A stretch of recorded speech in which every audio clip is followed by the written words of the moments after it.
Hello everyone, CNG here, and it's time for my stream. I was going to just continue on this character, but I think Wayfarer Reverie might be going on. So I kind of want to double check the status of that. Yeah.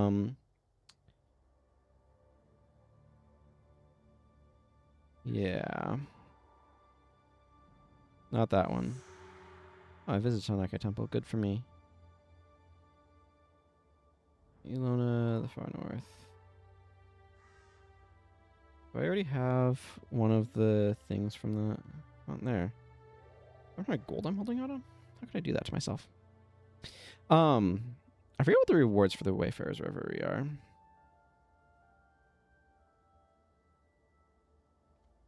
Because I keep thinking of the anniversary event. I don't need this character in this spot at the moment, so we're going to go to Embark Beach. So I might focus on Wayfarer Reverie things today. Oh, I got something for Zenshu. Hey, Zenshu, I don't know what I did, but I'm glad you admire my work. Okay, the mission today is Ilona Reach, I believe. The thing is, I'm not entirely sure that I can do all of the Wayfarer's Reverie on this character. Or on any character. Have I finished? I have the... Did I? I think I finished Eye of North on somebody, but I can't remember whom.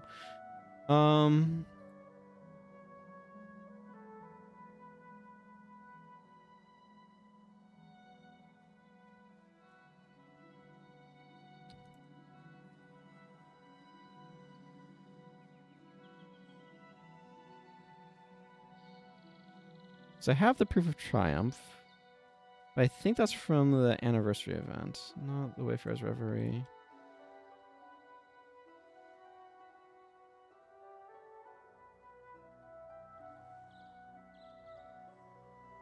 Yeah, this is just those. Is it Wayfarer's Reverie now? Or is it starting later? You know what? There's an easy solution to this thing, and that's to double check. Okay, Wayfarer's Reverie. Oh, okay.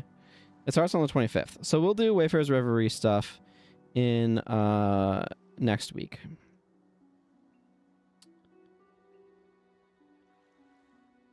That makes sense. I just was seeing stuff about it happening. I'm going to double check because it's got some quests. Okay, this is how you get the Legionnaire stuff.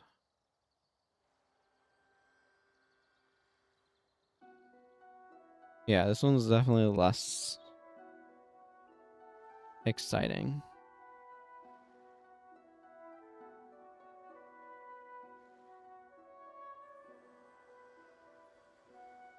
A lot of trivia.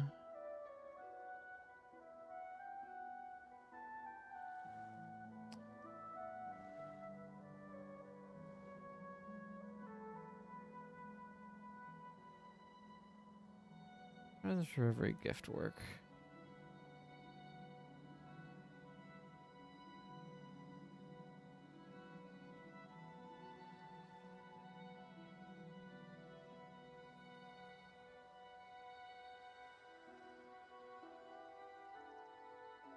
Warrior gets Tormented Sword.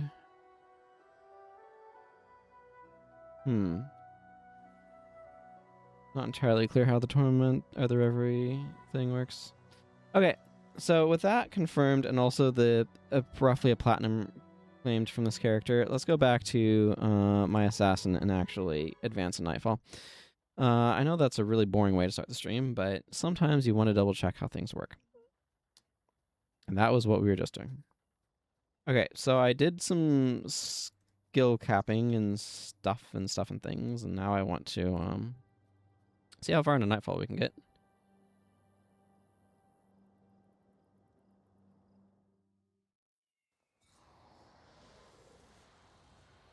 I guess my general objective... general objective sounds like a character. There was an anime that I was watching that had somebody... What was... Neptune Watergun. That was his name. He was supposed to be British. Anyway.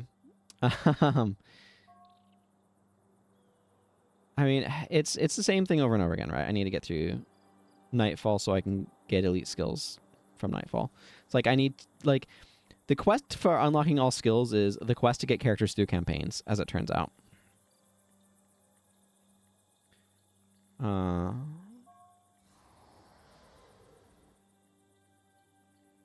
And, you know, we'll get there.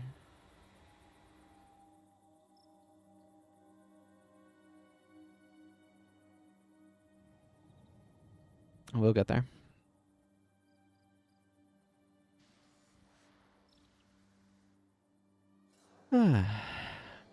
Something I've been thinking about lately, because I was seeing a clip that my dad shared with me,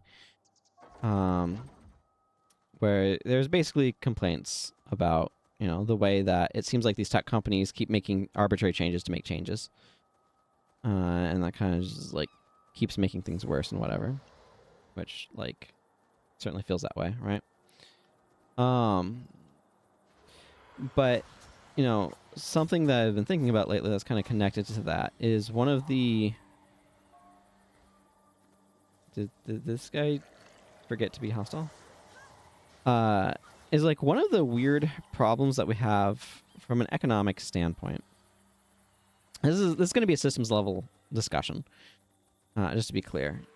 Is rather than like, this system is whatever. Like, what are the practical consequences of the way that our economy works right now? And one of the things that's very observable is that, so we need to go to one of the core things. You see this actually as a struggle point for a lot of video game economies. But one of the things that is a core point is that we have certain things that are ongoing expenses. They're consumables, right? Things like food, water.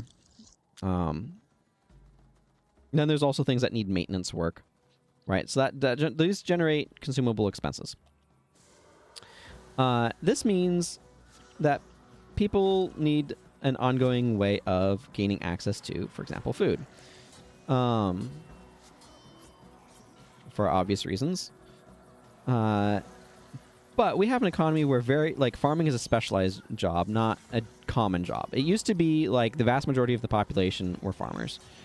But that's no longer the case, right? Due to various technological advancements, most people do not farm for a living.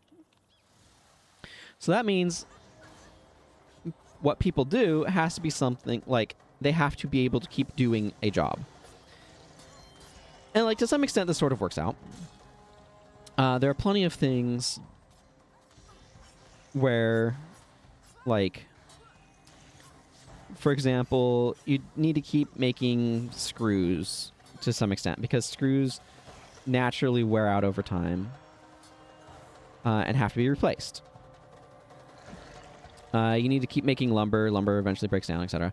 But like to some extent, this is not entirely, like, not everything needs to be done at a certain rate or whatever. So like, I need to make sure I keep hydrated here. For some reason, I've been having these issues lately. I've been having a lot of throat irritation that causes coughing fits. I'm not entirely sure why.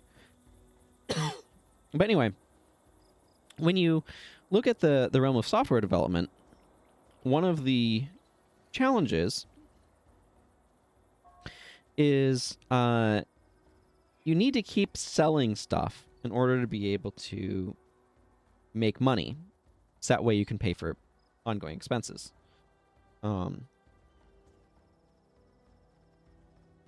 Which, you know, are things like food, power, like electricity. That's another consumable. And so, like, to some extent, in order to be able to justify people's jobs, they need to keep making changes. But, like, what makes it an actually useful change, right? Because, like, you don't necessarily want an endless parade of changes. Like, it's better actually for software to be more consistent over time because it lowers the amount of learning that has to be done in order to be able to make use of that software. So like, like this is something that it's not immediately obvious to somebody who's younger. But if you have been through several versions of a piece of software, you have more and more built up knowledge that like needs to be modified. So for example, if the way that you save a file changes, you have to update your knowledge to how the new way is. And if you don't remember that because you're remembering the old version, then you get frustrated. It's like, it used to work. I used to know how to do this, and then they changed it on me. And so, like, the more that the user interface has changed, the more you have that sort of build-up. And, like, where this becomes particularly relevant from a business standpoint is companies don't necessarily want to change software versions that require their employees to go through a bunch of training to learn how to use the new versions, because that's an expense 2 times. One is buying the new software, and the other and this is where like they like a subscription model, right? Because then they can make fewer changes while still maintaining a revenue stream from it. But like if you're selling Office software, you know, your word processors and spreadsheets and stuff, at some point, like, you can keep adding stuff to it, but you're going to kind of get diminishing returns over time, right? Like, how many features can you really add to a word processor? And so, like, what makes a new version even worth it, right? That kind of becomes the question. And there might be bug fixes, there might be some other things, but, like, at a certain point, you're kind of, like, tapping out the extent of what you can really justify. And, like, but you need to keep doing it. And so, like, we have an economic structure, like, you got your planned obsolescence and stuff like that, but we have an economic structure that, okay, I need to prioritize the monk.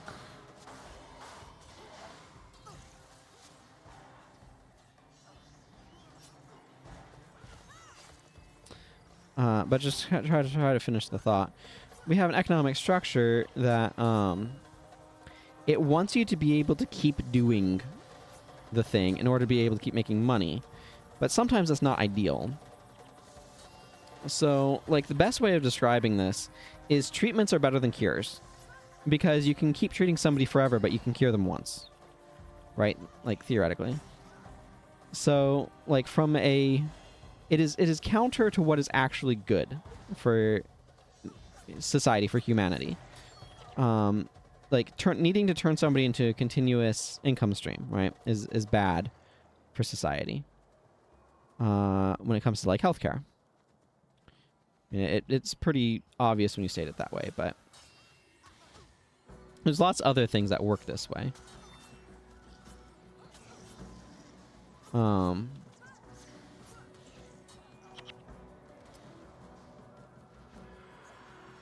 it's just something that I think about, of, like, we, to some extent, have an economy that wants to keep inefficiencies around because that justifies paying people. Now, there are certain things, like the arts are a good example of a field that can kind of keep going. And, like, wear on stuff is a very real thing. And that's important to, like, account for, right? And,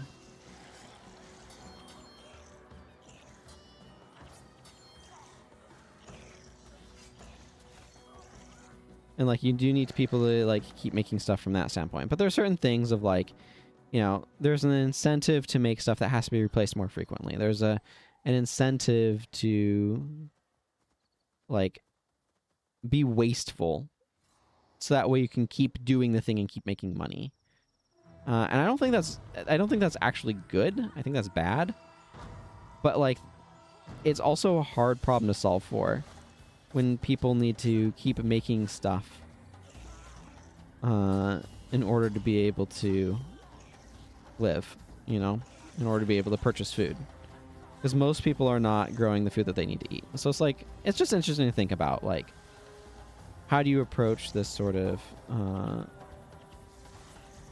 challenge in terms of the way the economy works.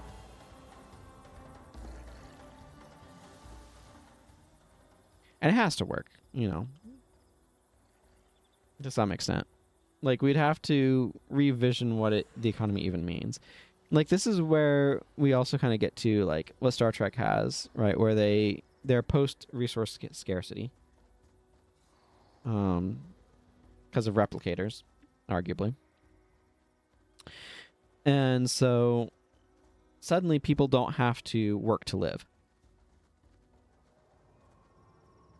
And, like, they get rid of the need for money in their economy, so then what? And, like, how do things function then? And that's where you get something that's very different. Like, you can't have bad bosses in Star Trek world because people will just quit because they don't have to work for you. They don't have to work. Like, there's no... In real practical terms, in the Federation, right, there's no need for a union.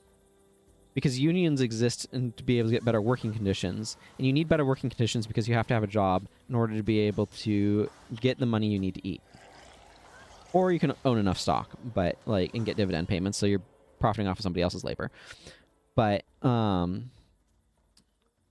mean, that's the hack, right, that the wealthy use.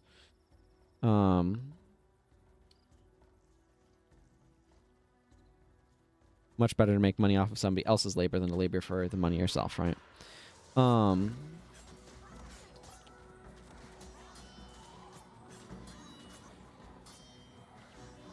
There's a priest here. That guy was dying too slowly.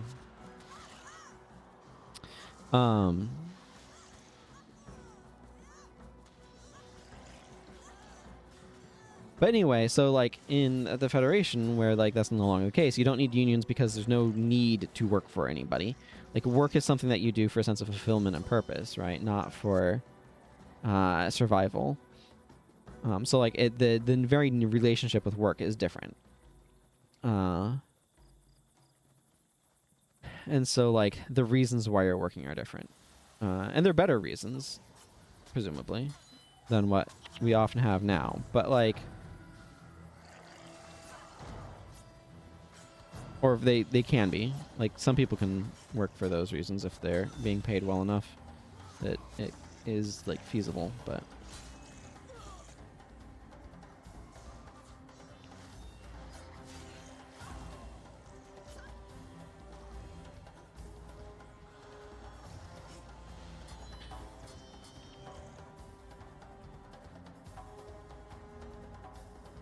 Anyway, the ultimate point is, like, you don't need unions if people don't have to be working for a company. And so, like, if the company is, like, screwing people over, everybody's just going to leave, right? Like, if the boss is bad, nobody's going to keep working for them because they don't have to. There's nothing obligating that in, like, Star Trek universe.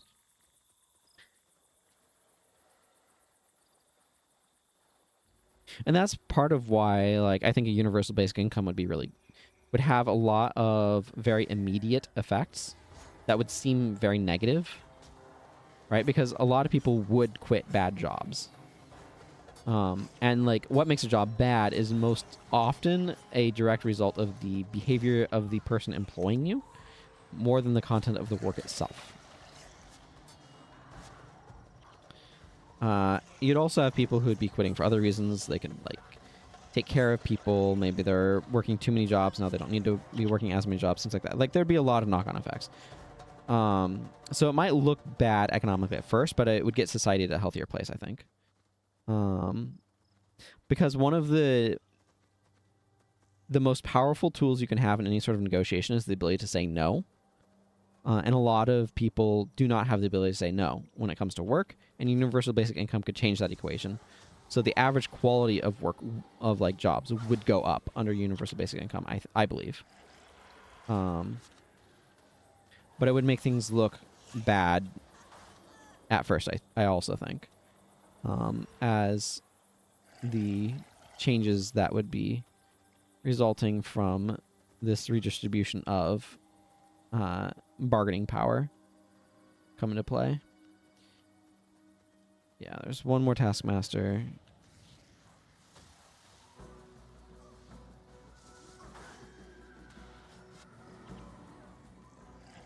Wow, these guys are getting wrecked. They're getting boxed in.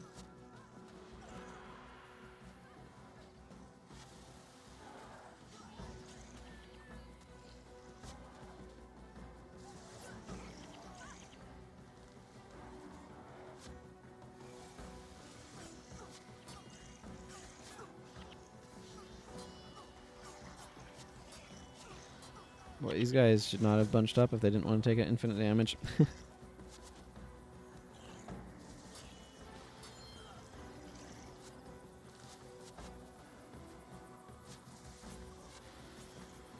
Really glad for the weather aura there. It is helping tremendously. Well, something didn't work properly there.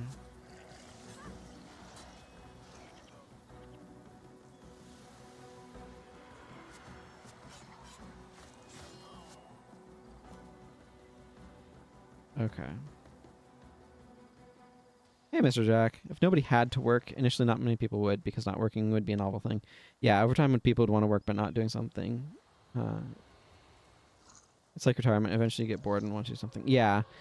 I think one of the things my dad has said that I think is a very true thing is that you don't want to be retiring from something so much as you want to be retiring to something.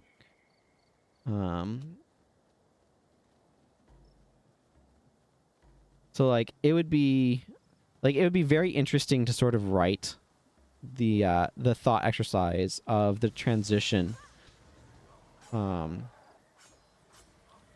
from a world like ours, the moment resource scarcity is solved and people like have access to everything that they want from replicators, want and need, and the process of society readjusting itself as suddenly working becomes more about a sense of purpose and meaning rather than survival.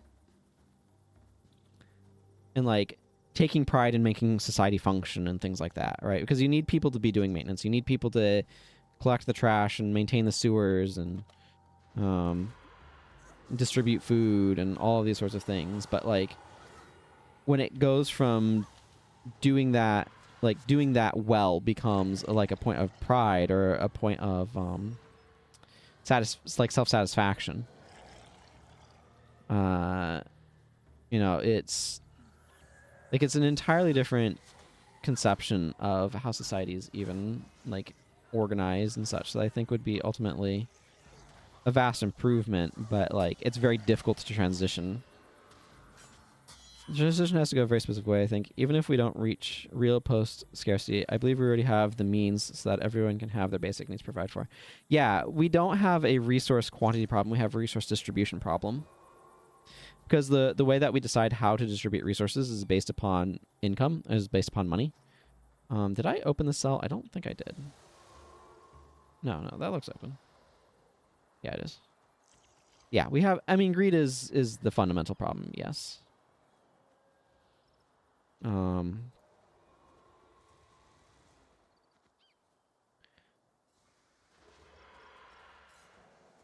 That's always been like one of the blights upon humanity,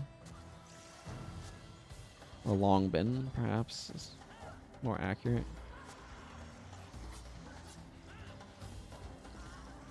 Man, that combo is really good at taking out the priests. Because, like...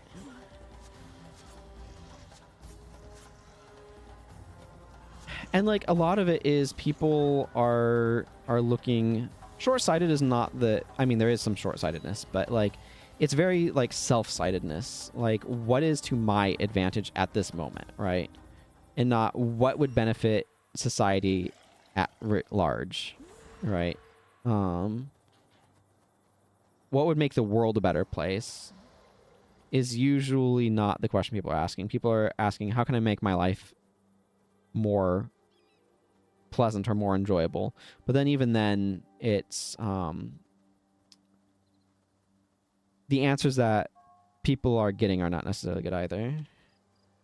The start of a world where we don't have to work, there are still crappy jobs that need doing, and why would anyone volunteer for those when they don't need to survive?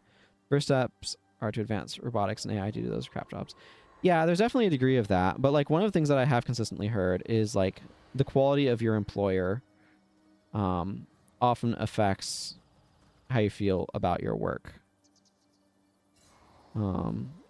So like there's a lot of jobs I think that we might have a negative perception of, but I think that it would be possible for people to take a great degree of satisfaction in knowing that they are doing something that makes civilization work, but you have to get people to be looking at things from that point of view, and that requires a fundamental philosophical change in how we even think about any of this stuff.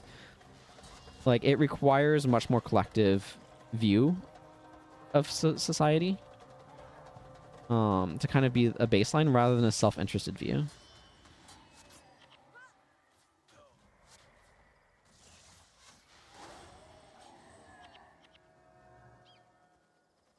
But yeah, I mean, we absolutely need people who are going around and like collecting the trash and maintaining, like keeping the electrical infrastructure working and dealing with distribution and like trucking. And so like we can be asking, okay, what would be a better way of distributing things around, right? Like,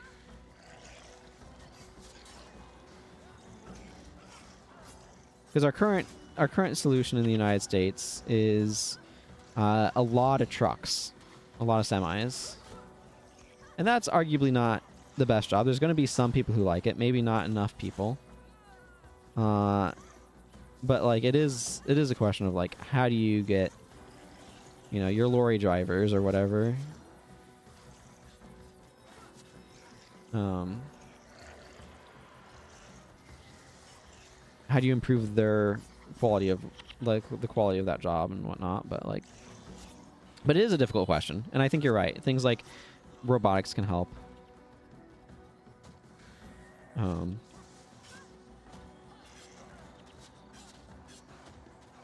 Why am I getting my face beaten?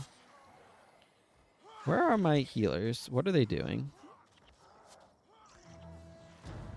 Oh my goodness.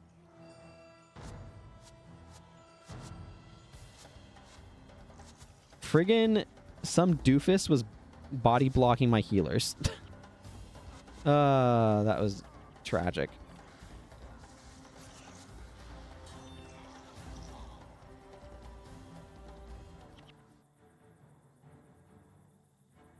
If there's no currency, that would create queues to get all the stuff people want.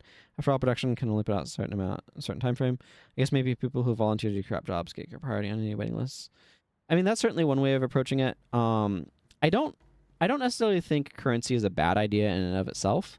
Like, the reason why Star Trek is able to get rid of currency is because of replicators. Like, the Federation's replicators mean that they don't need money because you don't have to, like,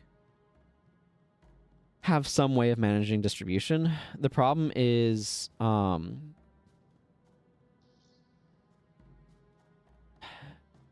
it is difficult to figure out how to manage anything in a fair or reasonable or even way. And that's one of the real challenge, like thinking about it, that's one of the real challenges that we kind of run into.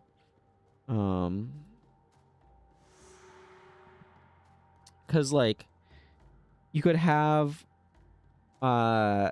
say a government money, like a government, like, I don't know what you want to call it, script, basically, that is used for necessity, things that are considered necessities by society. So, but like you want, the question is, how much do you allow luxury versions of things to exist on in an extended market, right? And how do you make sure that this stuff on the like basics market, as it were, so like housing, food, electricity, water, internet access, how do you make sure that those are not degraded, or or like are at a good enough quality that it's considered acceptable by society. Because then it is a very difficult question of like, how are you managing your resource distribution? Because the real question becomes like, how do you disincentivize hoarding, resource hoarding? That's really what it comes down to. How do you get people to say, oh no, this isn't sufficient for my needs and desires?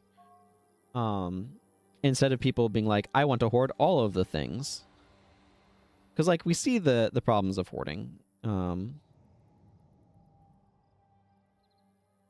like to some extent, you need a society that can function at high trust levels. Whose side do I want to take here? I typically have been going Margrid's route. Let's go Master of Whispers for a change.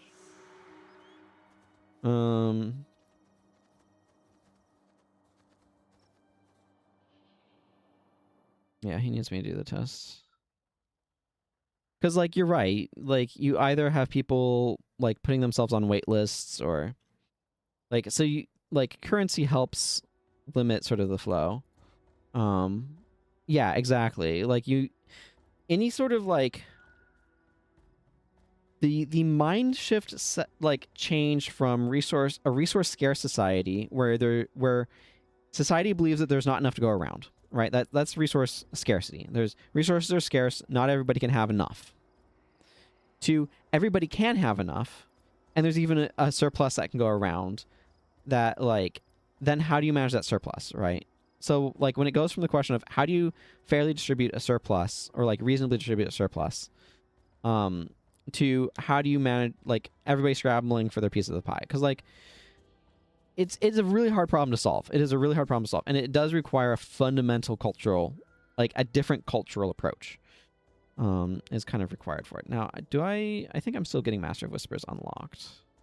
I haven't been going this path, so I'm not remembering offhand, but I think that's, yeah, what we're doing.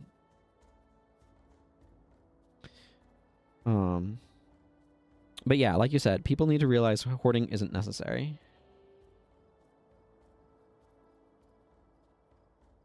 That is, like, fundamentally... Think it'll ever happen? If so, how long away is it? So I think it could happen. I think it's a long way away. Not from a resource standpoint, but man, I like this view every single freaking time. It is so gorgeous out here. So something that I have said is society is easy to change because it's all in our heads, but society is harder to change because it's in all our heads. And so you need enough critical mass of people to view society differently, to have a different culture, a different like perspective on the world, to be able to functionally change it. Because you need that critical mass to be able to sort of like, in a way, force the change through. And so like that tends to be difficult to have happen, and it generally needs a fundamental shift in, I guess, society is the phrase that I want. It's really hard to get changes when those with the ability to enact changes benefit from the current system. That is exactly part of it. Like, you need people who are more concerned with the state of the world and the state of their like society than with their own enrichment. Like, you need the people who say a rising tide lifts all ships and truly believes that and is working to raise all tides, rather than that guy was knocked down. Yeah, the combination of being weakened and stone flesh aura is rough.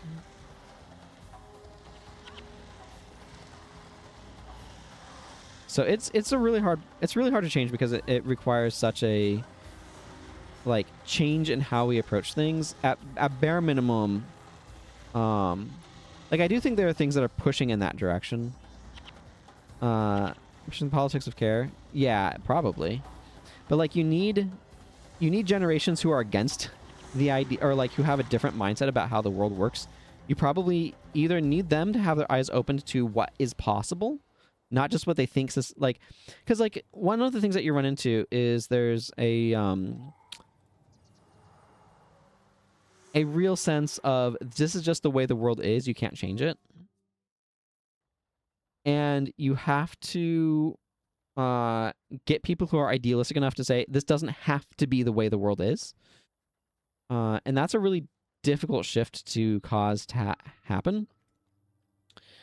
And so like you need like, and the thing is a generational change. So like, to be blunt, the baby boomers have to die.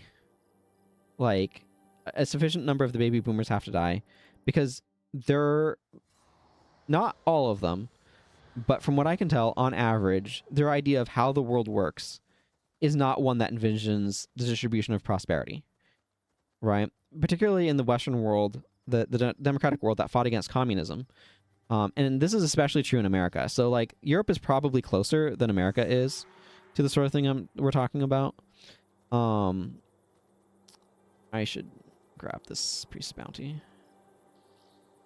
Do I need to... Okay, yeah.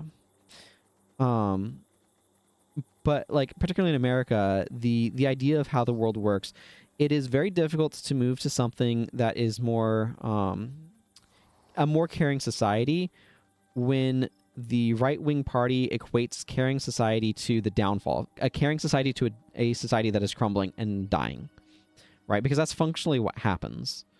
Because it, at least in American politics, it gets equated... Yeah, the status quo bias needs to go away. So you have the conservatives that are trying to maintain a world that they believe works. Now, it does work. It just doesn't work for everyone. And so as soon as you say, we want a world that works for everyone... oh my goodness, I got, like, disrupting chopped on my Death Blossom, and this is atrocious. Oh, hey, pink tie. But, like, you know, they say, oh, that's communist, right? And then they're against anything that helps anyone because it's seen as communism, and communism is the enemy. And they've been brainwashed for friggin'... You know, we have people that were born in the... What? Like... 50s, 60s that are still ruling the world because they don't want to give up power, because of course not. I mean, they're a large voting bloc. They have a certain view of how the world works. They're working to maintain...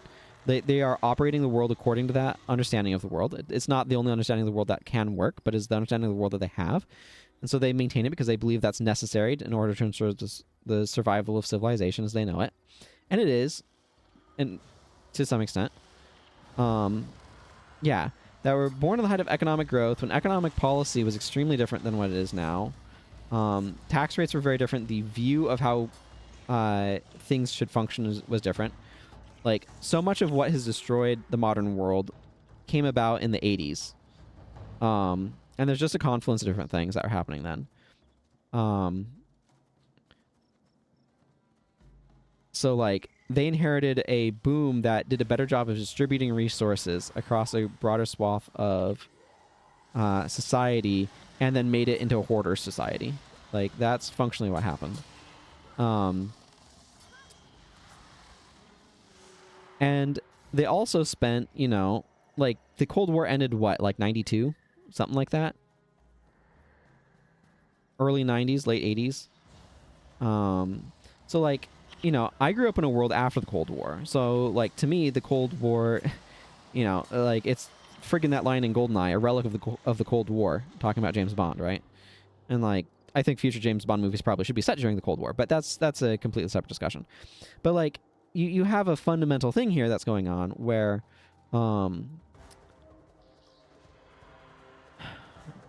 like, that indoctrination that against communism is extremely deep, particularly on the right. And so anything that at all smells like it, they think is going to destroy, just, judging from the propaganda my dad listens to all the time, is going to destroy civilization. And so, like, or, for other reasons can't work or whatever. Like, there's a fundamental belief that anything that smells like communism or socialism does not fundamentally work among conservatives. And, there's enough of that belief out there that they can't see the range of possibilities. Because, like, communism at a fundamental level does not work, or it does not scale well, right? Because, like, communism, if you have the basic belief that everyone is equal, as soon as you introduce any sort of governing body, you are denying the fundamental claim of equality, which means that it is no longer true. And so it only works if everybody can hold everybody else accountable and nobody's truly in charge.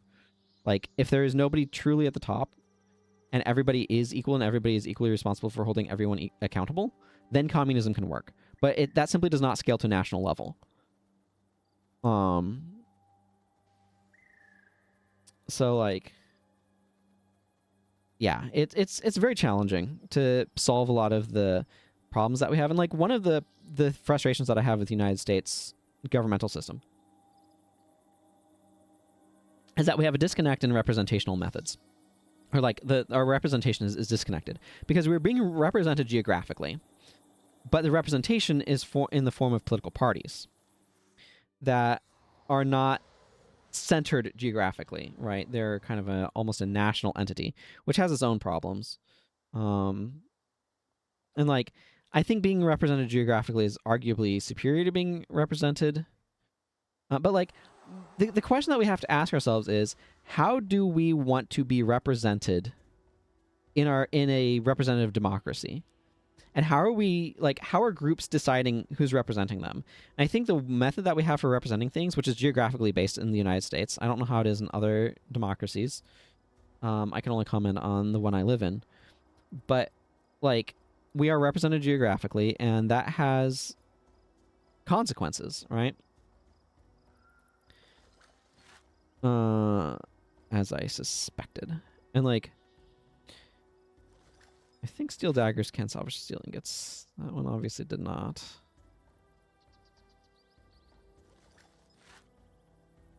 But, like, I do think that we have a very serious representation problem because we don't have, like, our representation is very geographically focused, and that does not necessarily do a great job of capturing what people actually want. And, like, yeah, but the real challenge with it is asking, how do we want to actually approach it? Like, one of the fundamental things I think needs to change is we need to do, like, ranked choice voting or maybe approval voting and get away from first past the post. I think first past the post is simple, but its flaws have been made abundantly apparent. Okay, I'm just going to sub Elias out from Master of Whispers. Actually, I should withdraw some funds and go get him runed up. Yeah, at this point, we know enough to know that first past the post is absolutely atrocious. The other thing, like, one of the things I've been hearing a lot, because I've been following one of the third parties in the United States, the Forward Party. It was founded by Andrew Yang after his failed 2020 presidential bid. But what he was looking at was, we got big problems in this country and we can't solve them until we solve the election problems. The incentive systems for our elected officials. Man, our blood has come down a good bit.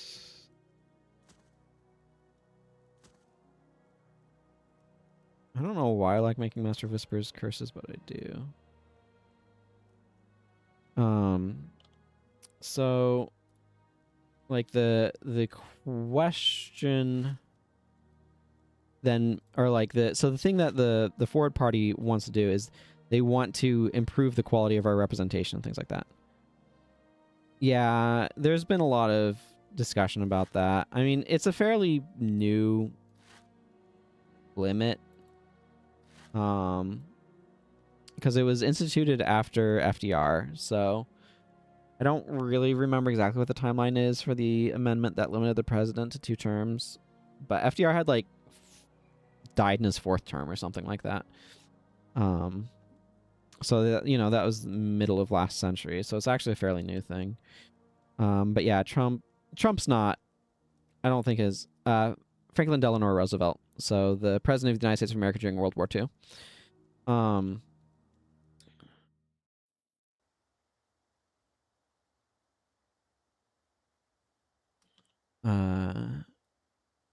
An excellent question. Okay, what are we doing on this guy? Probably less blood magic, more curses. Yeah, totally fair. Yeah, so Franklin Delano Roosevelt, or FDR as he is commonly known, he had polio as a child, so he had difficulty with his walking. It was commonly known for using a wheelchair sort of after the fact, but he was president for a bunch of terms during sort of the end of the Great Depression and through World War II, as I recall. It's been a while. I need to brush up on my history for sure, but he was I like soul barbs for certain builds. I don't know if this is going to be one of them. Regular barbs would be good though. But yeah, so he like had the was it the brand new deal or whatever. He did a lot of stuff to pull the country out of the Great Depression by having basically like government programs for people to do work. So he was pretty instrumental in that sort of stuff.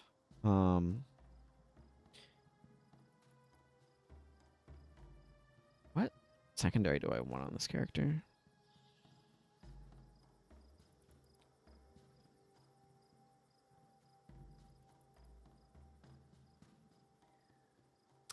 But so it was just like George Washington served for 2 terms, and it was like, okay, I am done. If somebody else wants this position, they can have it. And everybody else was like, okay, so we served 2 terms then. And so it was just precedent. It was not, there's no law or anything limiting presidents to 2 terms.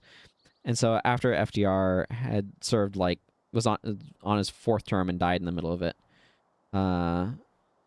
if I remember correctly, definitely fact check that.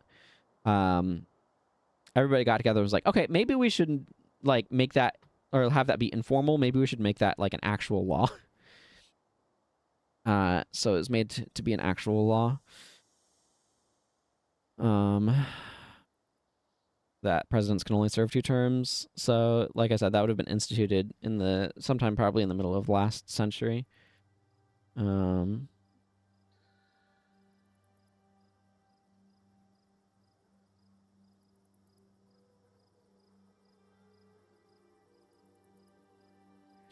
Just use suffering here.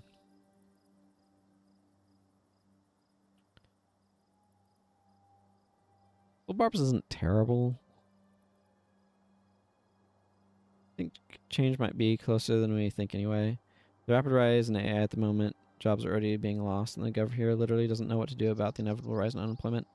There's talk about universal basic income, but I'm not sure how things currently stand with that.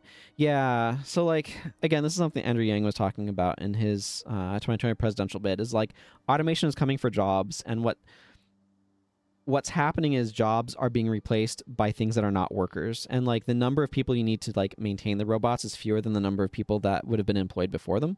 So he has focused a lot more, it felt like, on robotics at the time, but AI has definitely like become an issue. I don't know where LLM technology is going to end up like settling. It definitely feels like it is overinflated right now. It might be kind of like the .com bubble where like an absolutely real thing was there, but was being overinflated in its significance, and then it like pops and takes a ton of jobs, like a bunch of investments with it. I definitely think that sort of thing probably will end up happening with AI, but a lot of that sort of is in a remains to be seen territory. What I do know is the economy is definitely feeling its serious impacts from it. And what Andrew Yang was talking about was universal basic income framed as a freedom dividend. I do think that there is an argument that, you know, these AI companies are making their profits, such as they are making profits. Most of their income, as I understand it, is from venture capitalists and like shuffling money around and such like that. But, you know, what the profits they're making are being made off of data that they took from the internet. They kind of owe people recompense for that data. They should be paying out a dividend, you know, to the world probably, based on that. But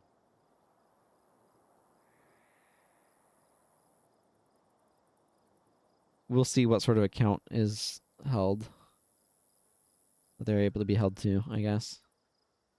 There's an argument for Blood Bond. I don't know. I'm just gonna roll with this and see how it goes. I don't necessarily want to run Enfeebling Blood. This does put fewer enchantments out in the world. I kind of like having random enchantments on me in particular, but I guess I will have to survive. I'm gonna want to change my bar as well. Shadow, you think Meekness or Shadow of Fear? You're probably right. I wasn't thinking about that one, but yeah, that one would be good. I definitely am going to swap that out for Golden Skull Strike. That's probably just a fine one-to-one change, though. The other one's advantage is a faster recharge, and lower energy cost. Oh, same energy throughput.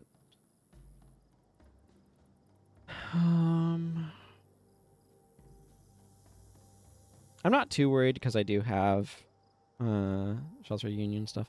Do I actually have... Probably not, right? Yeah, I have like no spirits unlocked. I was just thinking Spirit of Disenchantment would be particularly useful here, but I don't have that one unlocked, it would appear. Probably could go get it real quick. I would want it on my Ranger.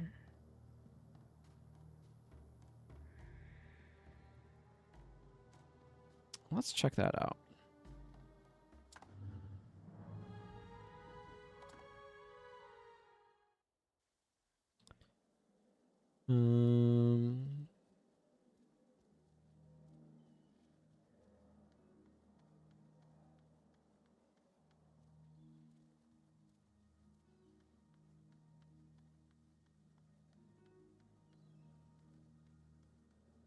Getting a lot of the spirit stuffs on this character. I don't know how much funding I'll want.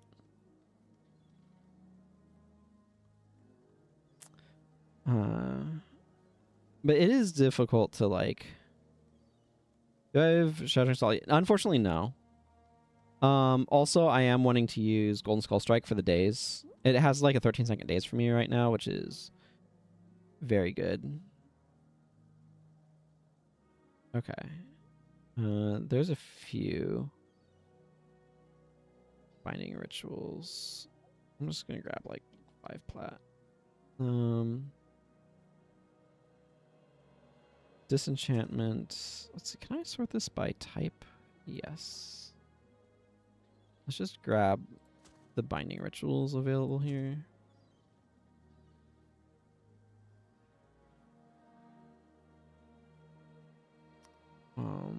That seems reasonable. While I'm here, maybe I'll grab these nature rituals that I don't have. I think this is unlocked. Yeah, those are unlocked.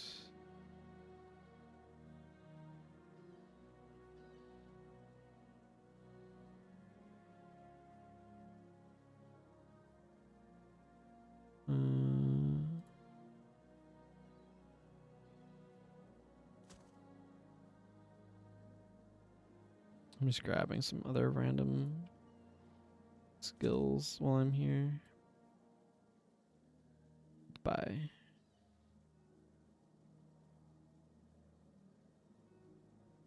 Shattering Assault is definitely one of those skills that I need to get. Oh, but I do want to change this to attribute before I go mad looking at that.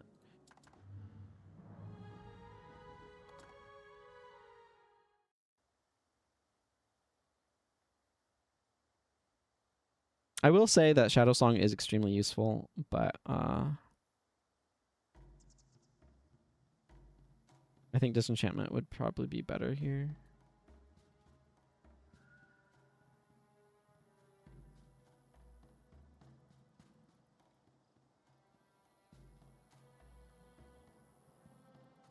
Okay.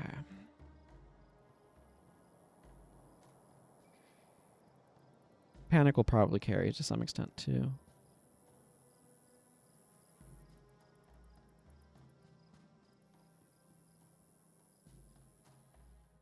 I don't know. It's really hard to make a better society because, like, you fundamentally need a huge cultural shift that envisions a better society. So the thing you find hard to fathom is just how unequal things are. Talking about millionaires, billionaires. What do you even do with so much money other than buy up assets that makes you even more money while simultaneously making everyone else poorer? Yeah, I mean, the problem, as I understand it, is that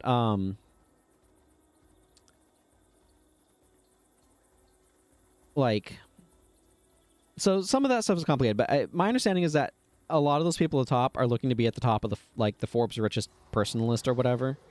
So it's kind of like seeing net worth as the high score of life and attempting to make the top of the charts, which is not great for everyone else. Not really an auspicious goal if you ask me, but here we are.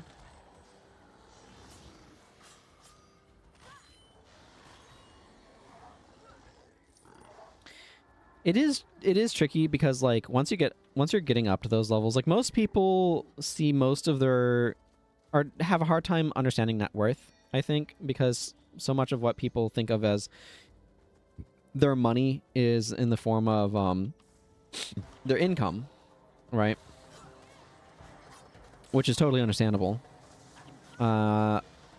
But when you're talking about the billionaires, obviously they have a lot of money, but the question is how much is liquid versus, like, the valuation of stocks that they own, like the valuation. Because, like, if you think about it, you know, if you own a computer, the components of that are worth a certain amount. You could sell it for money, right?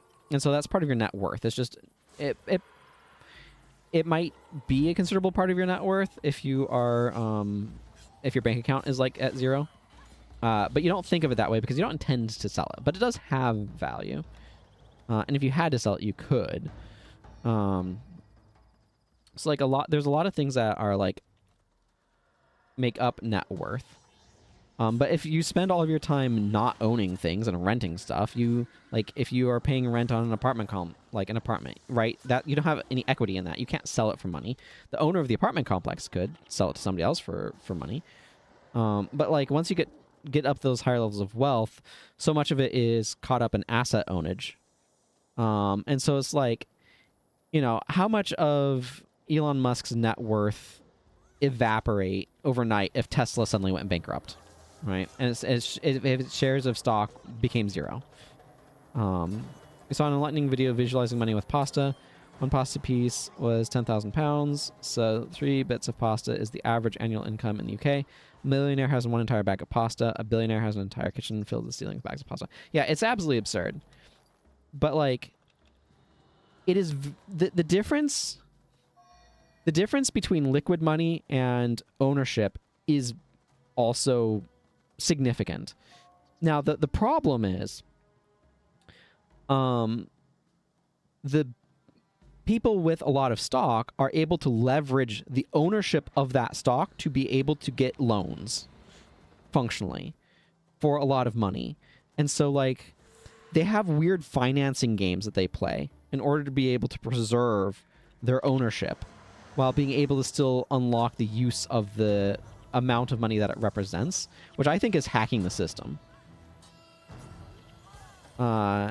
Just like I think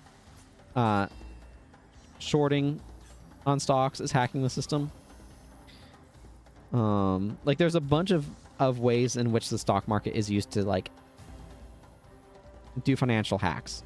And like the SEC, the Securities and Exchange Commission, or the FTC, I think it's the SEC, the Securities and Exchange Commission, rather than the Federal Trade Commission, probably should crack down on a lot of that stuff, but like good luck getting them to do that. Especially in this particular environment.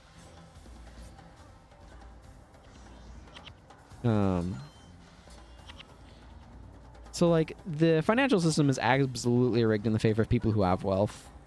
But it isn't like in theory. Yeah. I mean, in theory, you know, if Elon Musk wanted to get access to $50 billion, he probably doesn't have $50 billion in liquid cash lying around, if I had to guess. I mean, I don't know for sure how his assets are broken down. But like he probably doesn't have that much liquid on hand. So he would theoretically have to sell some of his shares, which would decrease how much ownership he has over the company that he sold the shares in, et cetera, et cetera. And that would decrease his like control. It would be burning long-term dividend payments on that ownership, which is like he's disincentivized to want to do that. Like he doesn't want to sell shares because it's also, if he tries to sell too many, it will flood the market. And like finding buyers can become a challenge. So you can like tank your total net worth by selling shares of stock, particularly if you're trying to sell a lot all at once. Because of like the fake value of the things on the stock market. Because like, I mean, it's all like, how much do people think an ectoplasm is worth, sort of thing, right? A little bit more squiggly than that, but like it's how much people think that the thing is worth is how much it's worth, sort of thing. It's like how much money people are willing to spend on it. Like, it's probably more accurate to put it on like the secondary market and like Magic the Gathering cards or whatever. Like, some amount of my net worth is in Magic cards, right? Of like, how much would other people be willing to pay for cards that I own? But it's like, it's kind of a weird squiggly thing. But like, it's the sort of thing where selling shares would increase the supply on the market, which would potentially drop the value. It would also like lower consumer confidence. Like it could have a lot of negative repercussions. So he doesn't want to sell shares, so he can't actually access that capital, but he can like do weird financial person hacks in order to be able to like get other people to spot him the cash because he has that capital. It's very weird, and I don't fully understand it, and it sounds deeply wrong, and not at all how things should work, but yet it is.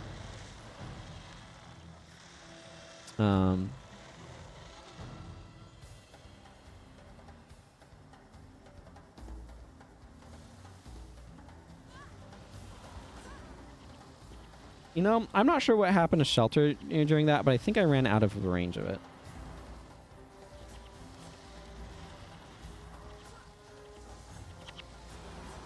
Whatever, we're creaming this thing.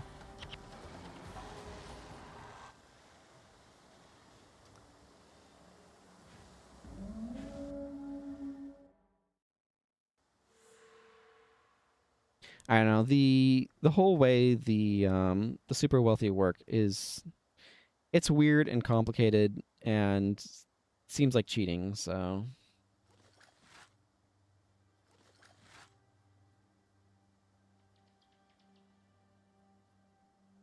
and like one of the problems we have is insider trading in Congress, where they are making a ton of money off of the stock market based upon like and they know the decisions they're going to make. So there's definitely been like a lot of insider trading, as I understand it, which is also not great. Do I want to stick with this or go over to minion builds territory?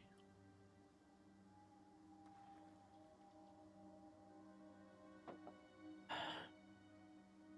feel like I might stick with this for... Well, minions are probably better than what Master of Whispers is doing, but I think I want to keep Master of Whispers around so I can level them up. Do I have... Probably Shadow Arts, right?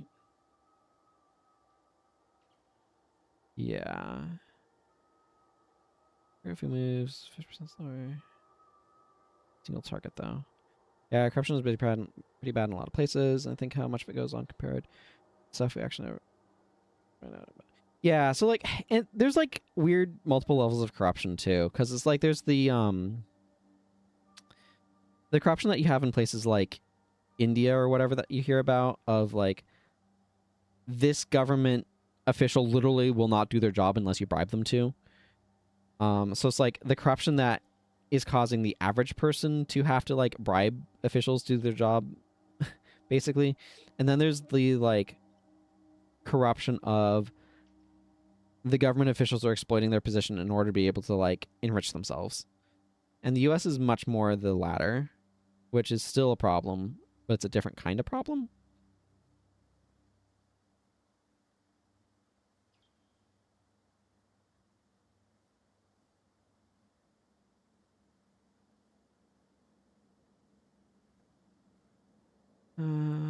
Let's see. I think I probably want to keep that. I'm going to try hidden caltrops and regular caltrops. I really want to snare these guys, so...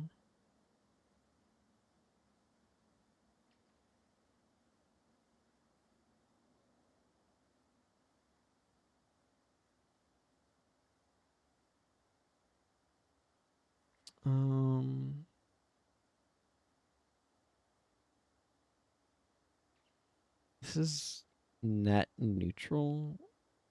Feels underwhelming.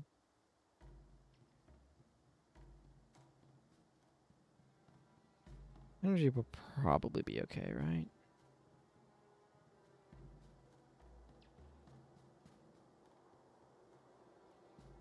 Kind of want Mantis Touch. I guess I'll just keep Brawling Headbutt. Doesn't feel entirely ideal, but...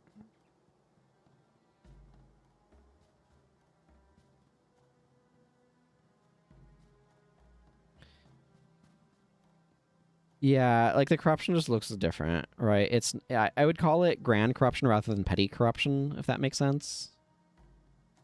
Like, it feels like in less developed places you get a lot more of the petty corruption, where like government officials are using their position to exploit the average person, whereas the sort of grand corruption that you have in more developed places tends to be more exploiting their position to be able to gain wealth from things like knowledge and connections and stuff like that, or like, you know, corporate donors and things like that. So it feels like the scale of where they're aiming their corruption is different. Not that like the grand corruption doesn't also go on in places that have petty corruption, because I'm sure it does, but it's just like the petty corruption is something that you can see more like at ground level. Whereas like the grand corruption is your average citizen is probably not running into it so much. It's something that you have to have, like... Do I need to clear out? No, I'm good.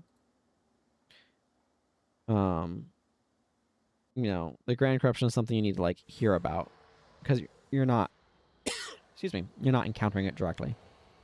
That's what it feels like to me. Sort of the way I'd kind of describe it.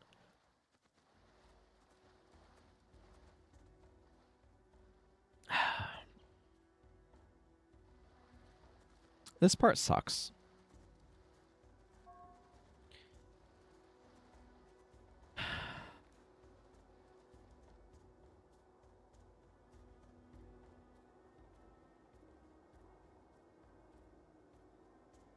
Yeah, well, that's the thing, right?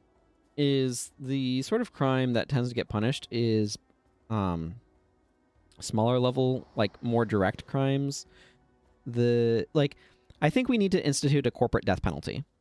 And what the corporate death penalty would be is it forcibly like delicense the corporation sells it out for parts in order to be able to like pay off its like give payouts to the employees, but not the CEOs. And then like the people in charge are basically like disbarred from participating in business for some period of time, right? To where like it creates huge waves of repercussion for businesses that, because like if the only penalty a business faces is a fine, then that's just the cost of doing business, and they can decide whether or not it's worth that cost. But you need to have a more serious repercussion and a more serious penalty.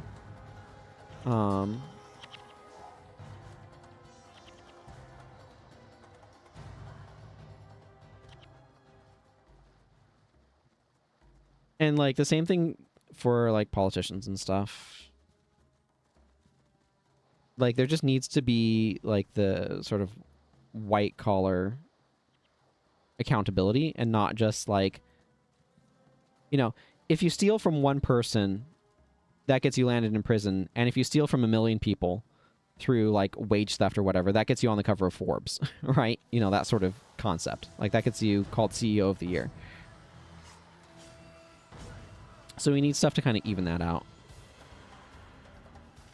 Yeah. Exactly. So like you need to be holding the people in charge accountable when a business goes under. And like compensating the employees who are just trying to do their jobs that got caught up in all of it.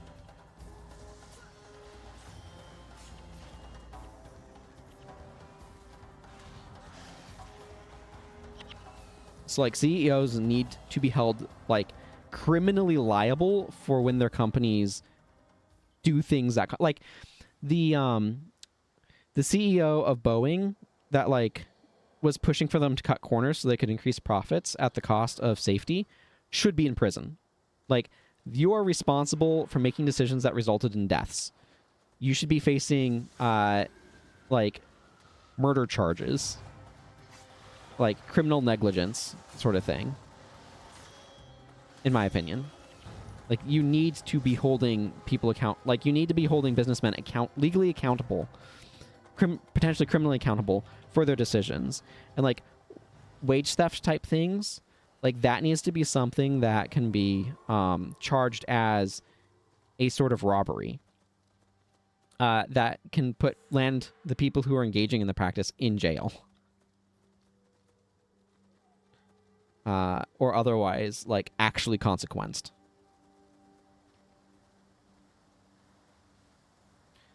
So, like, when a business loses a class action lawsuit, like, to some extent, the penalty of, like, it needs to be assessed as a potential criminal liability. Like, we just need to have more, like, businesses. If businesses are going to be able to be people, then we need to hold them accountable like people. And that also means holding the people in charge of them accountable. But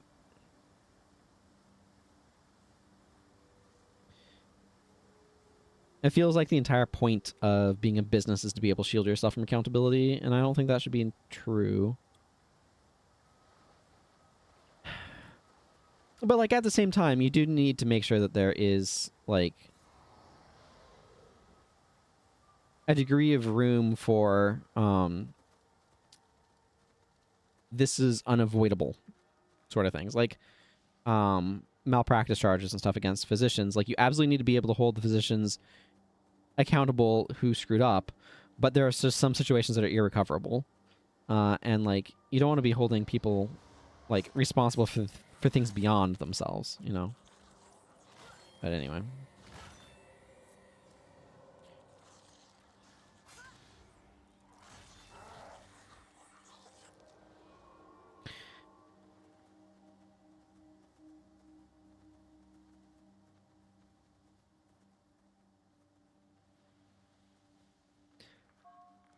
But it feels like as far as CEOs are concerned, accountability is what other people owe them, not what they owe the world.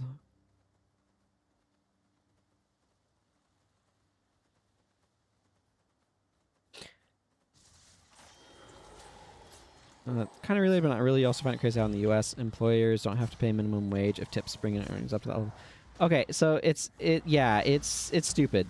I think it's technically like a separate minimum wage, but like tipping culture is just disgusting anyway. I despise it and want it to go away. But my understanding is tipping culture has its roots in da da da da racism. Like after the slaves were freed, white people didn't want to pay black people money for doing work, so they concocted a scheme to avoid having to do so.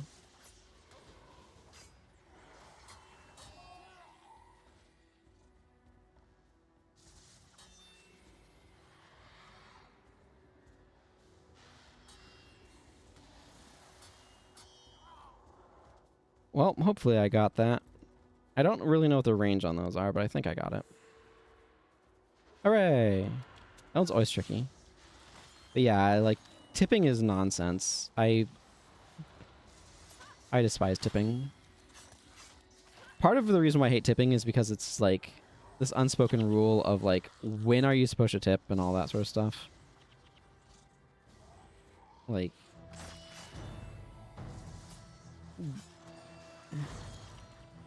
yeah. Like, that's the thing. I don't think any job should... like, and now all of these, like, electronic things, like, bake in a give a tip screen, and it's like, did they even do anything that is a tipping type thing? It's like, when are you supposed to give a tip? And it's like, so I'm artificially just giving this company 20% more or whatever because we've decided that that's how things work. Like, then there's sales tax on top of that. It's just so obnoxious. But I mean, it's a way for companies to be able to, like, have employees for cheap. Just like, this is stupid.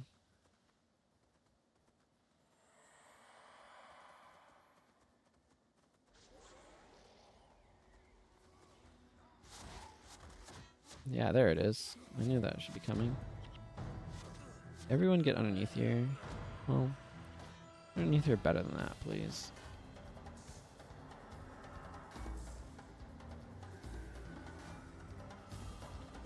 I'm gonna just bow this guy.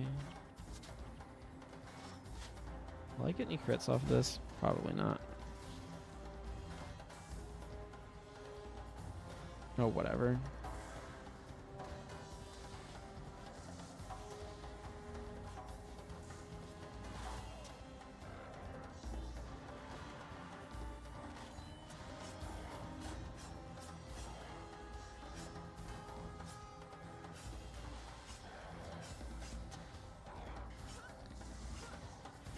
I think, but yeah, like for me, I'm not sure when I'm supposed to tip.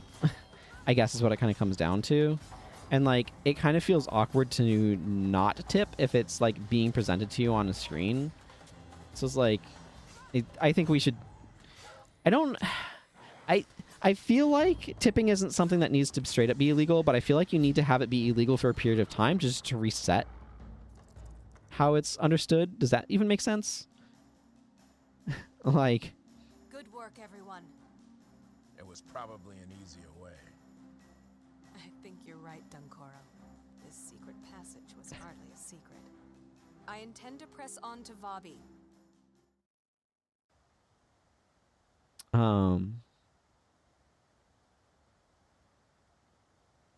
That is level all the way up. Good. More soul reaping from Master of Whispers. Right. I need to remember to bring a capsig with me after the Chantry of Secrets. Right now we're going to the Chantry, though.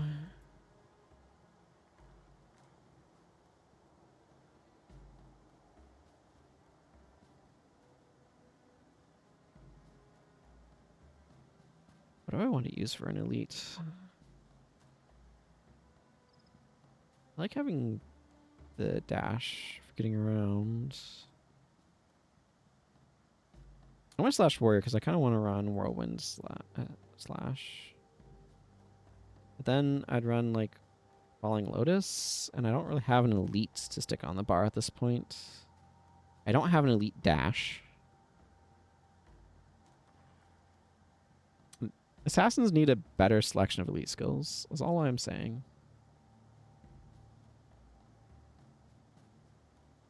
I literally don't have one that I want right now. You haven't been to the US, you don't know, you have a work colleague who goes sometimes. He said you just expected a tip for everything, like walking around with a pocket full of banknotes. You don't tip, some people can get angry. Yeah, that's the thing. Is just like I would like to be clearer about like when is a tip expected, because it feels very, I don't know, to me.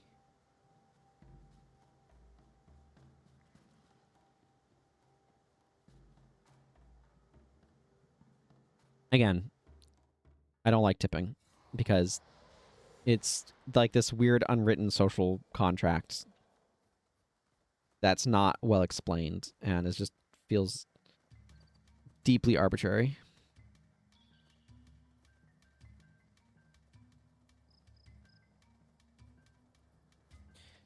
And like I said, my understanding is it rose out of racism of post-Civil War people not wanting to pay black people for work, so they were like, well, come work here. We will pay you nothing, but maybe our customers will give you a little bit of money.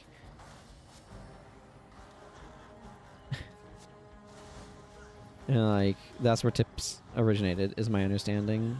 It's just like, great. That sounds like racism for you. And then just kind of like spread, because capitalists never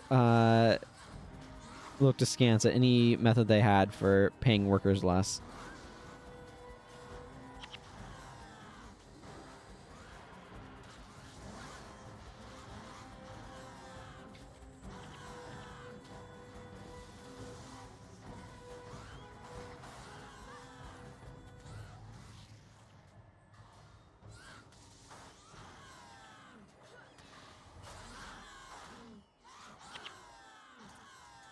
Truly, the United States of America is like it just completely nonsensical. So many ways, as far as I'm concerned. It's very frustrating.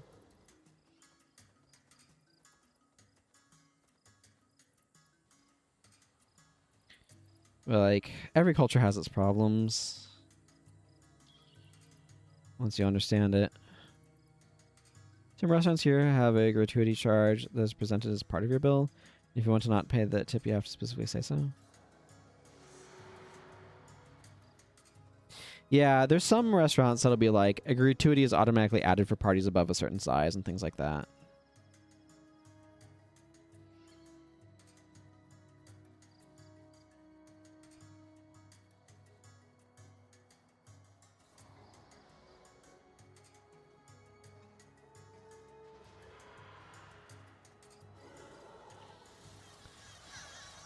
I definitely know the concept of tipping got spread.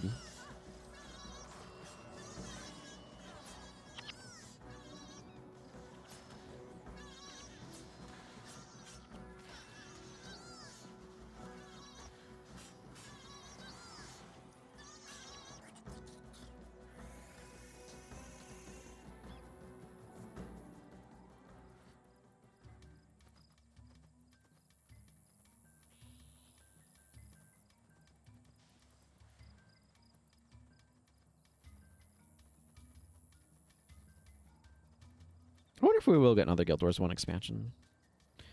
I'd very much so like that.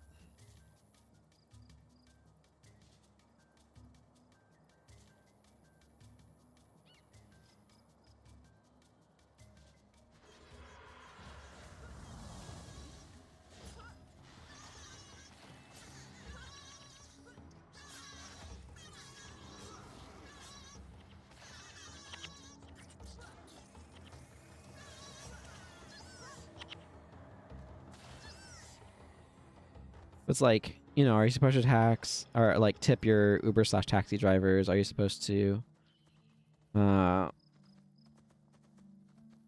don't know. Like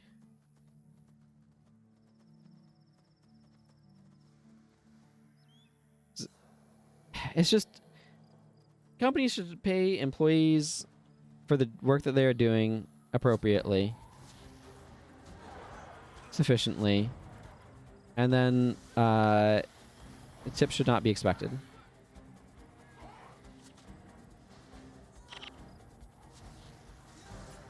And like tips should not be considered an expected part of the compensation package. It's unequal who gets tips because of jobs.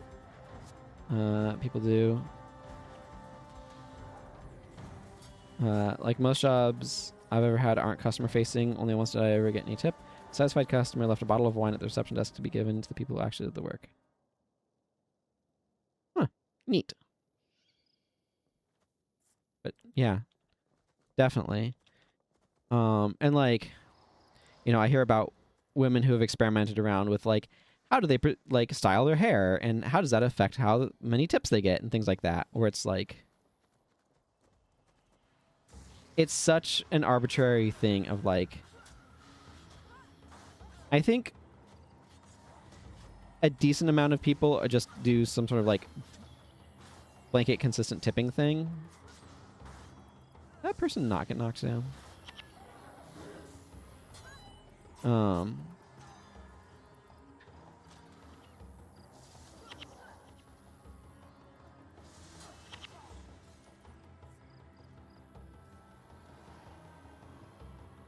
But yeah, there's so many factors that can affect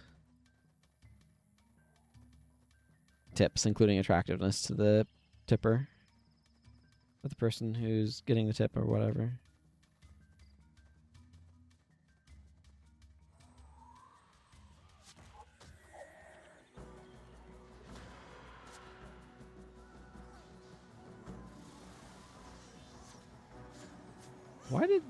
Okay, why are these people failing to get knocked down sometimes?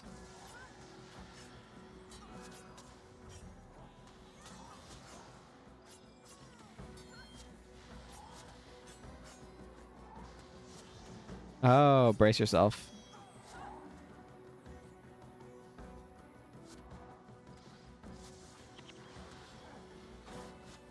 I would definitely like more elite skills for like. I would love an expansion that dramatically increased, like maybe didn't have as many skills for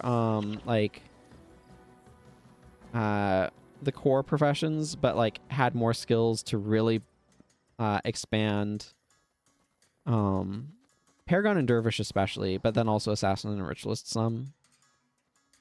They feel like the trying to even out the skill count would be nice.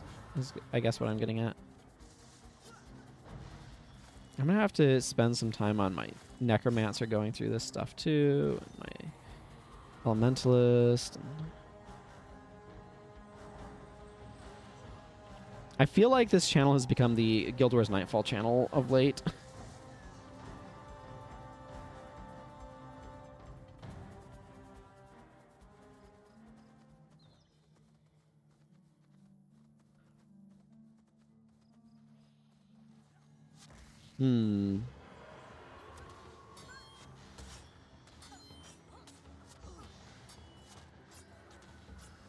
I see you over there. Don't think I don't.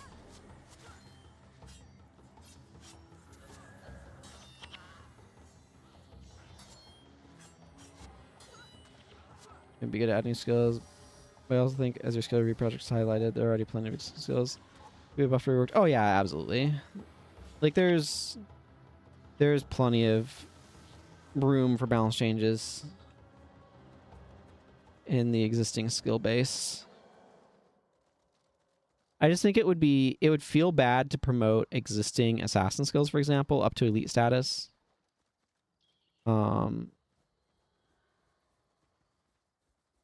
So I think it would feel better if there were new skills added that were new elites I could fill in. Because, like, we don't have very many elite dual attacks. And the ones that we have are, like, a lot of the elite dagger attacks that we have are more utility role slots. Like, there's Mobius Strike, which is a very specific sort of skill. Shattering Assault, which I don't have yet, which is a very specific sort of, like, spot that it exists in. So, like, and then we have, like, Golden Skull Strike and Temple Strike. Like, we just don't have a general purpose workhorse Like, we don't have cleave. I don't know what assassin's cleave is, but we don't have it for daggers. So it'd be kind of nice to have that sort of skill, you know? I'm not familiar with the Pareto principle. Is that like an 80-20 rule sort of thing?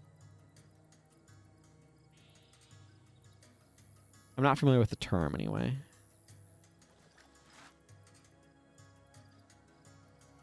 Okay. Yeah, I mean, there's definitely a lot of room to change existing skills.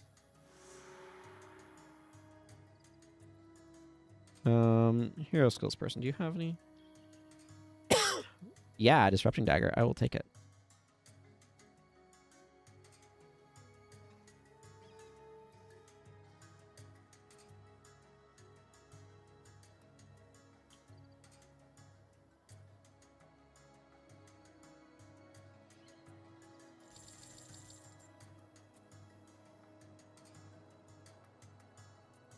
Okay, so I need to...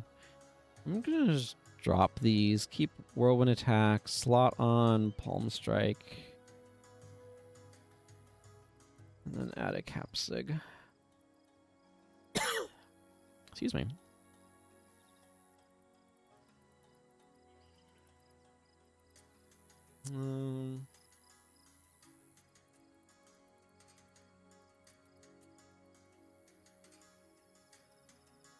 What I'm thinking right now is if I want to stick with the knockdown stuff that I was doing, and maybe because of the enchantment removal, switch over to Way of the Assassin. I think I might actually. The reason why I'm... Well, maybe I can keep Whirlwind actually. But I'm going to get Wastrel's Collapse, so... Maybe I can keep... Yeah, Whirlwind... Brawling Headbutt, and Falling Lotus.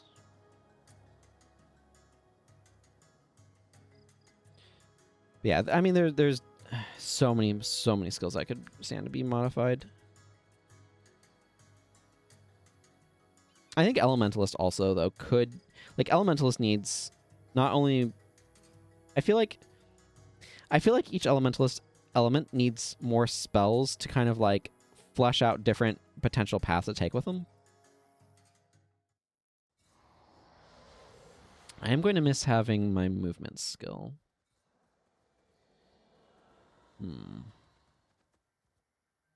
There's potential room to do stuff with Master of Whispers if he wasn't focused on dipping. But he is. Also, he does not. Okay, yeah, he just needs another level before that becomes relevant. Okay.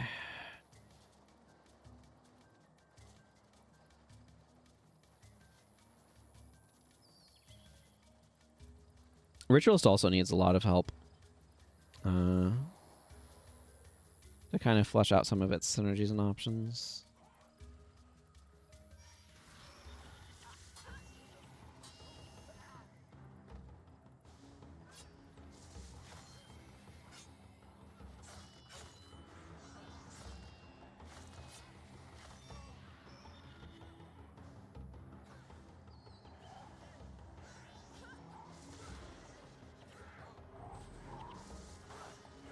I don't have Lightbringer title yet. Could take advantage of Zed's knockdowns too. Zed has plenty of knockdowns.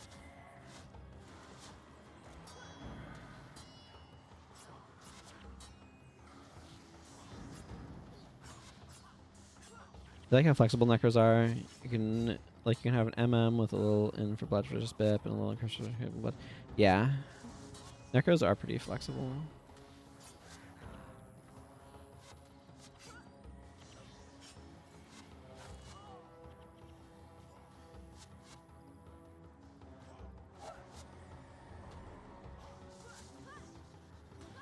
Right, I needed to force... Okay, whatever.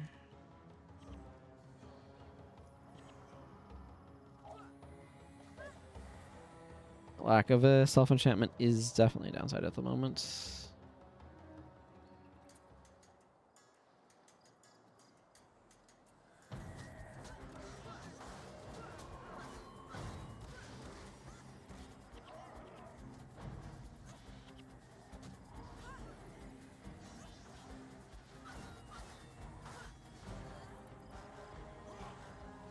I do think BIP needs to be changed, but I'm not sure how I would change it.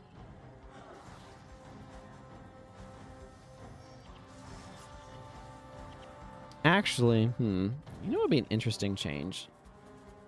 Is if it was sort of, yeah. Yeah, that is what I need to do, is micro vigorous spirit on myself. It's just tedious to do. And easy to forget about in the middle of combat.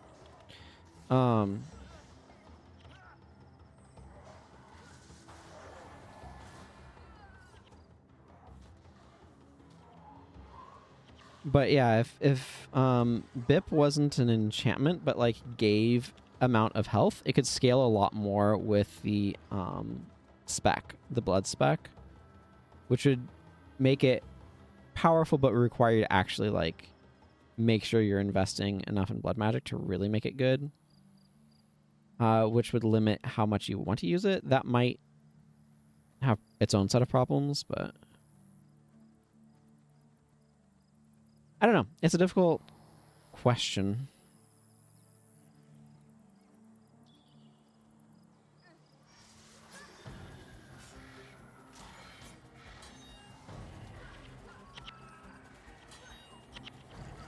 Yeah. I mean, to some extent, like a BIP chain, or like BIP is a band-aid on the fundamental problem of the AI is too stupid to know how to micro its own energy. Wow, that is a very dramatic knockdown position.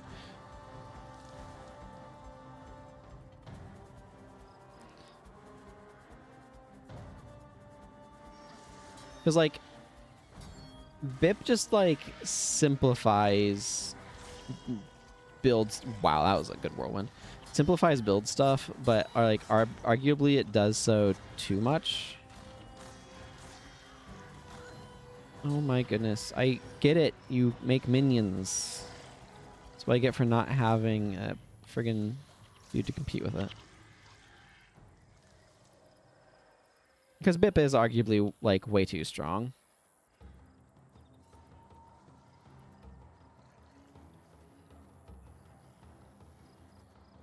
Okay, well, we got ourselves an entourage.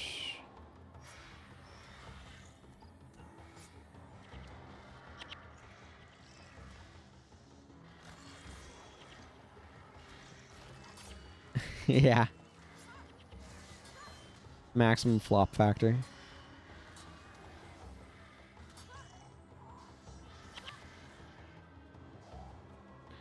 I transition that knockdown animation to dying animation.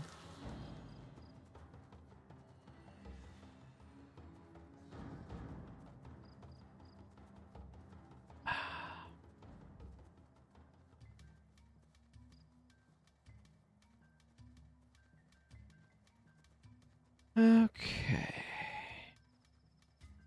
The nighttime map. Get up to... Be tuning T-Hark soon. Hopefully Master of Whispers maxes before then. That would be good.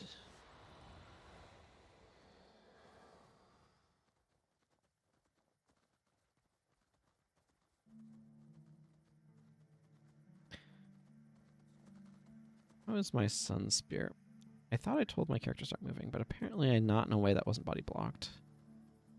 Ooh, I'm almost to a general. Nice. What you do with BIP is actually change Offering of Blood to have the BIP effect. To change BIP to something else that works with that name. Yeah, I mean, you could have it be an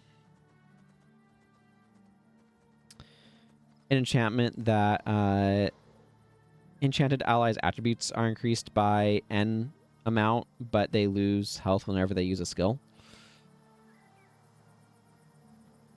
Something like that would be a way of doing it.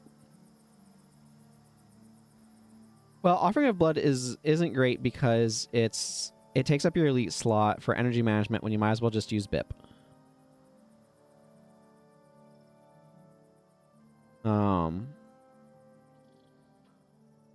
So like Offering of Blood is classic self energy management. It's just not the way the PvE meta works. I remember using it a lot back in the day. I know the boss that I want is in this general area, but is it more over this way? It's Jeremiah or whatever.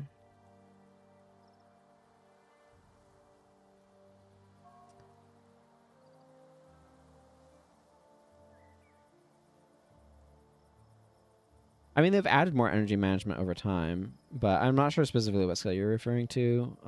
The interrupts, maybe? There's definitely some inspiration magic stuff that was used for energy management. That's not an elite. Don't tell me this boss doesn't spawn while this quest is up, because that would suck. But it's maybe possible. Hang on, I need to check.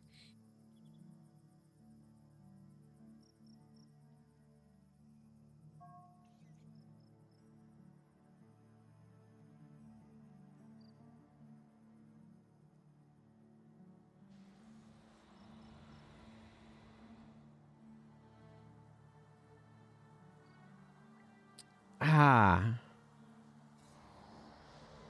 Really? The boss I wanted to capture from does not spawn while this is active because they hate me, I guess. Oh,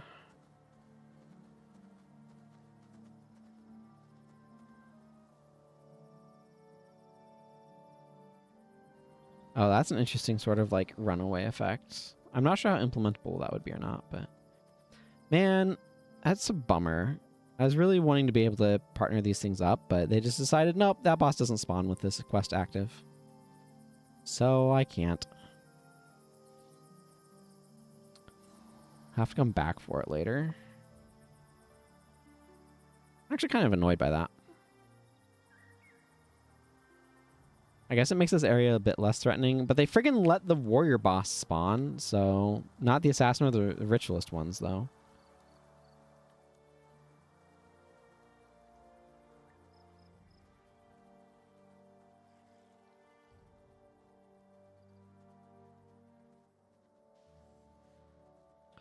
I've probably done it in the past, too.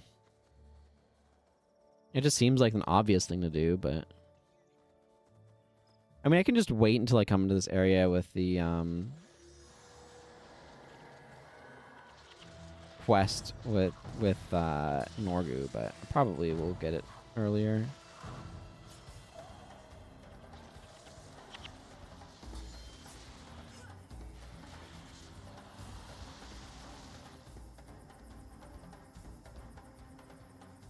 I am not going the right way. I want to go this way.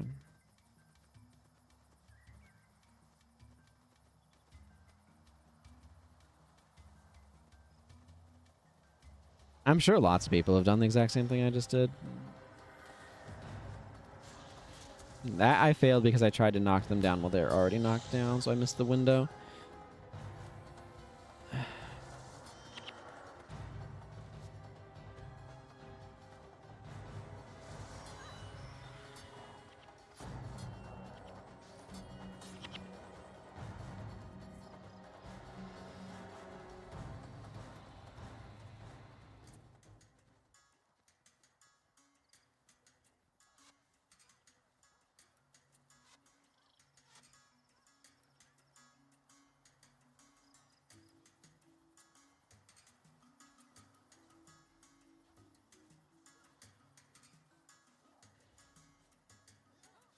I always go the non-designated way for this.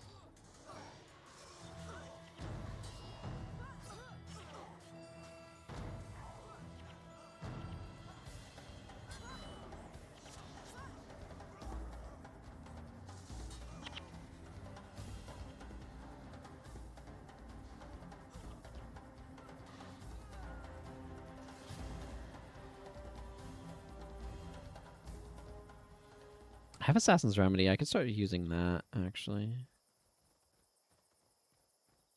I think...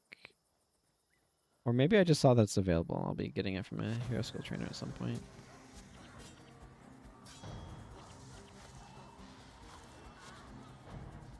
Another skill idea past me. There was a discussion on Reddit about how similar Light to Mint and Master of Magic are. They both modify attributes and return energy, so I changed to Master of Magic entirely. Yeah, I mean, they do different things, but yeah.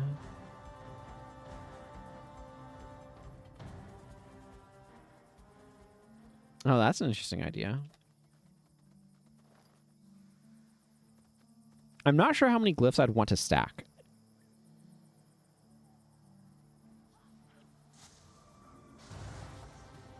That's my very first thought, is like what sounds the most appealing about that skill is being able to stack glyphs.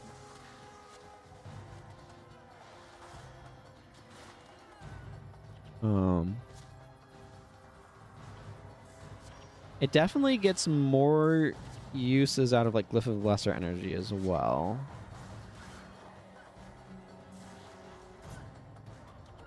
I think that yeah, it does do that. I think the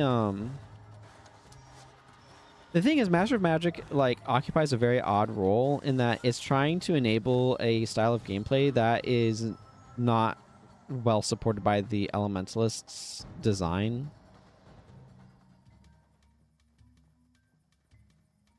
Yeah, because it's not an enchantment.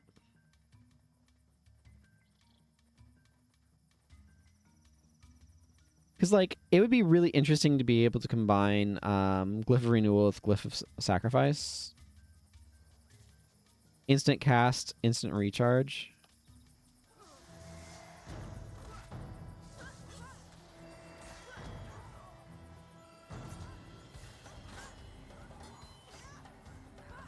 I don't tend to use glyphs a whole lot, though, I'll admit. Yeah, I know. But, like, that's the thing that sounds the most immediately interesting, right?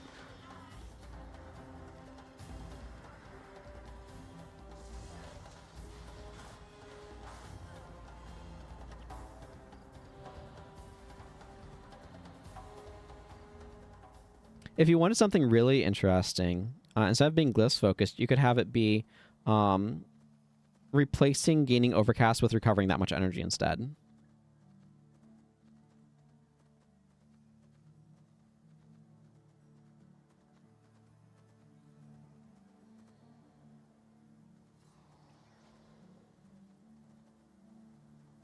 I don't think there are a ton of glyphs, though.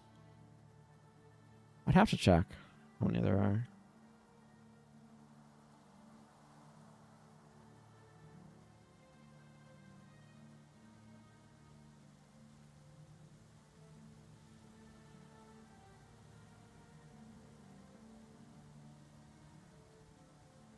It would just be very interesting. Like, it's an interesting concept, right, though, of like a skill for managing your energy that replaces overcast with gaining that much energy. Like, it completely changes how you understand the use of certain skills. And that's a similar sort of like big change sort of thing.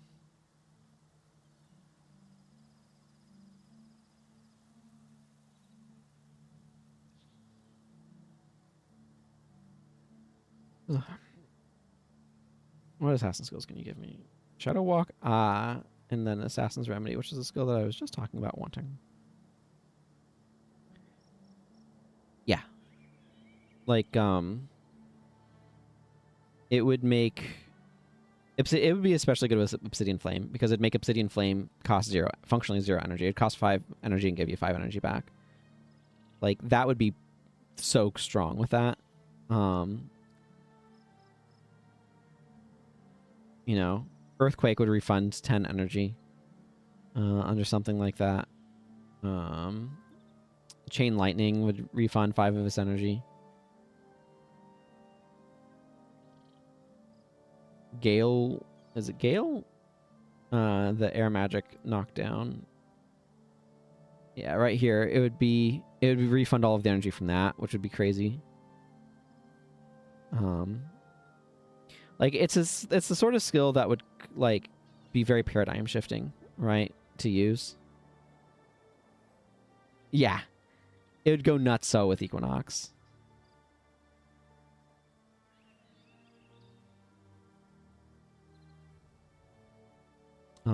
Making Meteor Shower recover you 10 energy. Meteor becomes energy positive. Use 5, gain 10 back. It's probably, I mean, same thing with Breath of Fire, right? Because you could then spam Breath of Fire on recharge and not have to worry about your energy bar going completely away, and instead it gives you energy. Like, it completely changes how you'd play Ellie, Elementalist, if that was an elite skill that you could have active. But anyways.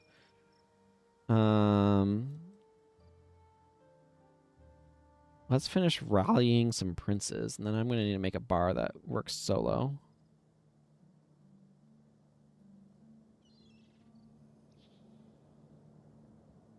As I make my way slowly around Kodesh Bazaar to T-Hark Orchard. Or, well, no, to the fountain, the Font of Lissa. That then takes me to T-Hark Orchard, but you know, you get the point.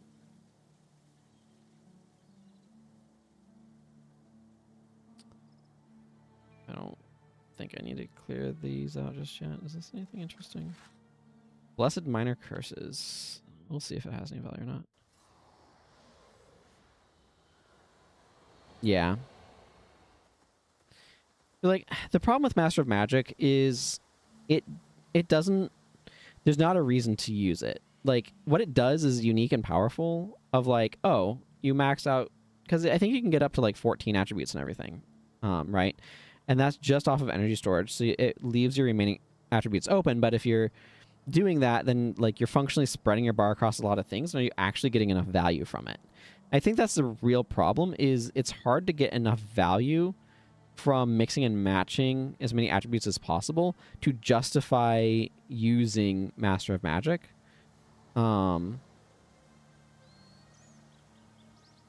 So, like, I forgot to talk to the Font of Lists. So it's the sort of skill that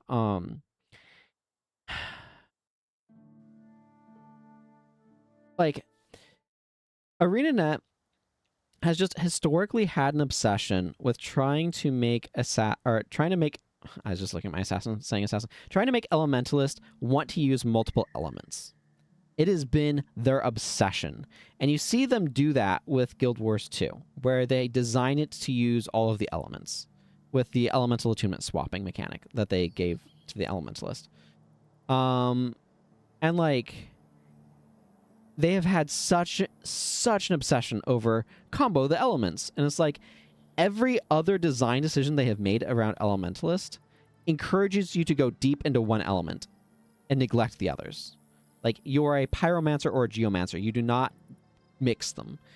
And so, like, they need, if they want to actually encourage mixing, they need dual attribute skills. Like,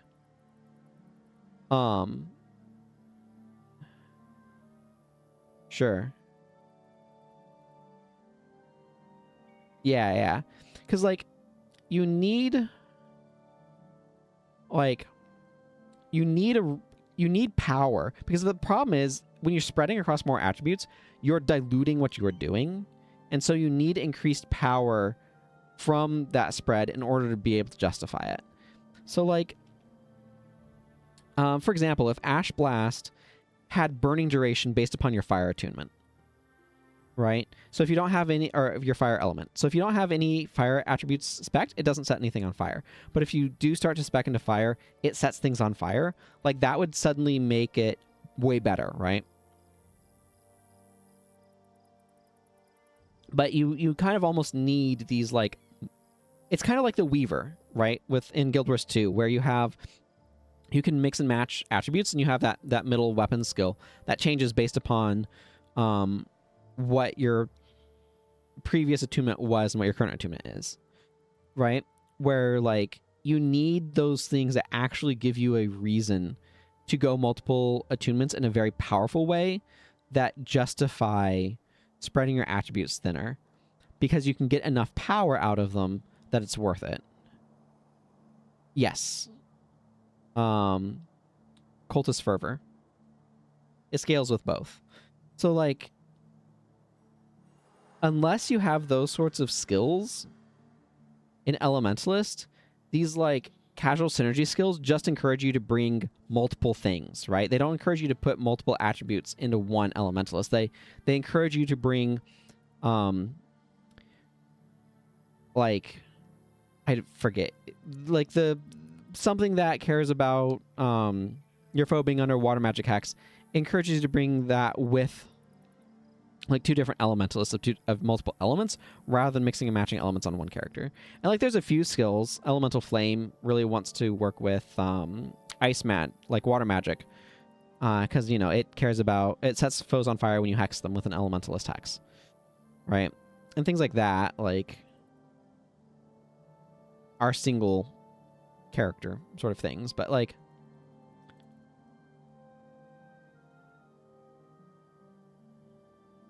man, it's such a bummer that didn't work out.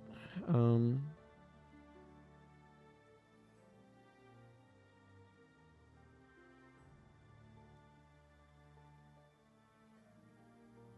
don't know what I actually want my elites to be here. I kind of want Twisting Fangs. Let's bring Mobius.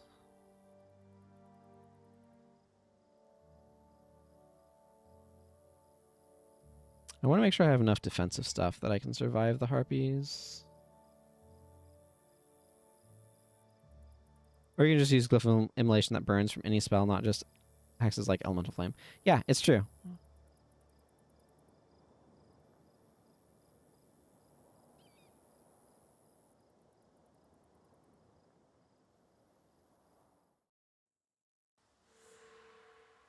I might not have enough energy on this bar, but I don't think it matters too terribly much.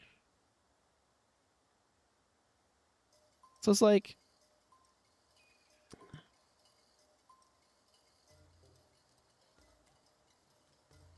the ideas that they've tried to pepper in of getting you to want to use multiple elements, they just need to be more explicit about it, and have skills that actually require two attributes to function, and to have it be powerful enough to actually justify doing that, but not so powerful that you have to. So it's like a really tough balance to draw, but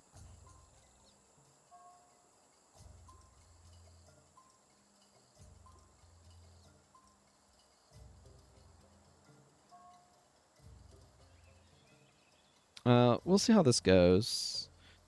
The Palawa Joko fight might be a little wonky, but I don't think it'll be too big of a deal. If you're a male character, you have to talk to Mina, but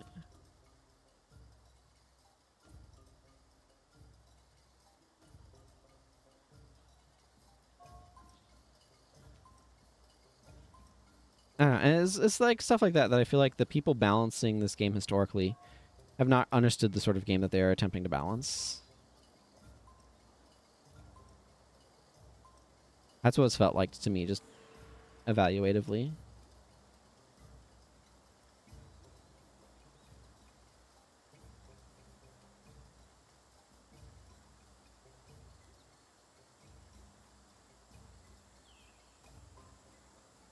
I see you like to roar.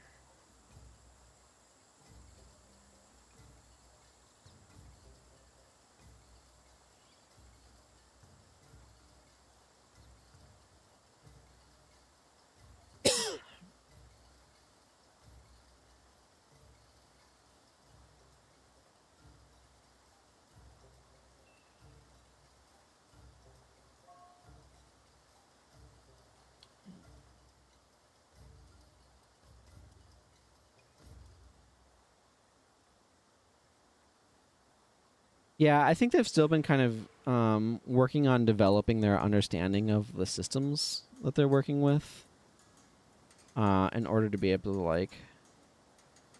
I mean, Mighty Throw is definitely exciting. Well,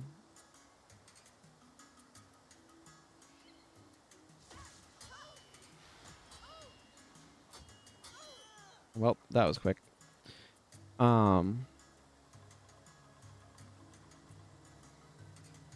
I think part of it is they feel sort of the weight of a legacy, and they don't want to like screw stuff up with balance experiments.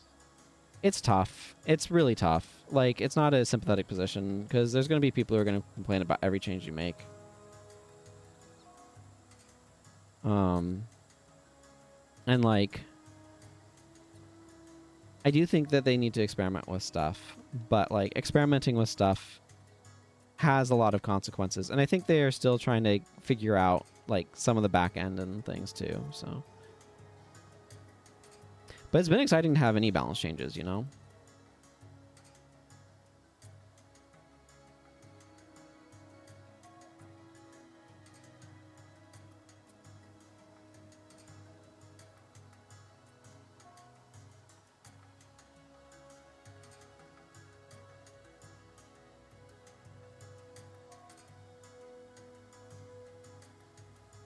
There's a few nobles over this way.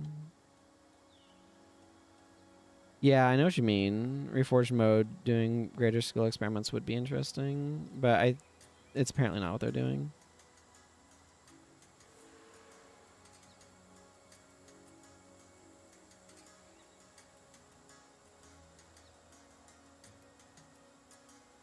I'm not sure if it would be feasible to isolate Reforged, like skill changes specifically within Reforged or not.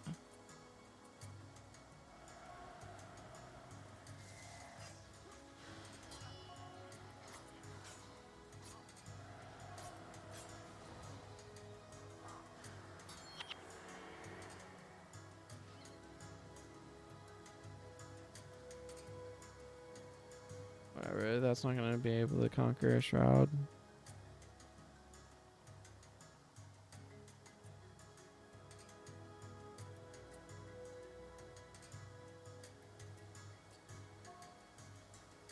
Like, the thing is, isolating skill balance changes in particular seems like it might be pretty tricky. Excuse me. And I'm not sure how easy it would be to do that.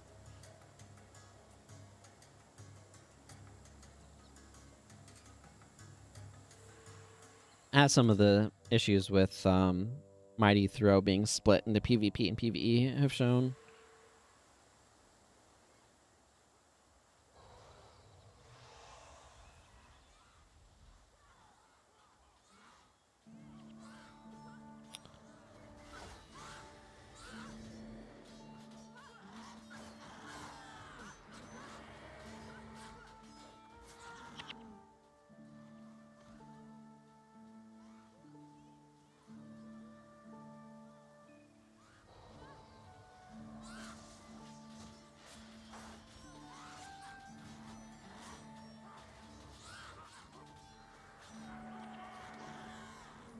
All for me.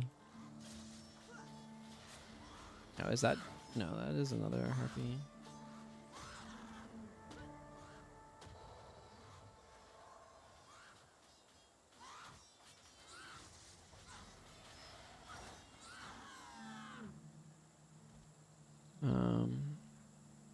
I don't know. I'm happy to have changes again.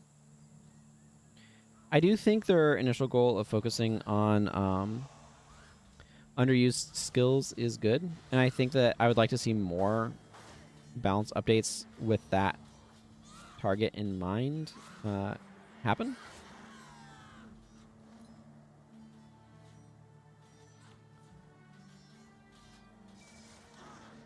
And, you know, they made Mighty Throw a skill that nobody used to a skill that everybody used for...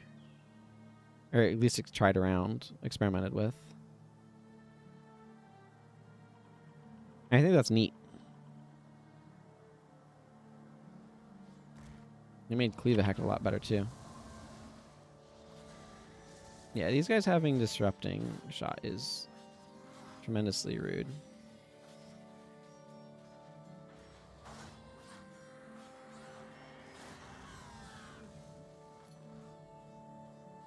No, I don't care about Spirit of Favorable Wind. So I take this Raider down. Is that the last of them? Yes.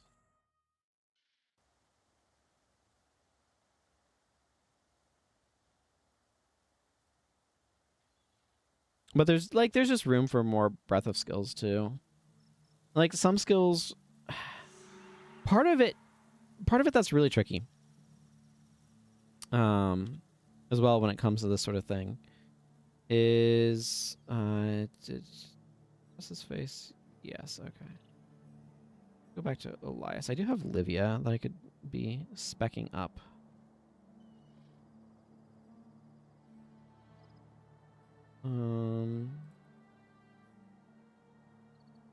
Sure, this is fine of team comp as any. I do want to just I'm keeping disenchantment for now, I think.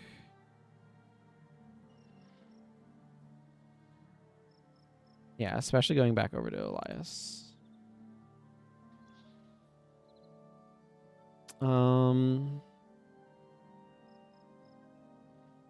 I think what I might do now, actually, is go back down here and cap, and then go over to the town over there. Do something about these hiccups while I'm at it.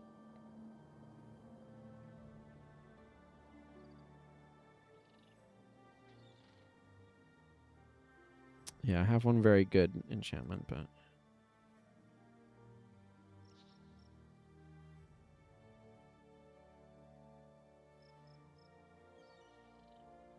need one of these, and I kind of want to just stick dash back on my bar because I've been missing that.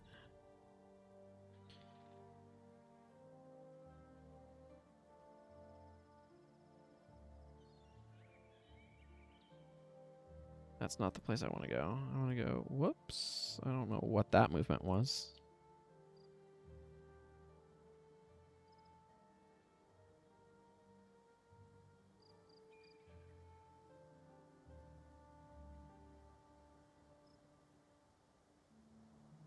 I wanted to go talk to Bram to see what he had to say about skills. Okay, Deadly Paradox, Signet of Toxic Shock.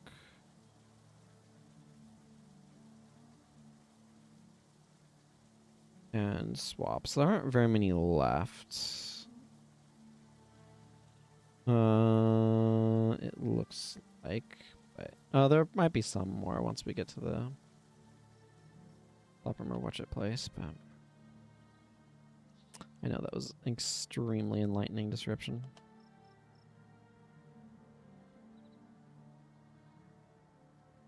I think that can get me some... I'm getting pretty close to being able to get multiple gemstones at any rate.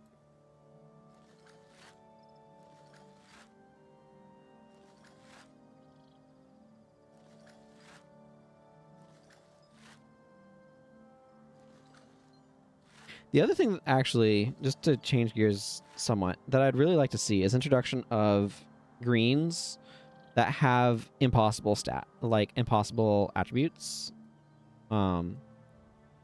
So like, what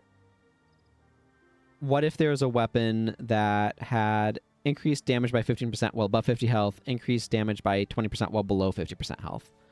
You know, like that's maybe not necessarily good, but it certainly is interesting. But you can't actually do that in the game, right? So like greens with unique and impossible modifier combinations, I think would be a really cool spot for uniques to exist in.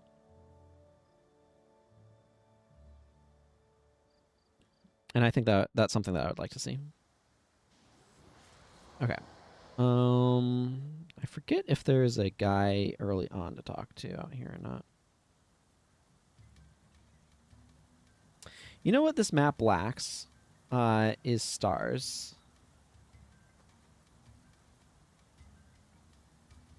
Yeah, the professional mods on greens makes things kind of nicely accessible.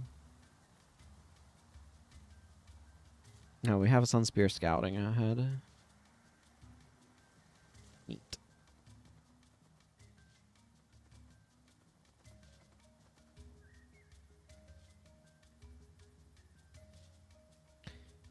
Need to make sure I get at least one screenshot for the future.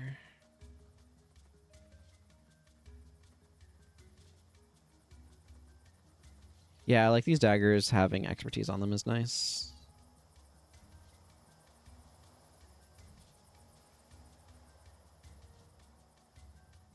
Makes my attack skills 1 energy cheaper. Or 2 in the case of Twisting Fangs.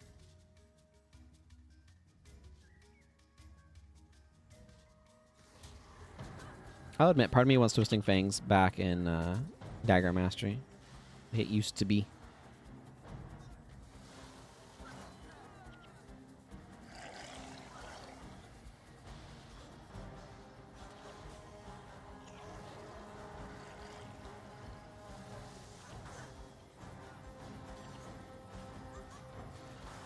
Okay, I will admit that the stagger chain is maybe optimistic.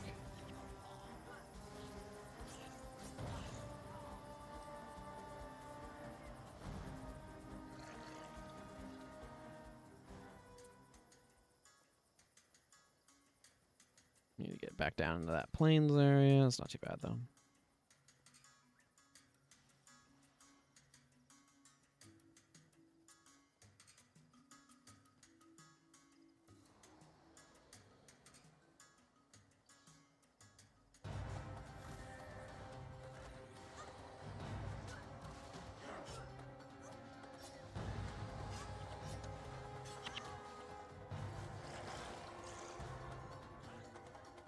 Okay, you can just run off. You're not doing anything. You're spending all of your time running away from me. You are very much not doing anything.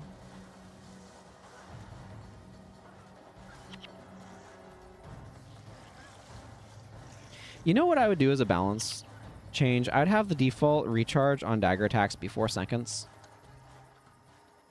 Feels like a lot of them are 6. But I'd be there's just a whole reevaluation of dagger attack numbers that I think needs to happen in PvE, so.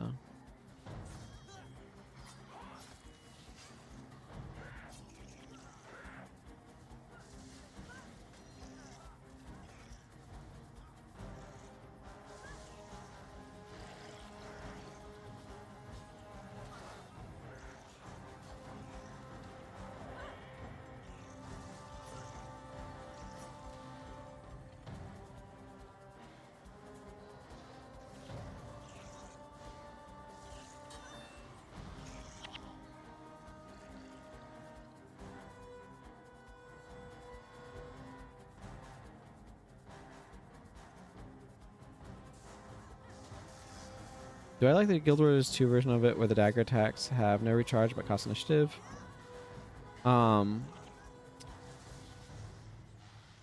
So that's an interesting question. I'm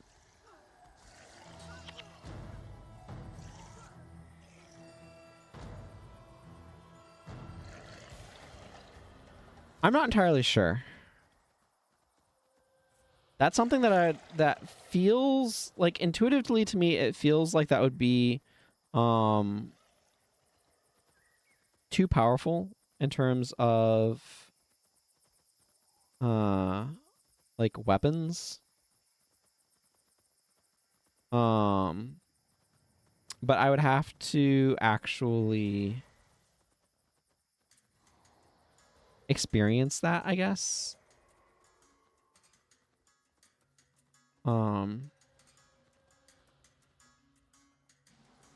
Yeah, no, they don't have recharges. They do just cost initiative. There might be a random exception somewhere, but I don't believe so. I've been playing a thief a lot lately.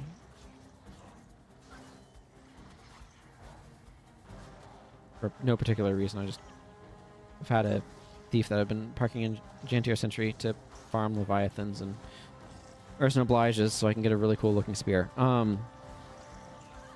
But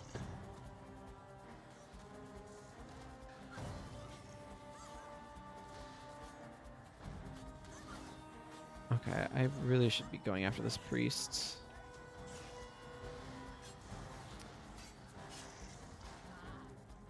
Yeah, like I don't know. I think that you could use adrenaline as a balancing mechanism for Yeah, Jeremiah the Unmerciful there is who I need to take out. I think you could use adrenaline as a balancing mechanism. So like if Twisting Fangs cost an adrenaline amount, then you couldn't use it like off the rip, as it were. You couldn't use it like right off the bat. Now keep in mind, like the only thief, like the spear has the dagger chain combo built into it, although not as good. But it has that concept built into it. Yes, I agree. I think in general, though, that they should, like, they have begun experimenting some with energy costs outside of that trifecta, if you want to call it that. And that's something that I think that they would be behooved to continue experimenting with, because I think it makes balance significantly harder if you only have energy costs within those ranges. Okay, well, if Jeremiah wants to isolate themselves, won't object.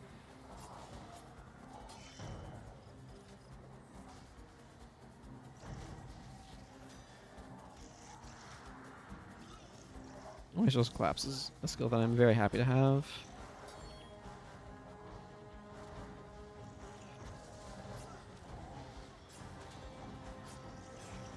Like, in PvE, it would probably be okay for them to largely not have recharges. It would probably be too strong in PvP, I would imagine.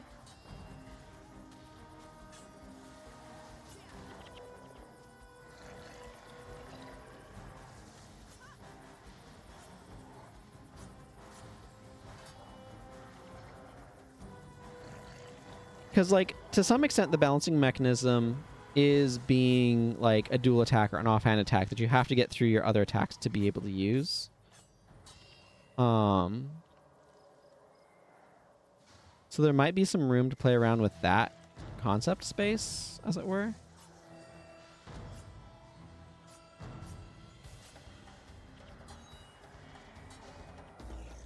I don't know. I definitely think it is in PvE a possibility, but I'm not sure how exactly it would look. I need to look to be able to function.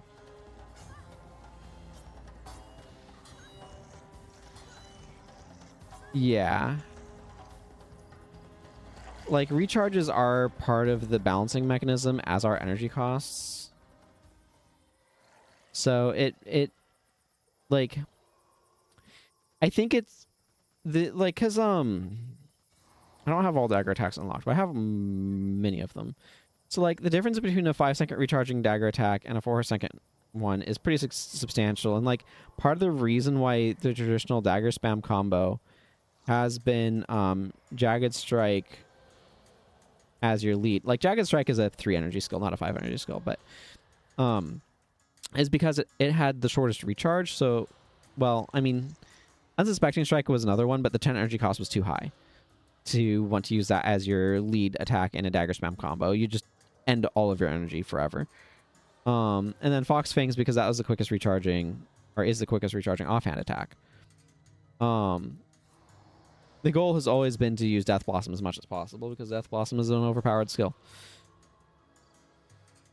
And so, like, no recharges at all is probably, like,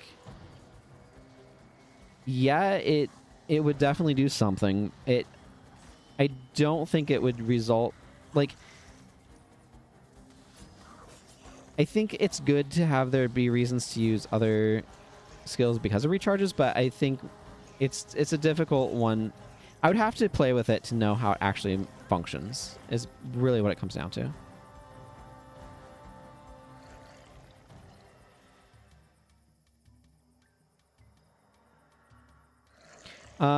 It wouldn't surprise me if they did something like that, yeah.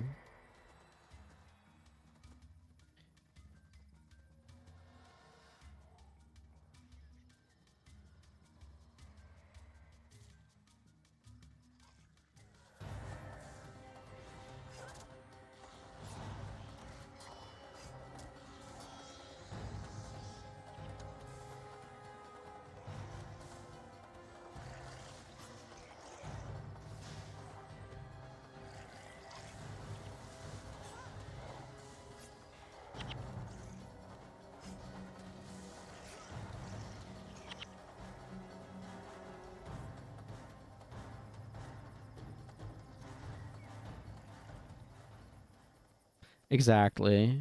I do think that the energy costs should be more granular in the game. I don't see a reason not to have it be more granular, and I just think it makes balancing the game so much easier that it's something that should be done.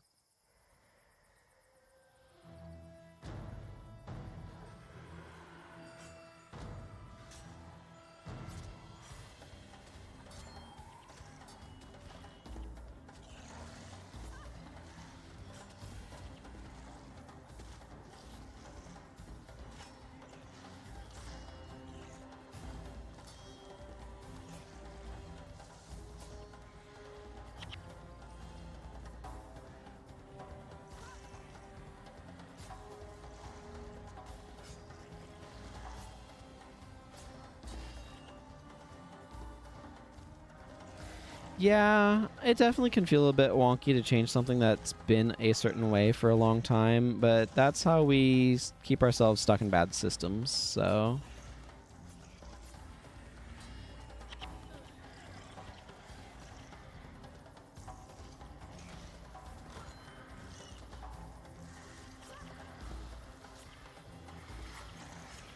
You get used to a new normal.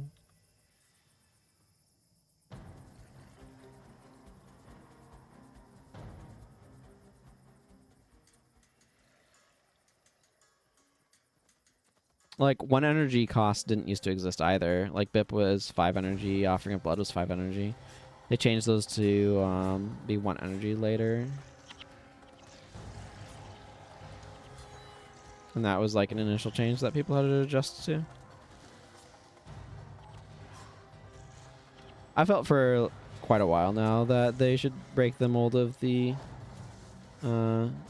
specific energy costs.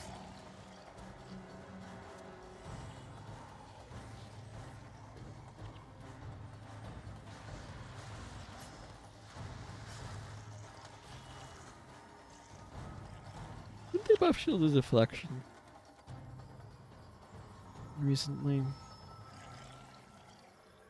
Yeah, they made it 5 energy. It's a lot more worthy at 5 energy than it was at 5-second recharge rather. 10 energy, but 5-second recharge. It's a lot worthier. I think they increased the block chance on it too. Not sure on that one. I don't remember. No, they definitely made it feel a lot better.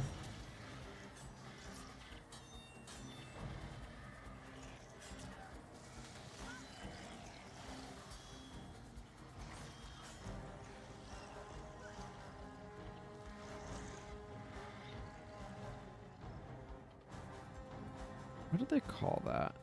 Do I have it unlocked? Golden Fang Strike?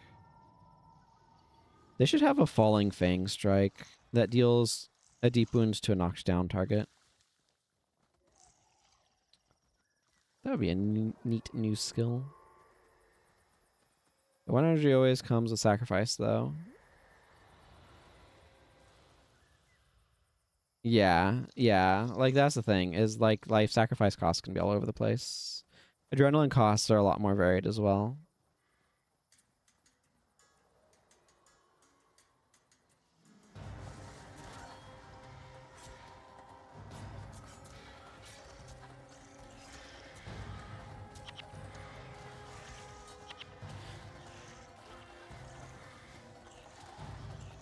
It would make knockdown stuff feel a lot better if you could get rewarded with deep wound for it.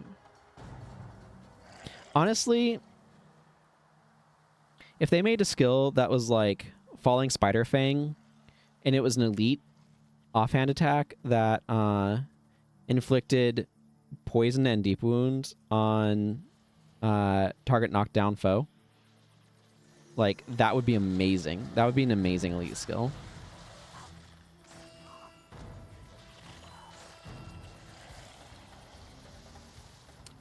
If it had bleed, if it was like bleed, poison, and deep wound on target knocked down foe, offhand attack, like 5 energy, 8-second recharge, that would be bonkers good as like an elite in terms of like, oh, you're actually inflicting some serious conditionage on this person.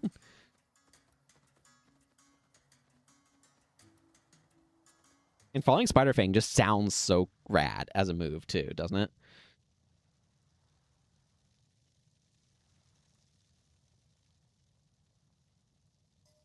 Hi, random chest.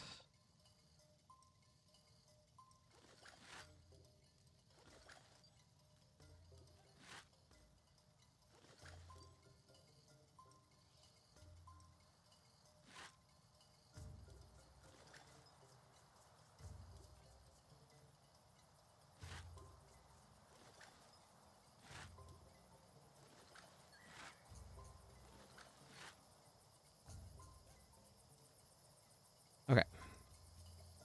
Back to Kodesh Bazaar. But I got an elite skill and I'm happy about it.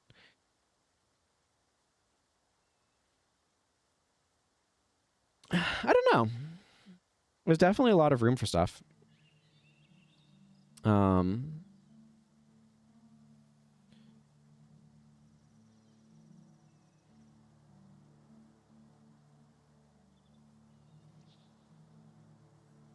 You could do a similar thing with Paragon chants and refrains and stuff, because they also have a very specific nomenclature, which I love that sort of thing.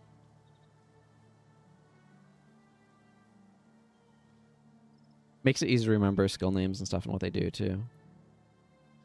Is Blessed worth anything right now? I don't think Minor Curses was. I wasn't looking at that. It's got a tiny amount of value. Okay, Blessed is not worth anything right now, which is very peculiar to me, but...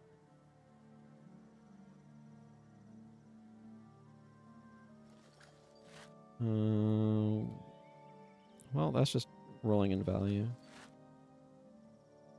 I'm going to give this to...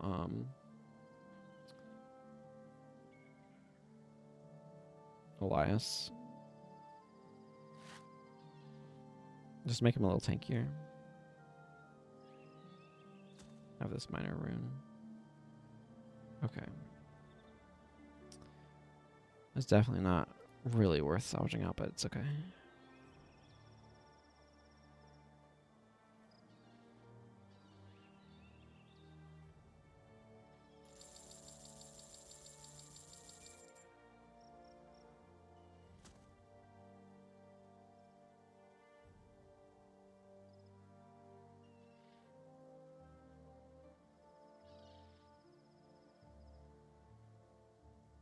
Okay, what do I want for a bar here?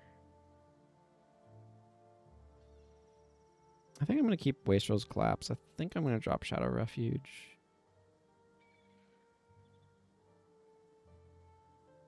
I like the greater energy management that I get from this.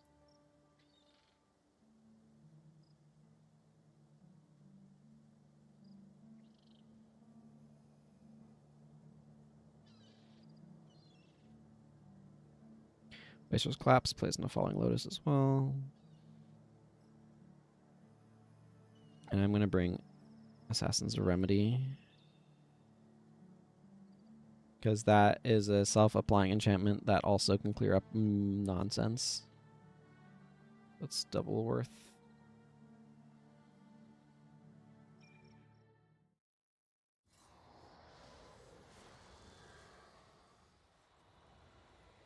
I am now a Sunspirit General. Forget Eternal Growth mocking me. Eternal Growth sucks, so I probably could do it more easily now that I have Zondra in my party. I didn't at the time. I'm just gonna kind of do the Mirror of List tour and grab the various infinite outposts. It's cool seeing the Grand Court of Sepulchre over there.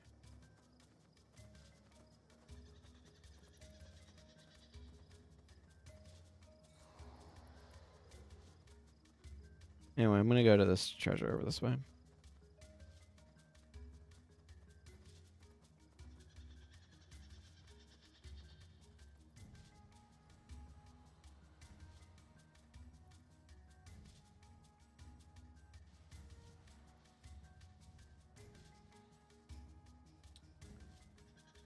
Want to go for like another 2-ish hours, roughly?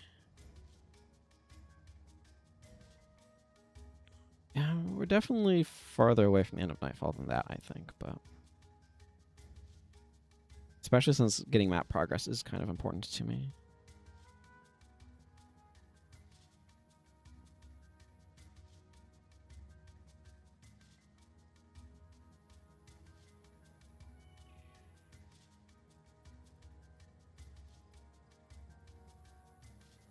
Ooh, a ruby. Now that is good.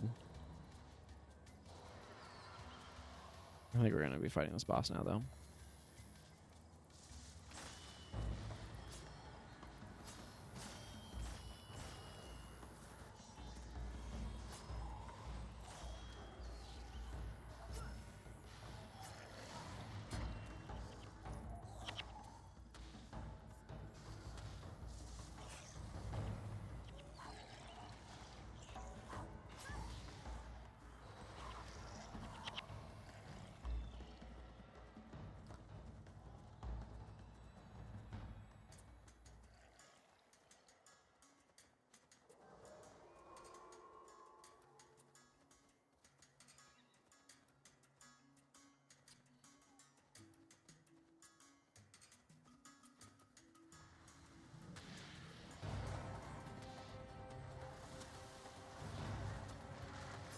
You. Where do you think you're going?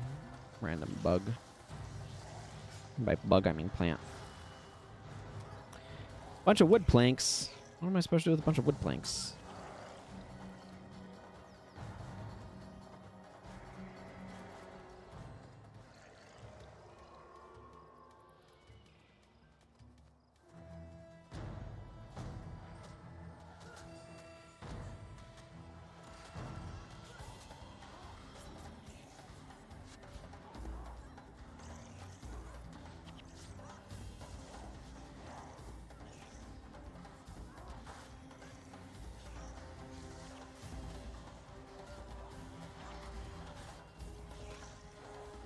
I don't know why I just used dash there, but I did.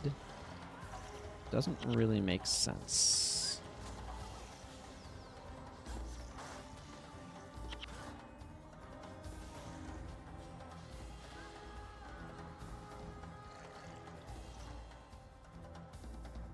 Now I'm just thinking about like dagger attacks and their names and stuff. Like golden means it requires an enchantment. Fang means it inflicts deep wounds. Spider means it inflicts poison. Lotus means it gains you energy. Black means it requires a hex.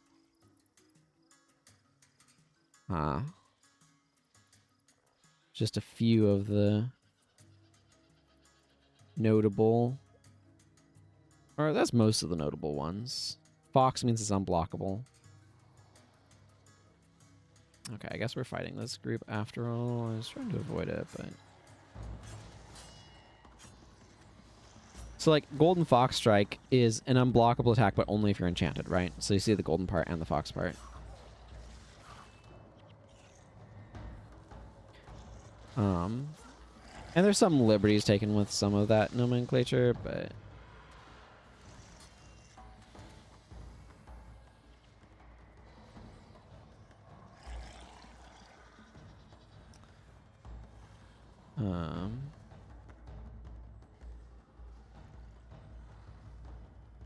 Mantis inflicts crippled as well. So like Leaping Mantis Sting. Leaping requires the foe to be moving. I don't think there's any other leaping moves. Jungle cares about foes being crippled, I guess, but that's the only one. Ox moves knock down. I should probably be Jungle Ox instead of Trampling Ox. I don't know. They don't... Not all of them have clear things, but like Golden Lotus Strike, you gain energy if you're enchanted. Black Lotus Strike, you gain energy if the target has a hex. That sort of thing. So there's definitely Golden Skull Strike. Skull, Temple, like it's the same idea, hitting them in the side of the head, right, for days. So just like Lotus Strike right here, just straight up gives you energy when it hits.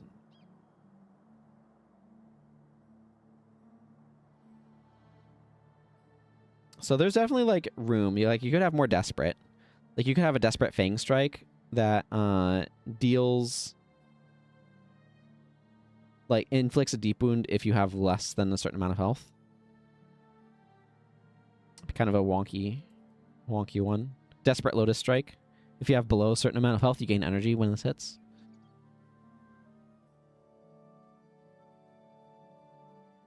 Unsuspecting. Like you can definitely like, some of these are like one-offs that you could make into a thing if you wanted to. I think I'm full on wood. But I could make more parchment out of existing wood. Do I want to go hop onto a character to do that? Where would be a good spot to do that, actually? Do they have that service? Hang on. Sometimes these places have artisans and sometimes they don't. There's material traders. They might just call them materials. They call them artisans and prophecies and materials and factions. I don't remember what they call them in this campaign. What's up in the materials market? Ecto is at 19 plat. Rubies are at 7.5 and sapphires are at 10. Abishar is at 6.5, which I think is down a little bit from where they were. Yeah, monstrous claws were higher, so those have come down some. They're still friggin' valuable, but not to the same degree. Man, Damask is quite valuable right now, too. That's a super high price for Ecto. Like, I remember buying a bunch when it was at 3.3 plat, so clearly that market has adjusted itself to put them at almost 20.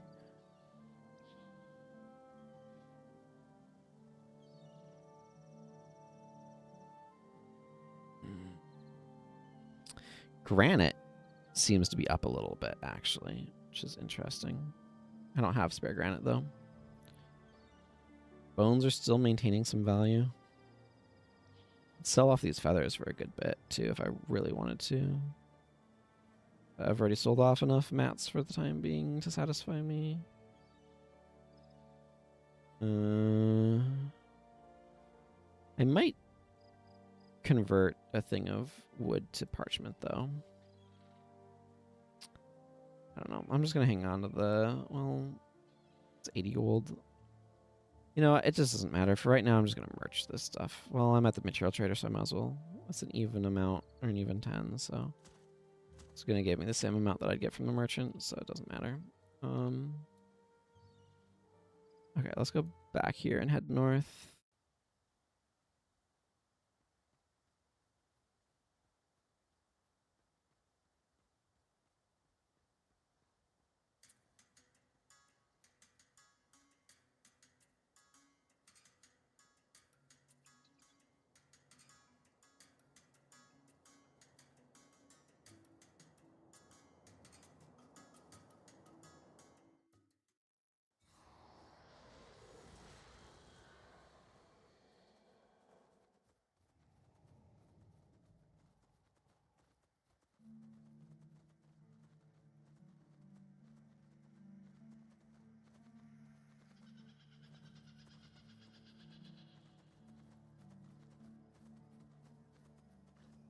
It's just useful to have these outposts. I'm going to need Zaganir Bastion, which is where I'm headed now. Later. So.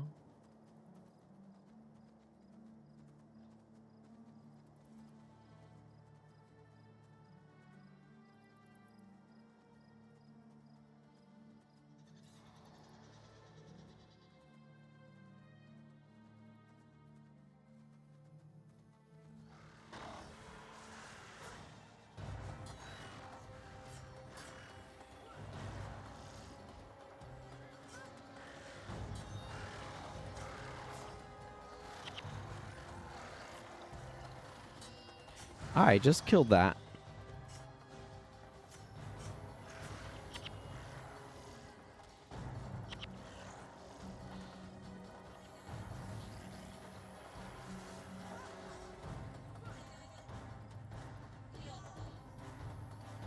I need to go roughly north.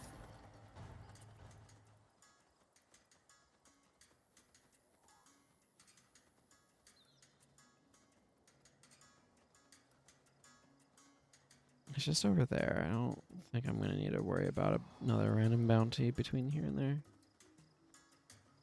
Thank you, fan, for blowing over the cool air from outside. You know, I've been thinking a bit about, like, Magic the Gathering Universes Beyond, of, like, what IPs would I be excited to see, and Guild Wars would definitely be up there on the list. Don't know how likely it is. I think Elden Ring is probably more likely, and that's another one that I'd love to see. I'd also love to see The Legend of Zelda.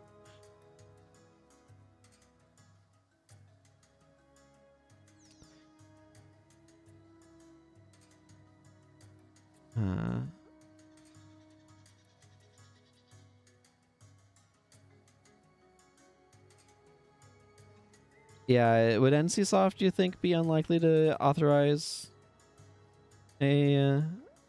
I'm not sure how exactly some of that control works, but... from a proximity standpoint, it'd be easy for them to collaborate, because they're both in the general area, but...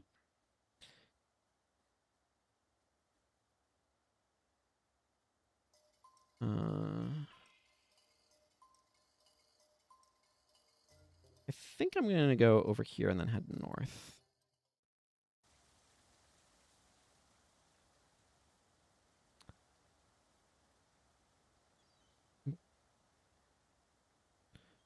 It'd be neat to have it there. I want to cast Prince Rurik and whatever. And I don't know how you'd necessarily handle it. From that standpoint of, like, would you have some cards for Guild Wars 1, some cards for Guild Wars 2, some cards for, like, Guild Wars 3 maybe even? I don't know. I know they are making that, like, card game for the Chinese market. That's, like, a digital card game. Or some sort of digital collectible game piece game. That's based on the concepts of a card game. And I don't know what the authorization process for that looked like or anything, but...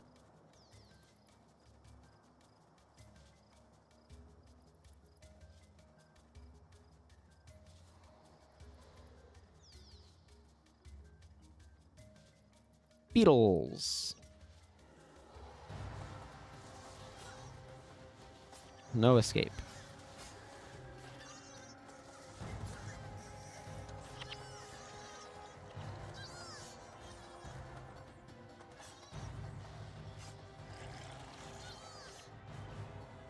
I don't know. Is NCSoft particularly, like, against, or, like, have a known reputation for being against collaboration type projects like that? I would assume that they'd just be like, yeah, that'll give us money, why not? Yeah.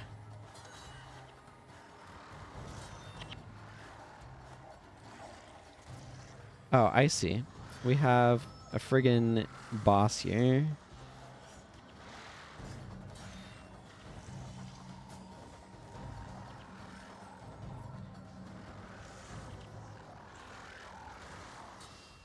Hi, random E-Search boss.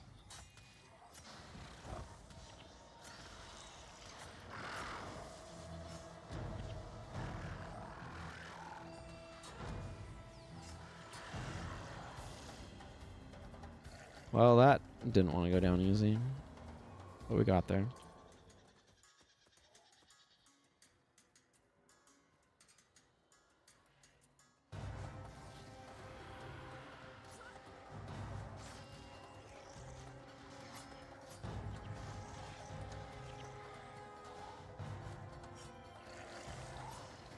Falling Mantis Strike.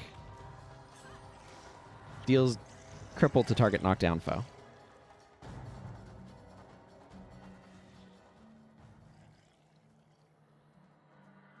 There's so many options.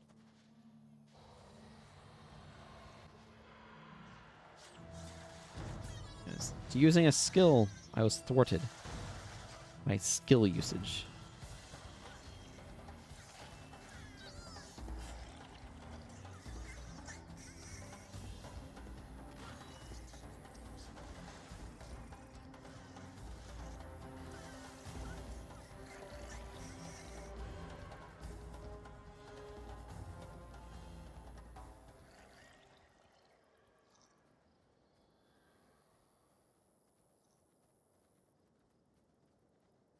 NCSoft historically leaves their unit to operate relatively independently, and the franchise is rarely engaged in external promotional crossovers, it says Google. Sure.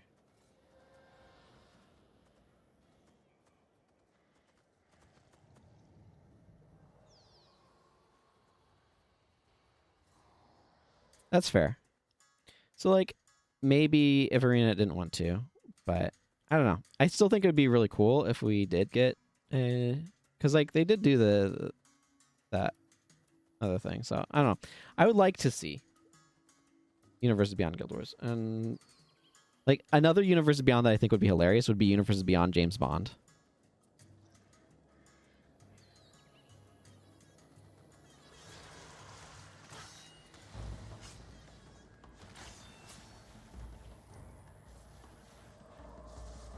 I think that would be really funny.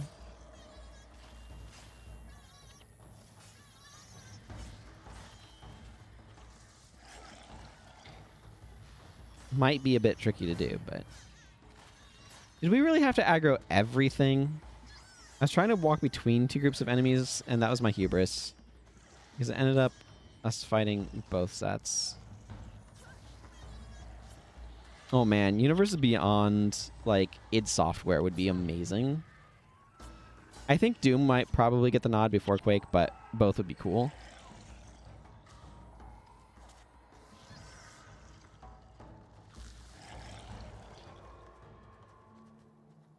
Quad damage would be a red enchantment.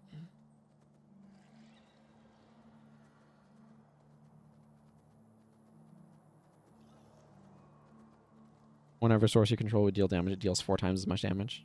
Or like, if a source you control would deal damage, it deals 4 times as much damage. But that would be so fun. So silly. Legendary enchantment, quad damage. Or legendary enchantment, legendary artifact. I'm not sure what you'd make it. Maybe legendary artifact, actually. Is Mihanu Township.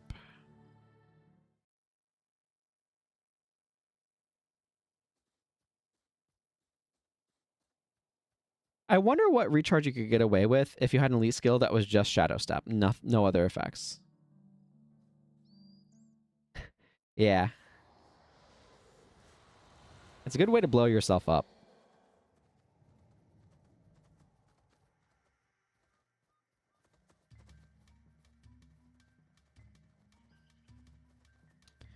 Good old quad damage.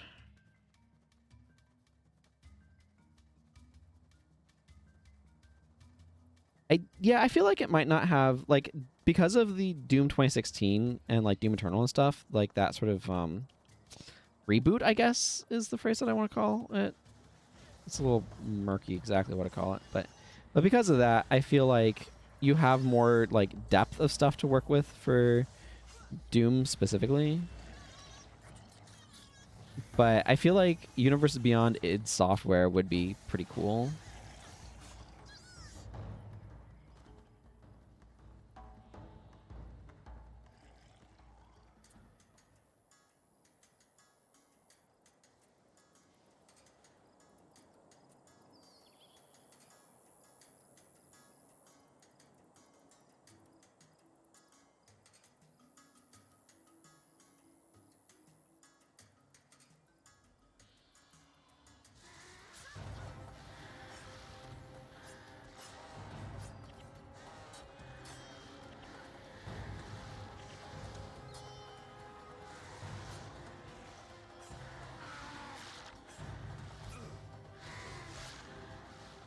Did I just get knocked over from counterblow? That's rude.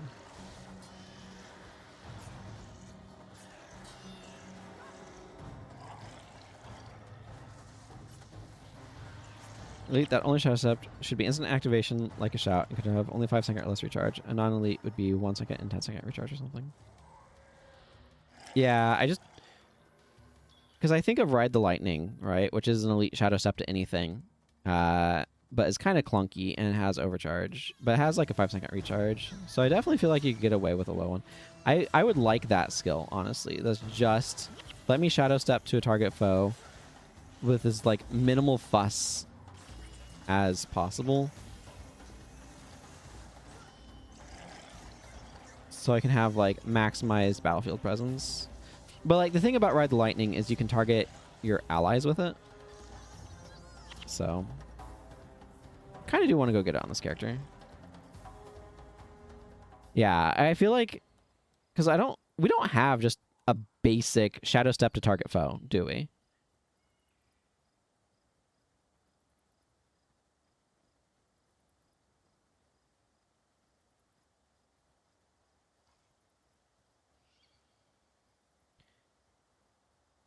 Yeah, no, the overcast is appropriate on it. I agree.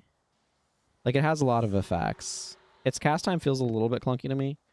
Because, like, a lot of the Assassin Shadow Steps are quarter second.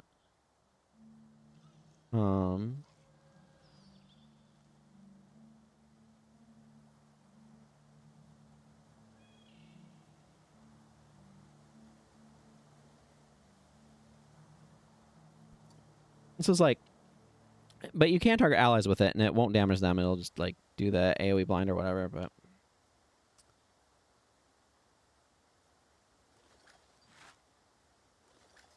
I'm going to check the wiki page for geodes. I feel like you should be able to get...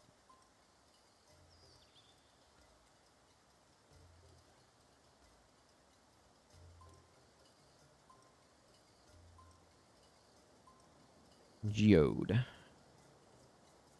Okay, rare salvages to rubies and sapphires, but that's probably fairly uncommon. It's still a worthy enough thing to worth just getting a little minor amount of dust for, though.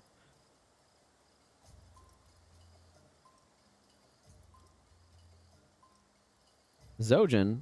Oh man, I thought you were a factions character.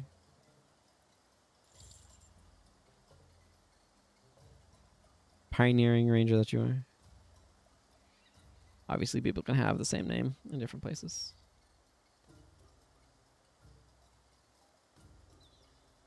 I imagine this is the same list of stuff, yeah. I do kind of want to make sure I go get Red Lightning on this character, actually. Scorpion Wire is not a shadow step in the traditional sense of the term. Like, yes, it technically lets you go to another foe, but, like, at what cost?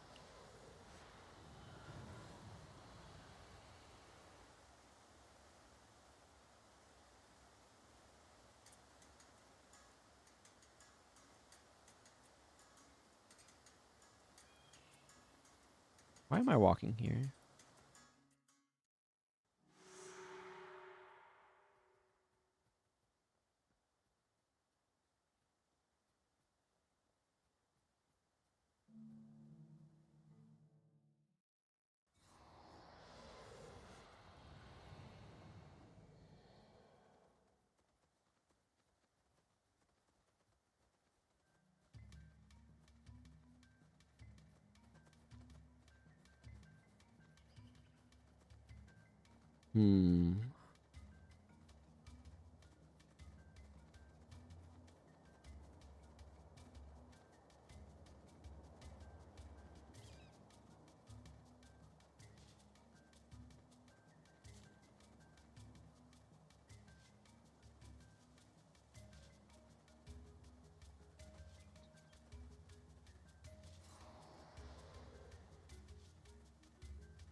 This is such a long walk over to where I'm trying to get to.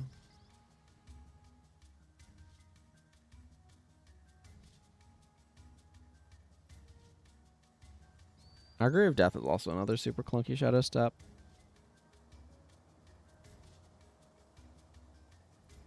I kind of like the idea behind it, but it's just so...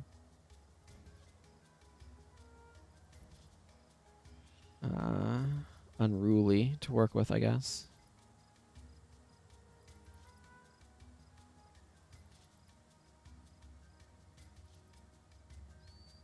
What if there's a shadow step with a 2-second activation time and no recharge?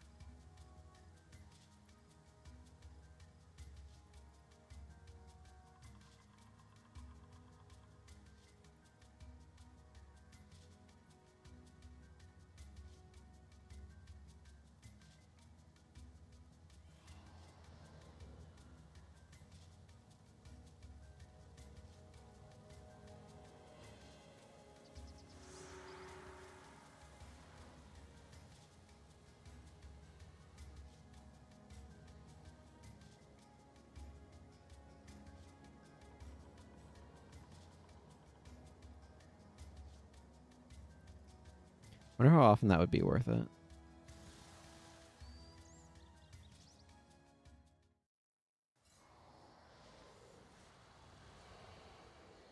So what'd you do if you had to make... Look at this palace. How many giant sofas does one need? It's true.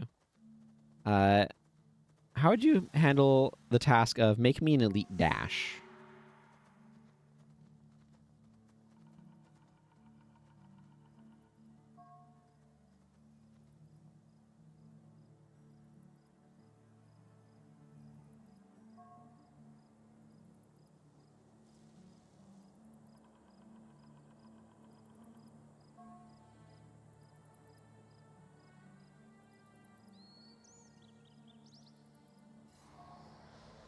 That's an interesting question.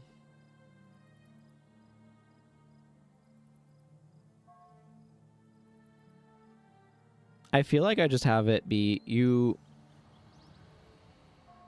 run and attack 50% faster.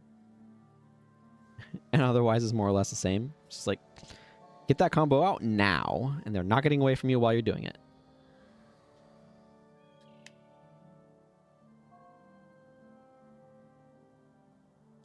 Ah, yeah. That's another way of doing it. Like Shadow Dash.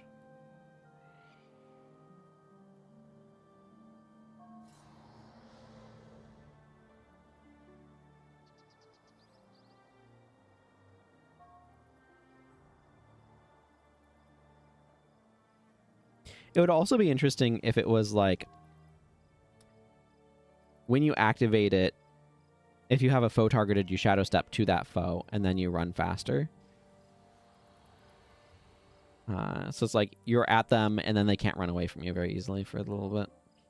That's like, again, that becomes a shadow step rather than having the movement be the primary focus. That definitely seems like one that I could see wanting to use, though.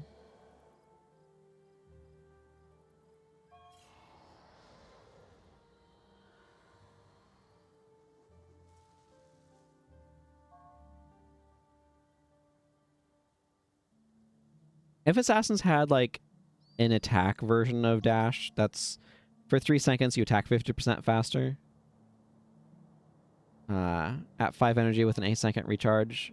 Like, that seems like that would be reasonable as a non-elite, but it'd be very strong in PvP.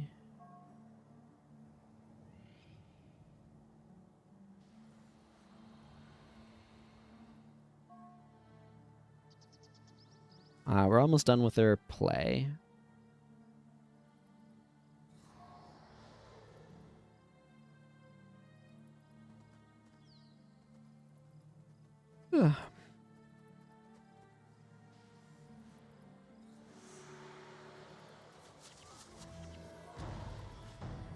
Wow, they just straight up murdered Vac. That was pretty instantaneous.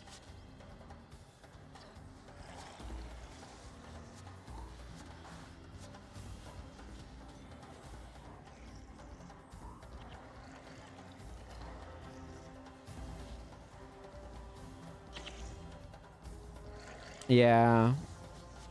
I feel like just like for 3 seconds you attack 50% faster and your attacks cannot be blocked. 8-second recharge, 5 energy would be actually very strong. Like that would probably be an elite in PvP for PvP balance purposes.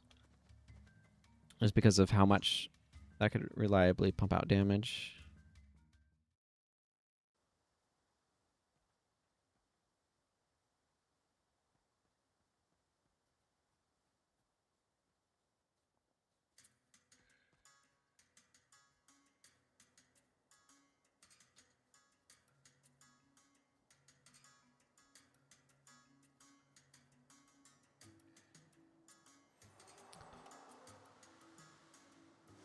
I do feel like Locust Fury needs a buff of some kind. I'm not really sure what.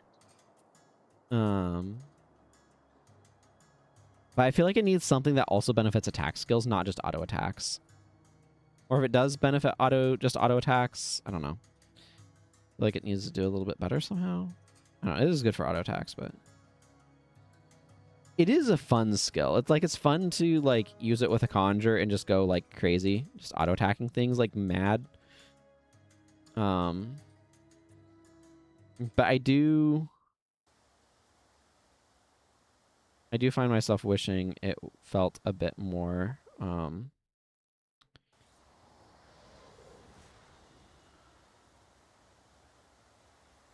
like, because it doesn't synergize with attack skills directly, other than like golden skills, obviously.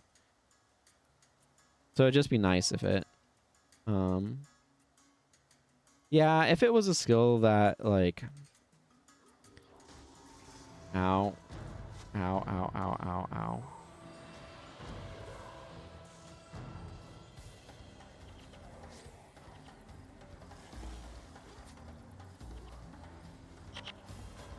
Can't touch this. But I wanted to headbutt him.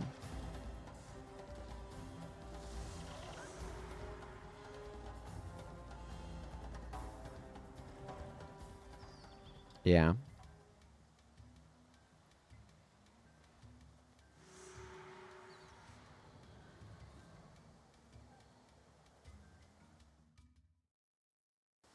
Where am I at in this? Am I already at Zaganir Bastion? Is that what I'm doing now? I am not paying the deepest attention to the story.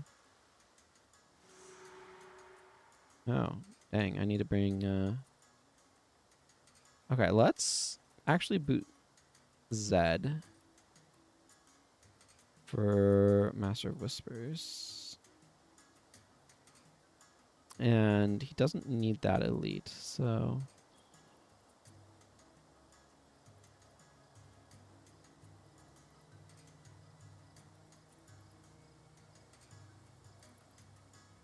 The leadership skill that I'm thinking about.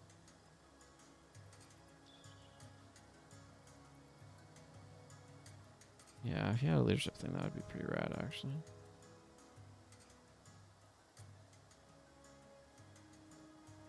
Oh, whatever.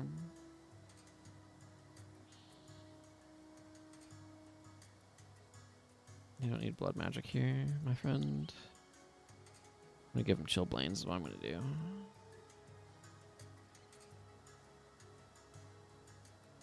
Maybe something else, I don't know.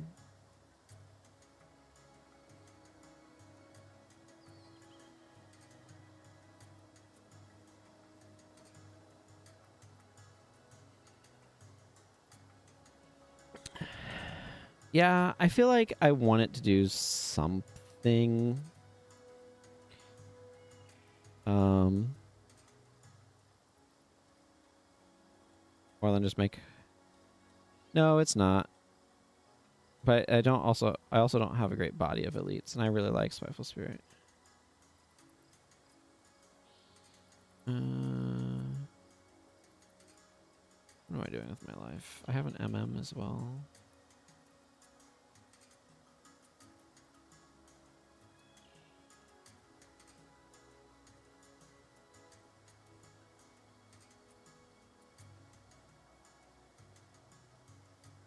Elementalist for Glyph of Lesser. Do I have...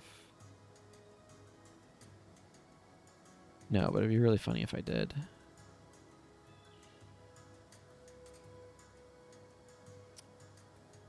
Actually, if I go...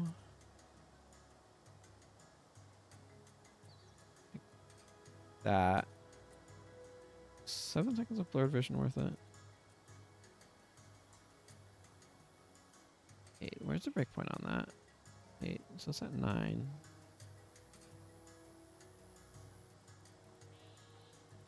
Not terrible is what I'm saying. I was thinking of Glyph of Lesser.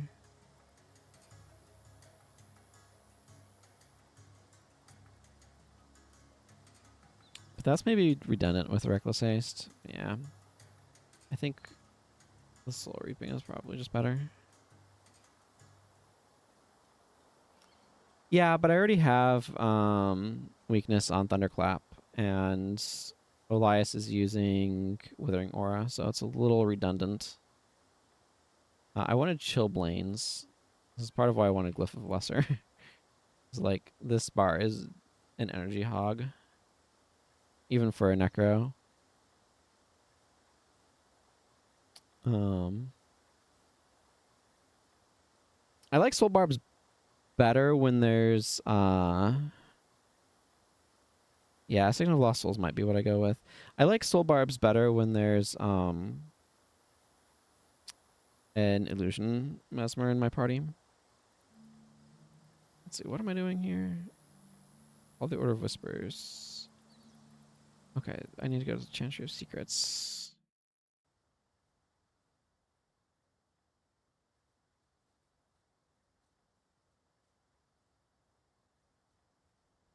I admit I am not super familiar with these steps because of how often I've been going with Margrid.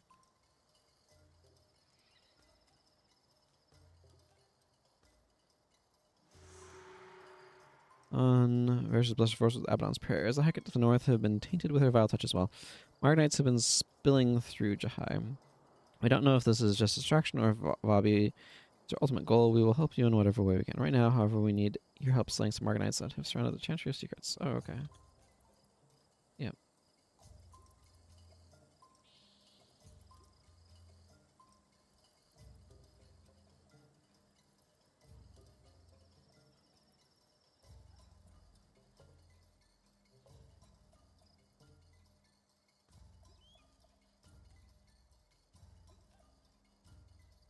I'm a rank 1 Delver, but that doesn't help me against these guys. 32 Lightbringer promo points. Weak. Weak, I say. Weak.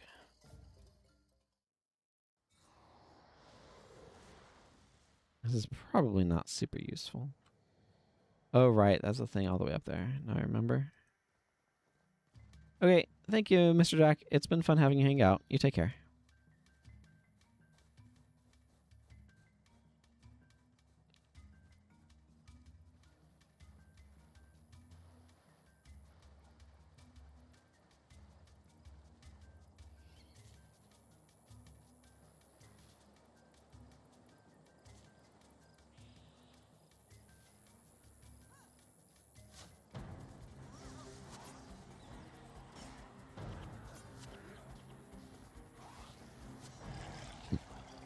Excuse me. I seem to have developed a burp from my water drinking. Like humans do.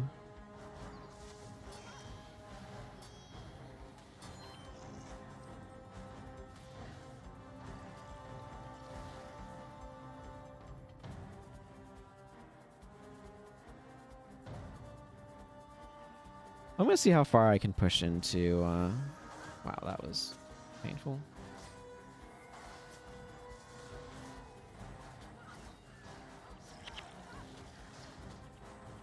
How far I can push into Nightfall today. I do think that there might be some elite skills for me to be capturing soon, though.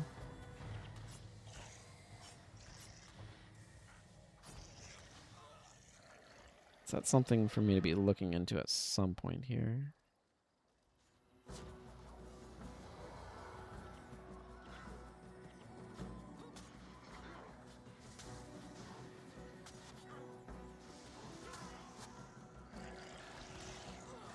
I see you, priest.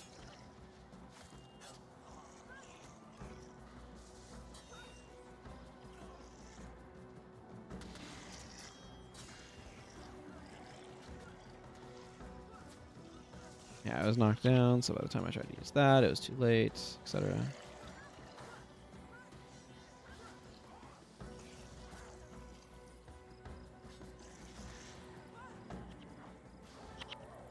Man, I feel like this year in particular, I have been finding myself looking forward to autumn more than usual.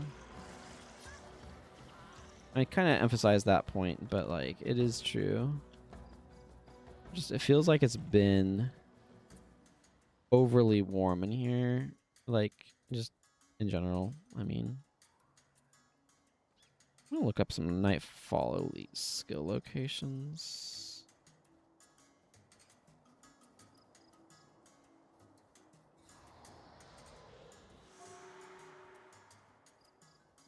They got Wave, the Assassin, and Hidden Caltrops.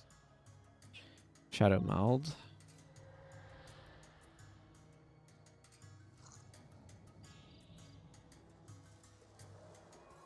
Okay. Fox's Promise should be in the Holdings of Chokin, which is in the area. I got Wastrel's Collapse. Okay, so Fox's Promise is the only one out here. The other ones are in the Desolation and stuff, so...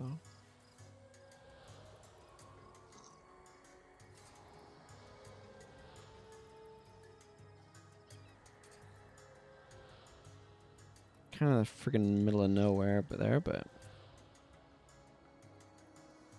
Oh, I guess I was supposed to, at some point in there, direct the Order Initiates or whatever. I think it does not matter.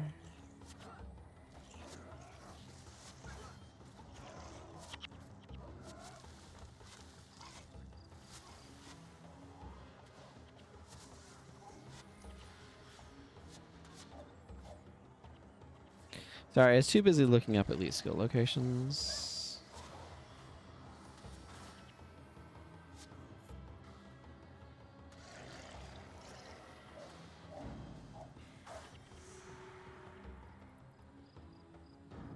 What's up, Norgu?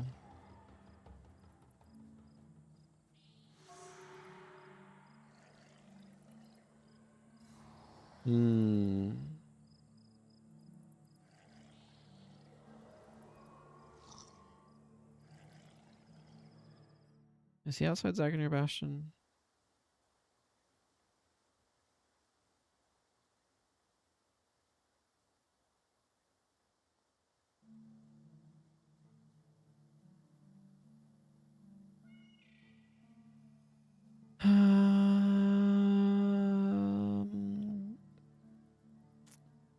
Gate of Desolation doesn't have one, right?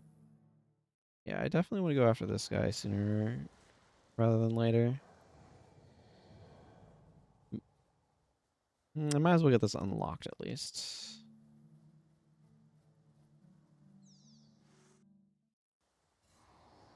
I'm going to stretch a little bit while this cutscene plays because I don't think I've had this one play in a while.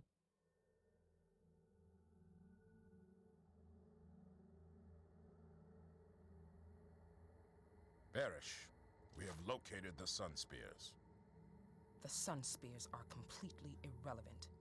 Everything is ready. We must move at once. Surely there is an easier way. No. It all comes down to this. We must do this not only for the good of Korna, but the good of all Elona. Barish, I fear for the priests. The followers of Lissa will be unharmed. I respect your faith, Morgan, and would never harm it, even in Abaddon's name. Perhaps if I spoke with them, they would let us proceed. No. No. Let me handle this. Your precious priests are safe. But I must ask you, old friend, where your own loyalties lie. With your faith, or with your homeland? My loyalty is to you, Varish. To you and to Korna. Thank you, old friend. Ready the troops, General Morgan. We move out!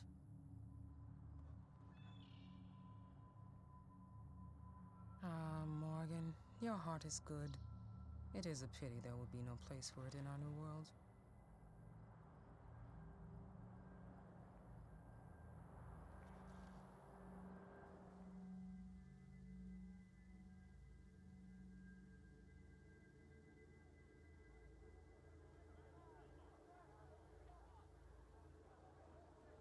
Good audience. We should have sold tickets. Hush. Excuse me, Mr. Big-Time Secret Keeper. Will you be quiet? At least Prince Amtur is attacking the problem head-on, instead of sneaking around. Norgu, I mean, no one even knows your real name. my task rests heavy on my shoulders. I do not engage in such frippery. Shh! Keep it down. He's talking. Soldiers of Vabbi, we face our ultimate foe. There has not been a battle like this since Tarai Asa himself defeated Palawa Joko at the Battle of Jahai. We are few and our enemies are many. This is our greatest battle, and it may be our last. But let it be known that we would rather fight and die than cower and hide. Let the bards make legends of us, for today we defend our homes, and we will not sell our lives cheaply. For Vabbi! For Ilona!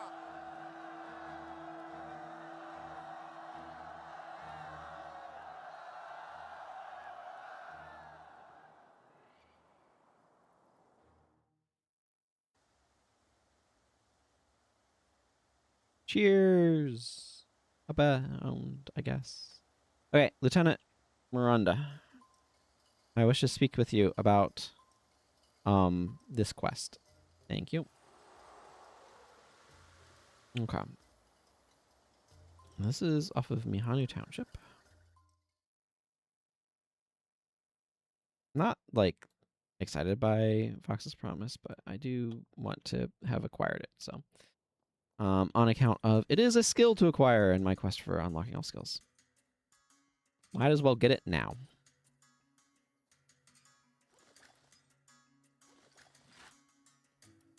$64 gold.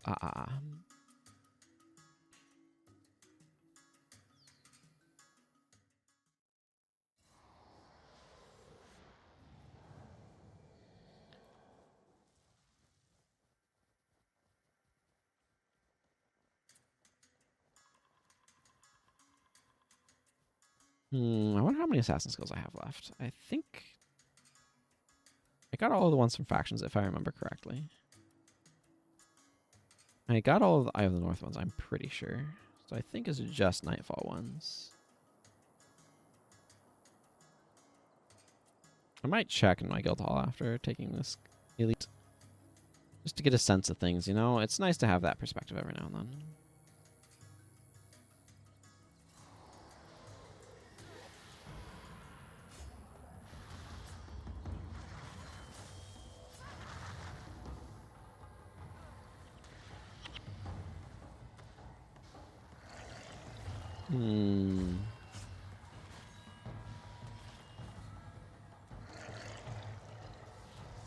I do wish there's an adrenaline-based attack in tactics that I could potentially use. I think that would be neat.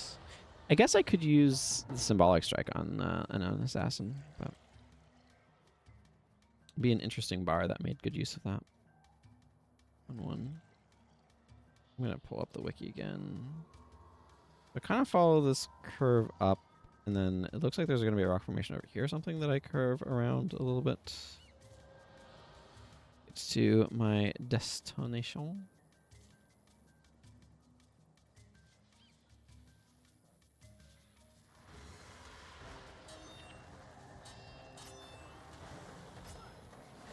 Oh yeah, I have the nonsense on me.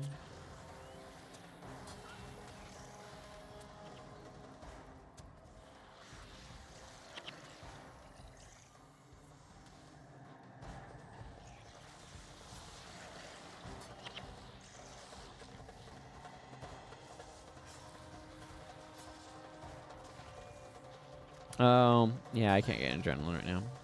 Well, I couldn't.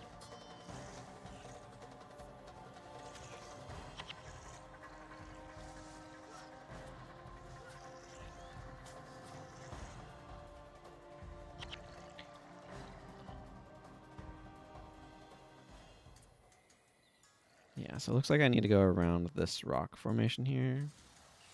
Go ahead and grab this guy's. Okay, he just wants me to kill plants. I see.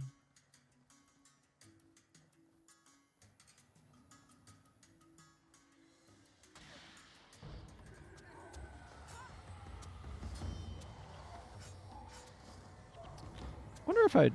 This is very idle thought. So, but I wonder if I would be better off doing like more streams that were shorter. I don't know. Like I said, that's a very idle thought, not necessarily indicative of any particular anythings. Not saying I am going to change anything. Oh my goodness, I just had my lead attack de-shotted.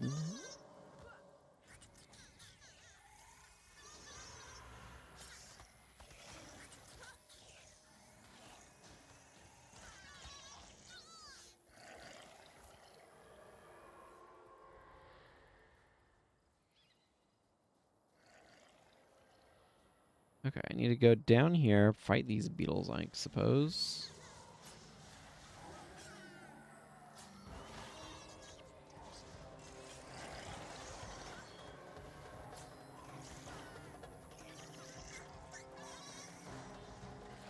I'd open my window, but I don't actually know what temperature is outside right now. I guess I could check.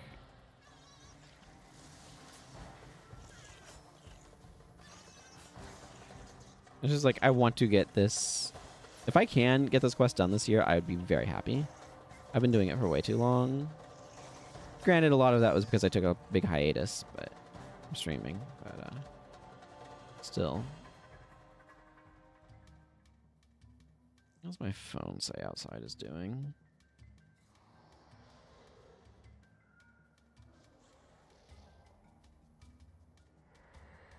$82 Fahrenheit. Now you give me the insect bounty? Blech. No wonder it feels so hot in here. Not sure. This way, okay.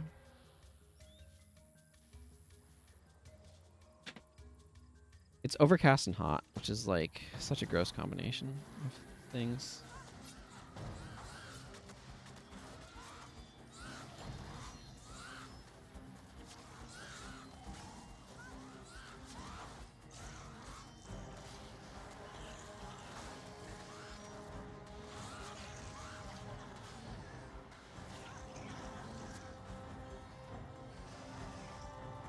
Speaking of capture, getting D-shotted would be hilarious and tragic at the same time.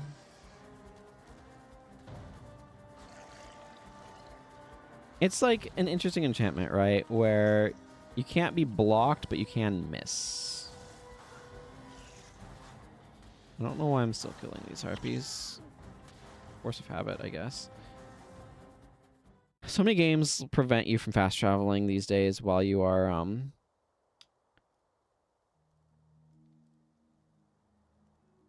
in combat. It probably is distorting my perspective on these things. Let's see, do I have... Yeah. I probably have more feathers than I strictly speaking need, but I do feel comfortable, or more, like, I don't know, better accumulating them. Campaign. Assassin's Promise that I need to go get on my Ellie. That's going to be a little bit before I get... I think my Elementalist is going to be my next character that I'm going to focus on, but... Assault Enchantments, Deadly Paradox, Mark of Insecurity, Shadow Prison, Toxic Shocks, Swap, and Shattering Assaults. So yeah, I don't have very many left. Just those three. I'm going to check to see if those skills are... Let's see. Deadly Paradox. Okay, Gate of Torment, Skill Trainer. Signal of Toxic Shock.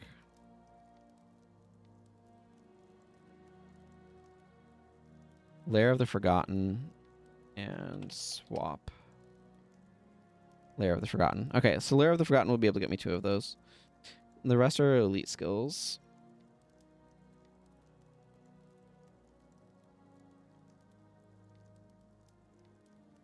And then yeah, I have all of the Eye of North ones. The only factions one I have left is Assassin's Promise, which is, as I said, for a different character to get. Skilled lists, Nightfall. So I think a lot of these are going to be Desolation then. Fox's Promise I got. Vicious Collapse. Yeah, so then Desolation is going to have Shattering Assault, Shadow Prison, and then Depths of Madness. I already got Golden Skull Strike off of something else. That's going to have Shattering Assault's available there again.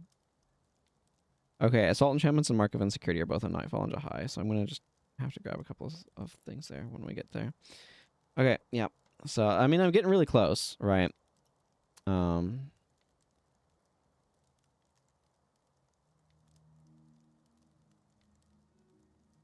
It's very exciting. I am going to grab another, like, 6 signets of capture. Goodbye.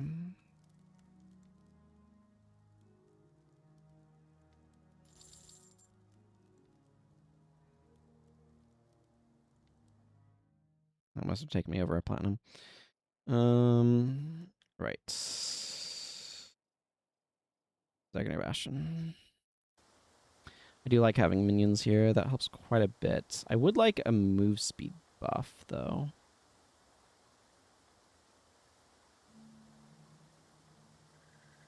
Am I a little too defensively oriented, maybe? Arguably. It would be one of those things like, if I could charge on this character, this would be a great spot to do it, but that's not happening. Maybe someday. But no move speed buff for me.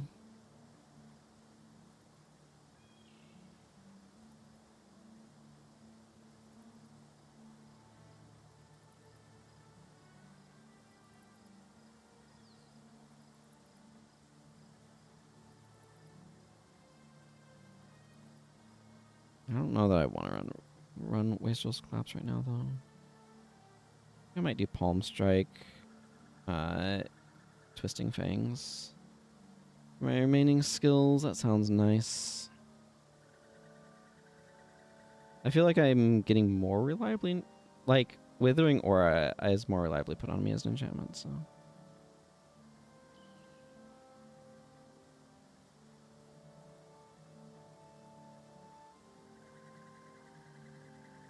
Yeah, this is probably fine.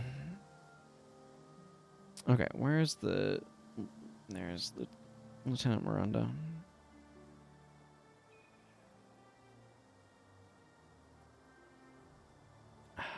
Delicious, delicious water.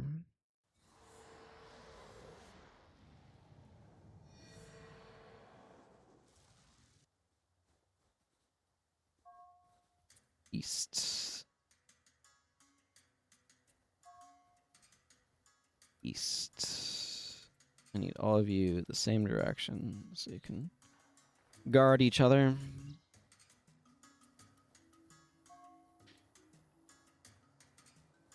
This one's like not too bad to do, but you also have to make sure you have enough DPS to like keep your pace up. It's very easy to be a little slow and have problems as a result.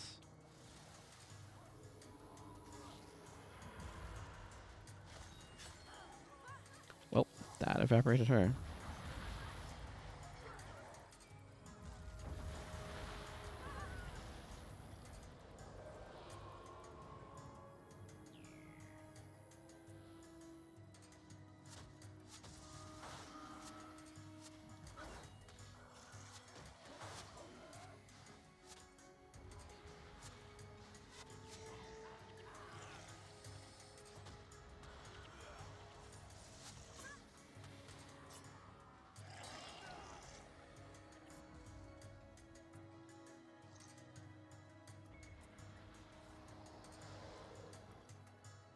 We're able to take these guys out pretty swiftly, though.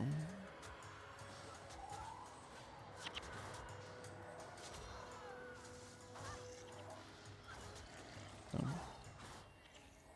fairly satisfactory in that regard. If I had more... spreading of Cripple around, I might consider more Trampling Ox, but...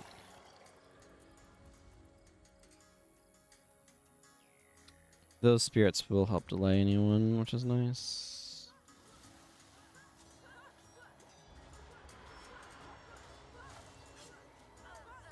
Dear goodness, the priests being what they are extraordinarily weak. These do perform siege attacks, which help, for what it's worth. 31 skill points.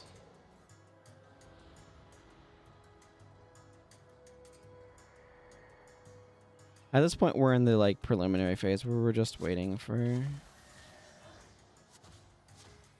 spawns.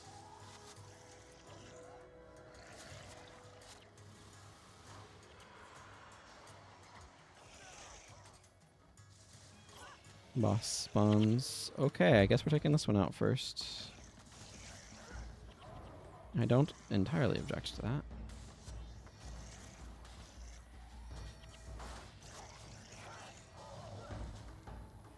Part of it too is we do have access to barbs, which is helping to boost our damage output capabilities.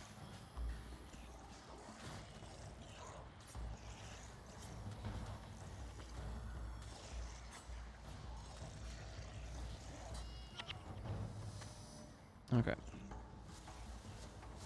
I want to get down here.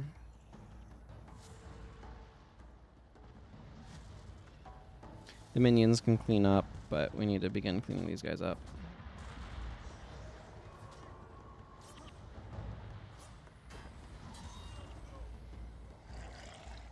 It's important to spend enough time here to reclaim the bombard.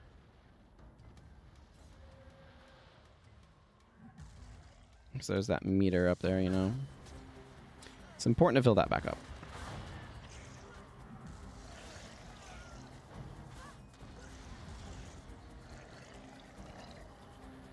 Okay, let's push through here.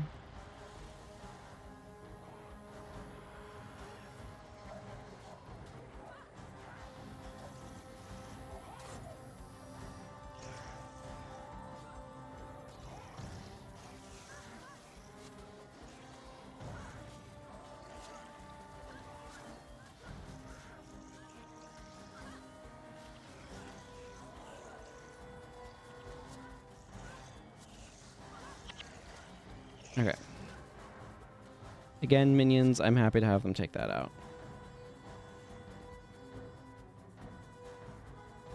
Anything that needs taking out back there anyway.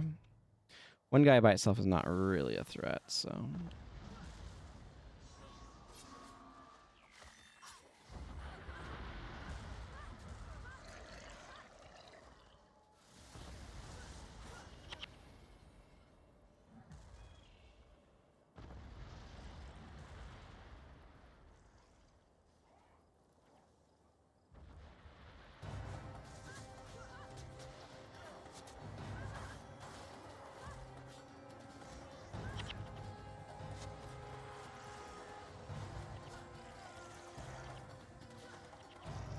There's our boss, or the general, they call him. I think Barbs is probably doing a lot of damage here. Can't touch this. He's a little bit crimping my style, I will admit.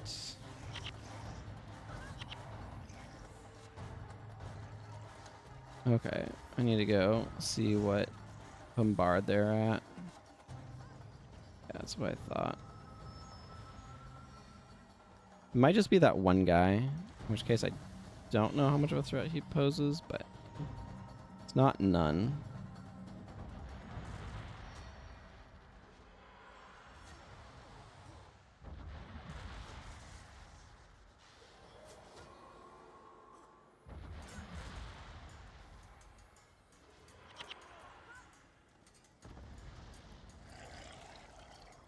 Okay. Time to go push the other direction.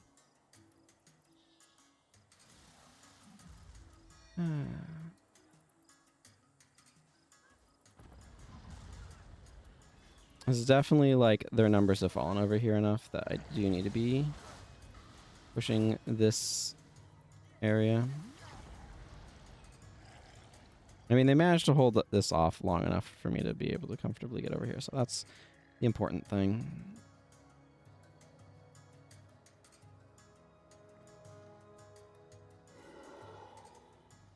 Really want to have that up before getting over to this boss.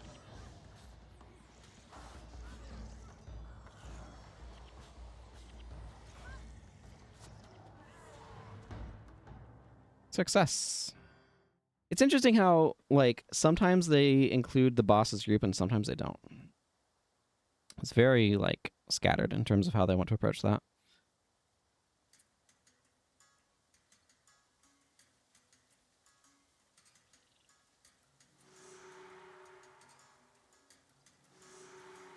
Okay, let's go. I think it's Honor Hill to recruit Norgu.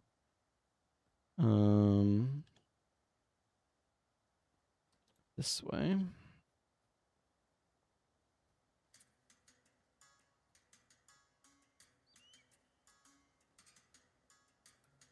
I think my energy has been consistently good enough. I'm going to switch over to Falling Spider. I'd rather have the additional condition damage. For now, anyway.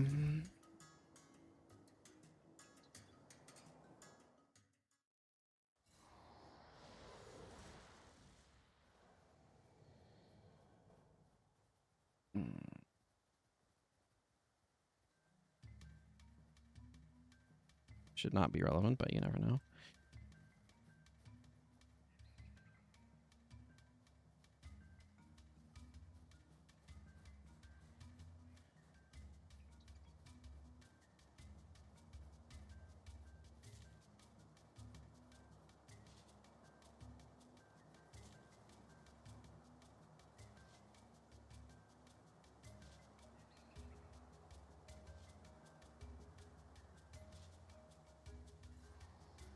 Okay.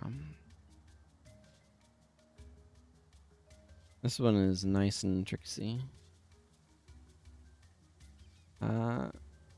Yes. Gorin.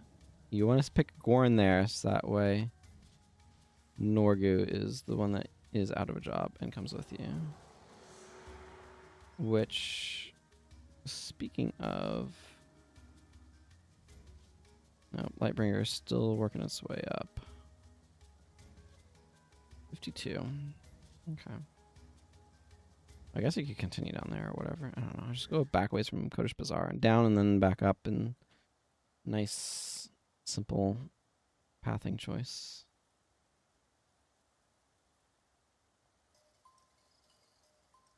You get General Morgan soon, but not just yet.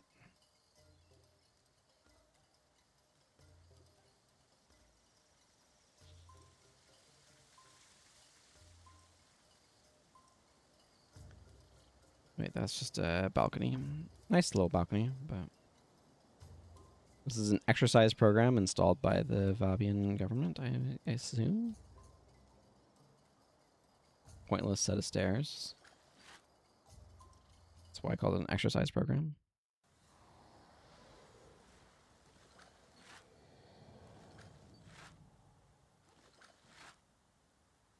Okay.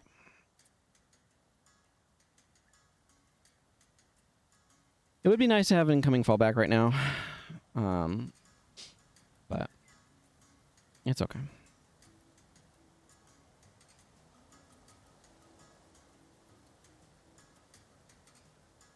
I guess I could change things around where Livia was taking over Dunkoro's role, basically. And was resto bipping. And then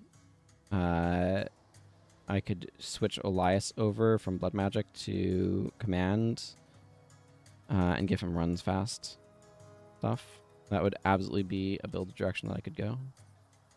I did not, but I could have.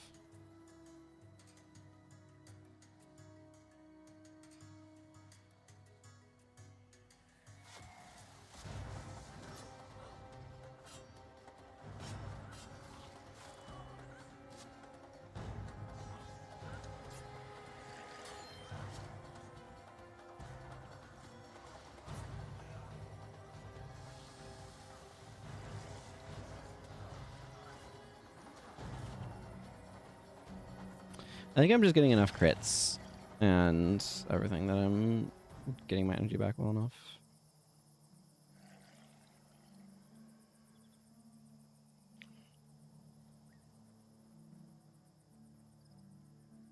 I'm not sure if I'm going to use Norgu right away, but I definitely want him available.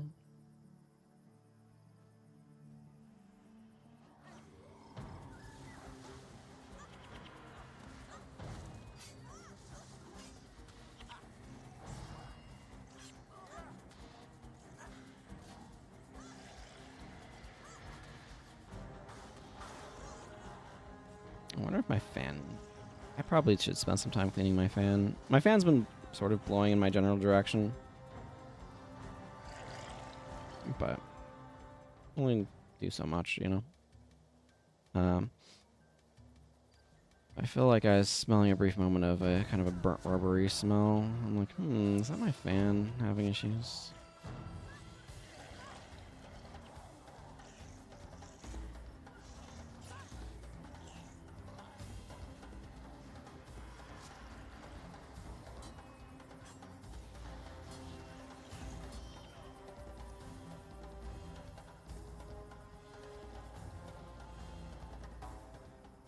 That's only a little whiffs, so probably not an issue.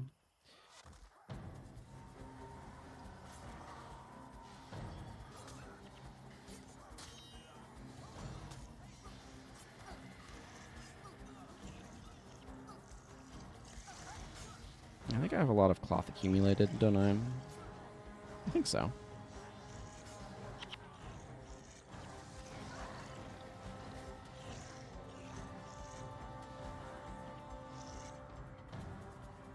If I had another reliable source of cripple, I would really strongly consider switching to trampling ox instead of brawling headbutt.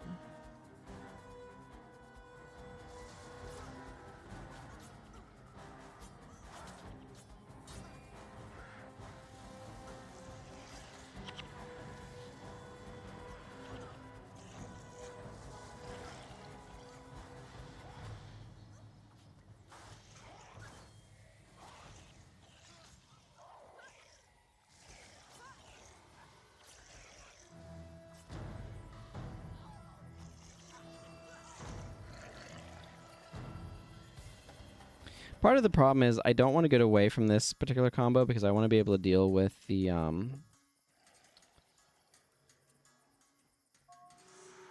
blocking effect, the whirling defense.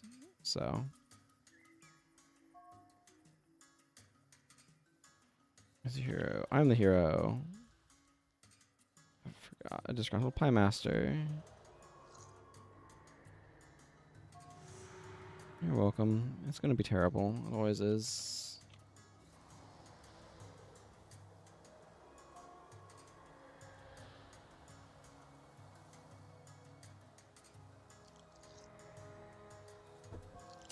I wonder if Wild Blow is available off of a hero skill tree anywhere.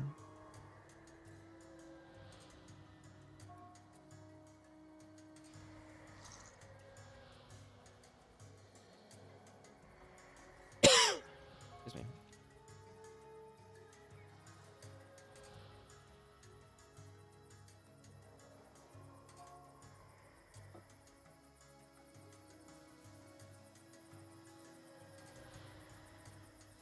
Doesn't look like it. We bought in a bunch of spots, but Nightfall not until the Gate of Torment? That's miserable for her.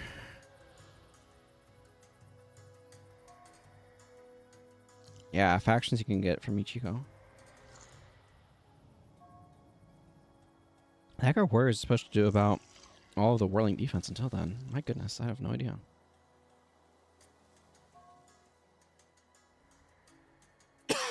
Oh, they were still wrapping up.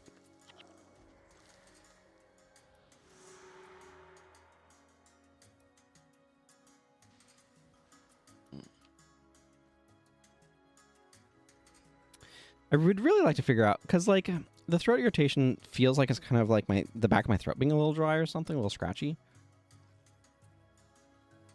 But I'm not really sure what the cause of it is. It's been bugging me since the spring sometime. And it's just been very like kind of in and out. But I feel like it's gotten a little bit worse lately. I don't know if something's been directly affecting it or not, but I do apologize for the coughing. It's certainly not something I want.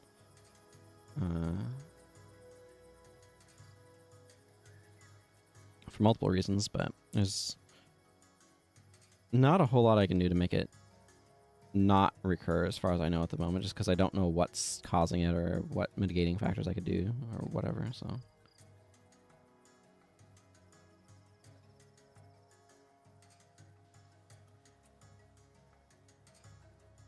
I do think I've been more prone to dehydration lately just because things have been so freaking hot that I've been sweating more. And that might be exacerbating things.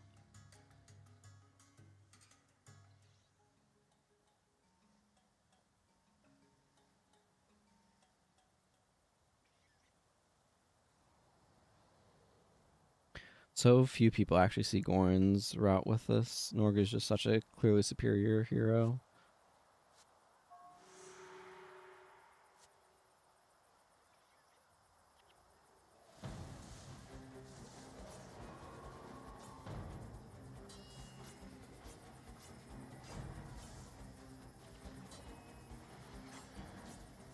Martyr.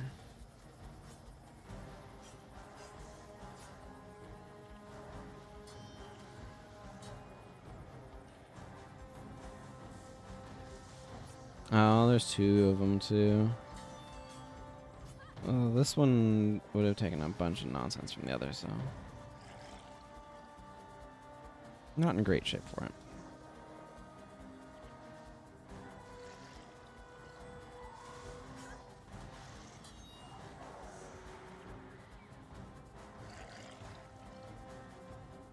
Okay. Back to Kodesh Bazaar.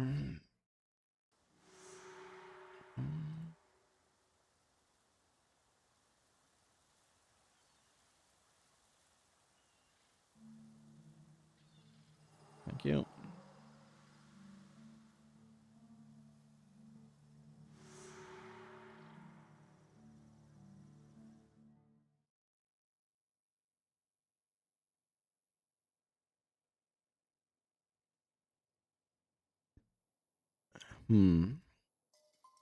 It's just easier for me to keep the configuration I have right now, even though a move speed buff would be welcome.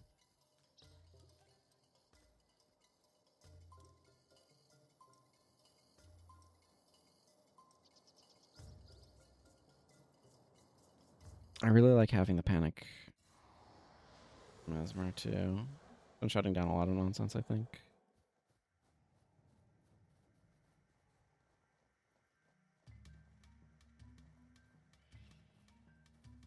I'll probably drop Master of Whispers, honestly. Or General Morgan.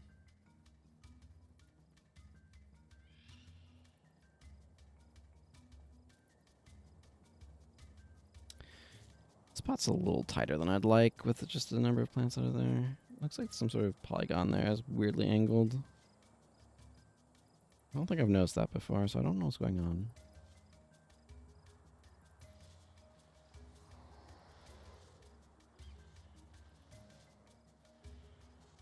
Oops, shouldn't be so caught up in trying to get cool thumbnail candidate screenshots that I run into a group of enemies, because that would be silly. Like, you definitely have enough room to skirt around these guys, but it does feel a little tight at times. Back in the day, I used to farm them on my elementalists. Use an earth magic build.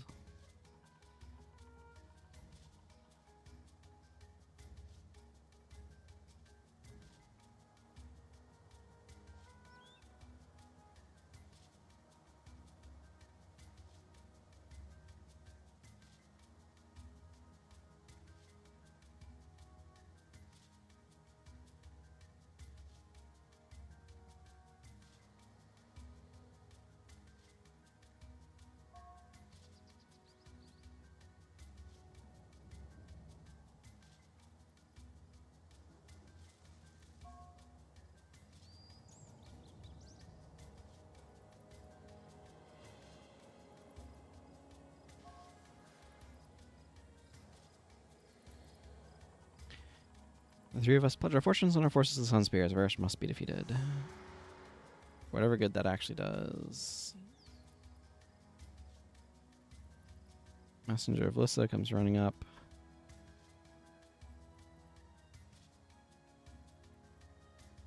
Excuse me, Messenger of Lyssa. I've gotten word that we are... What's that? About to be attacked by Margonites.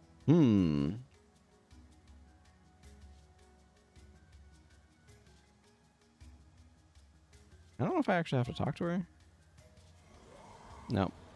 As is evidenced by Margonites spawning right in front of my face. I do not need to talk to her.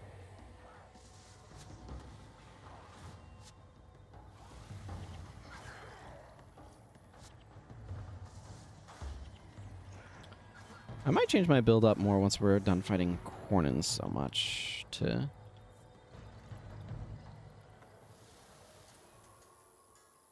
Yeah, but it'll also be not fighting undead because I need to be able to break their soldier stance as well. Little annoying dudes that they are.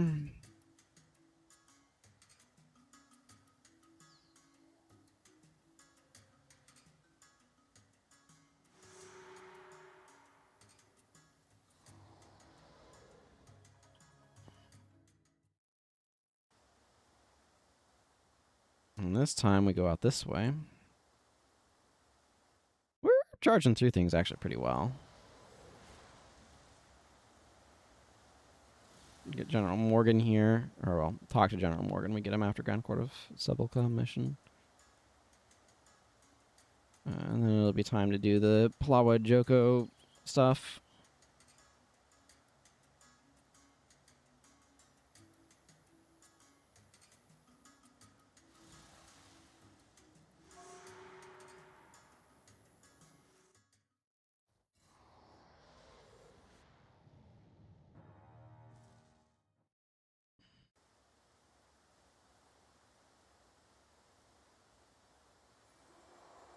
Before I investigate those things, I want to see... Nope, Lightbringer is not high enough. Might be after this. I'm at 62. I think this one will reward me with Lightbringer points. Actually, this is one where I can change my bar. So I'm going to... Black Mantis Thrust.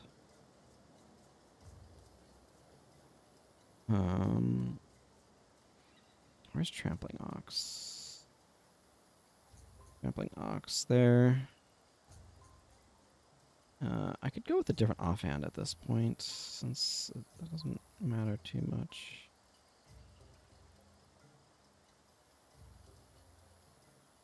For me to actually want to use Desperate Strike, it would need to have, like, it's not just damp. Like, it would need to have do something if I'm not below, and it needs to have, like, some better stats.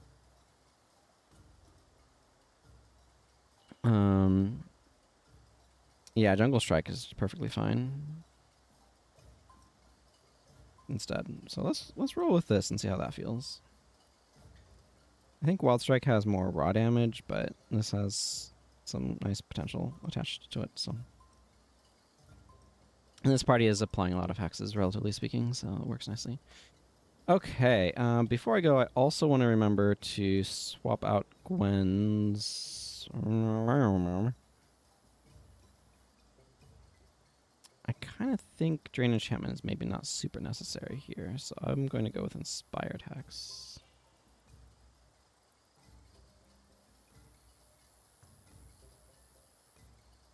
We have Chillblains, so that makes Drain Enchantment worse.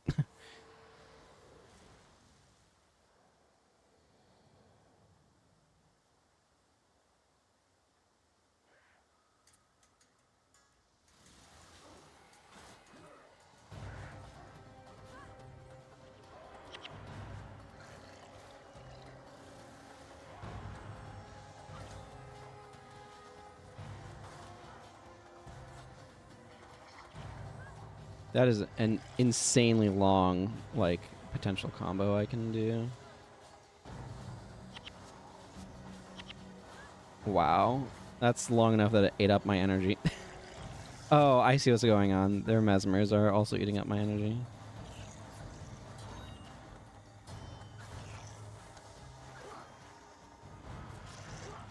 Well, that's just rude of them, wouldn't you say?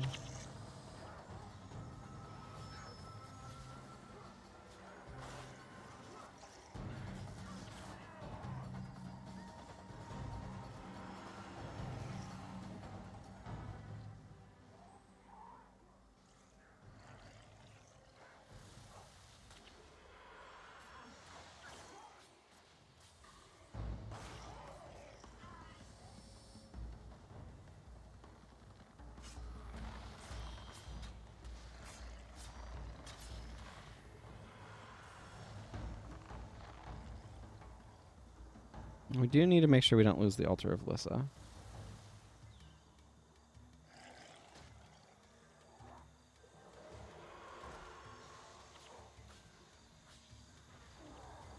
Okay, well that guy just had his face handed to him.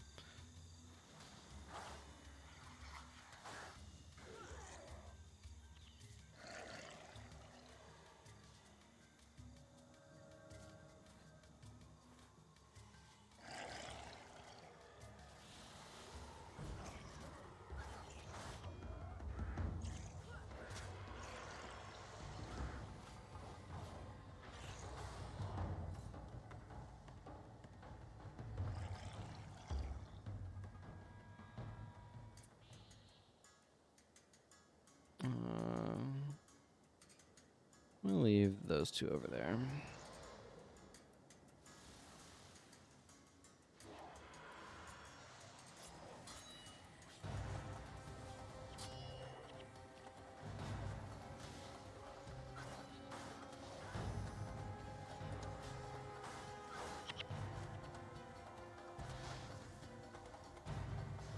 Oh, hey, Blasphemy.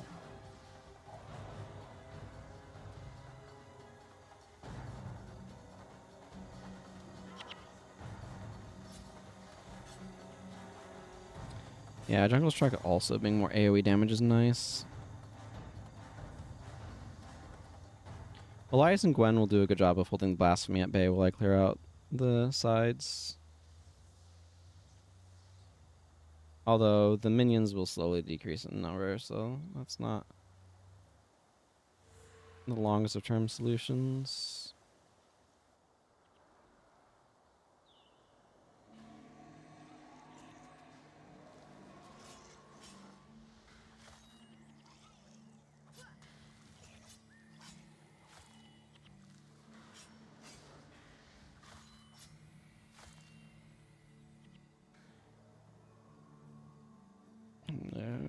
Drop those flags, go after the Blasphemy now.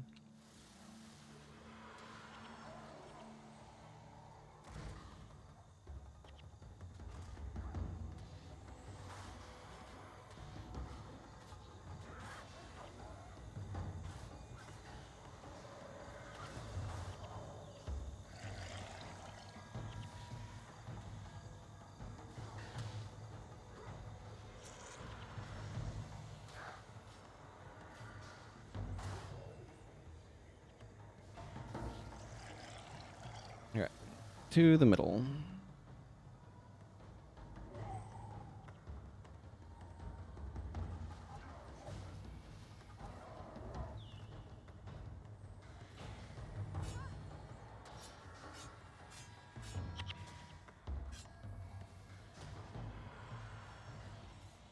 Like, these things are pretty fragile, but... let's put Zandra's here with Gwen. And then go clear this out. Ow. Some unbound energy appeared. We do need to clear this up fairly soon.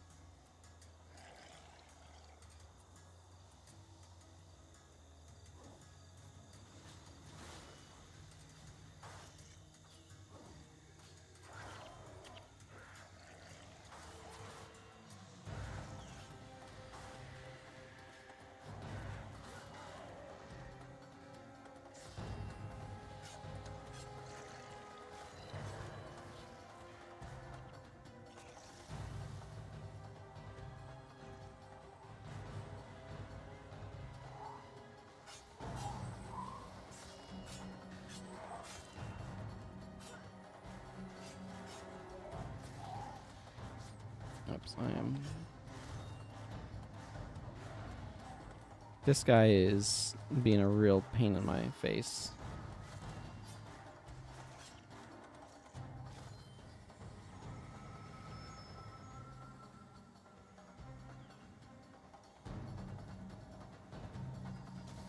It not struck me as a bowmaster at first, but whatever.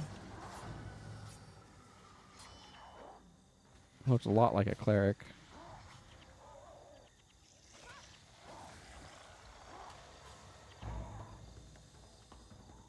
Where did this jerk come from? The rest of you over there. Gwen, come here.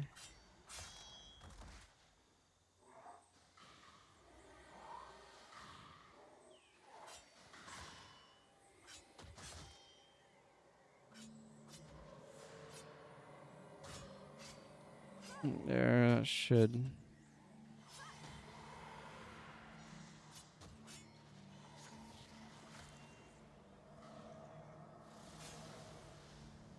What are they clearing out over there? I don't know what we're waiting on at this point. Okay. Was that fast enough? That felt really clunky, but no, it was not fast enough. I didn't think so. That's fine. I can always come back later if I need to. Morgan has joined my party. Talk to the right to continue. Etc. Etc. Right, this one that needs to have cost. Yeah, okay. Need to have Koss and Milani in here. Oh, Master of Whispers. Let's get Livia kitted up. Norgu. Morgan and Zandra. Completely forego our typical monkage. It'll be fine. I will build around it. Okay. Good news, there's a rune trader in town who can help. Everyone kitted out.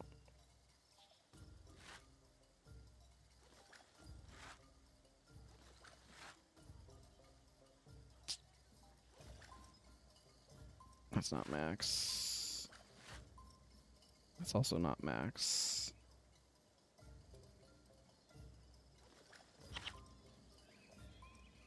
What is 9 to 31? This is better. Tragically.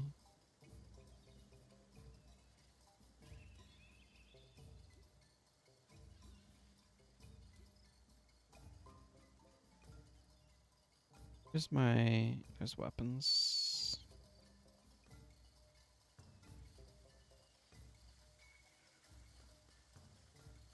Is it better? I don't know. I think it's a bit more damage.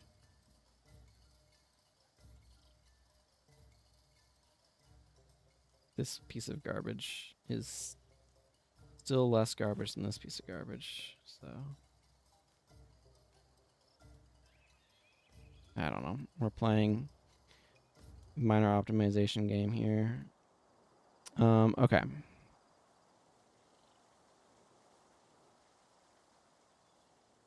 I'm going to worry about some bars and stuff in a moment. For now, our consideration is runes.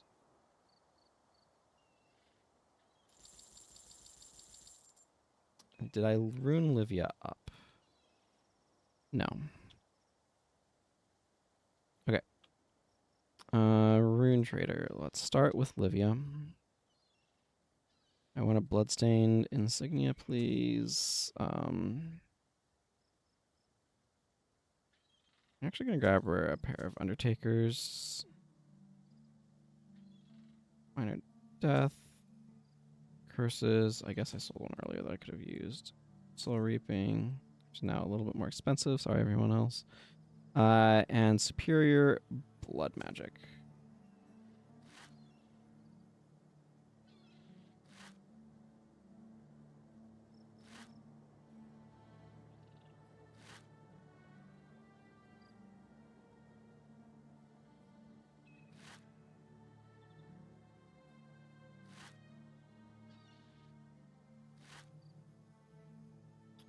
Norgu, I want not minor inspiration. You will get a minor fast casting, minor domination, though I don't know how much you'll be using that. Superior illusion magic, please. Thank you.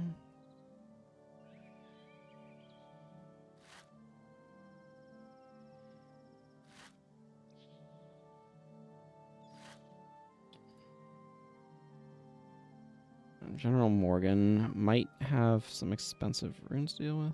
Not really. Minor leadership Minor spear. Minor motivation. Okay, let's just withdraw like 500 gold. Minor motivation. Don't know how much I need this on him, but it might be useful. Superior command. Some of these runes were way more expensive when there was that initial influx of mighty whatever. Bro.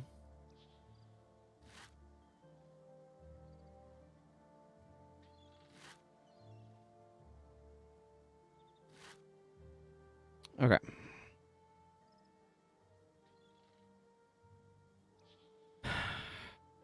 Okay, runed up.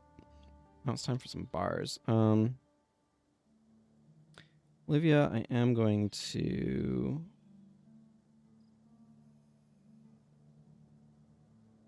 Let's see. I need one to be at least 13.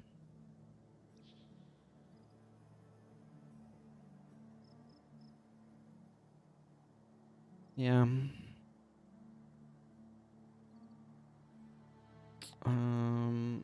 Let's do that just to make it a little bit more resilient.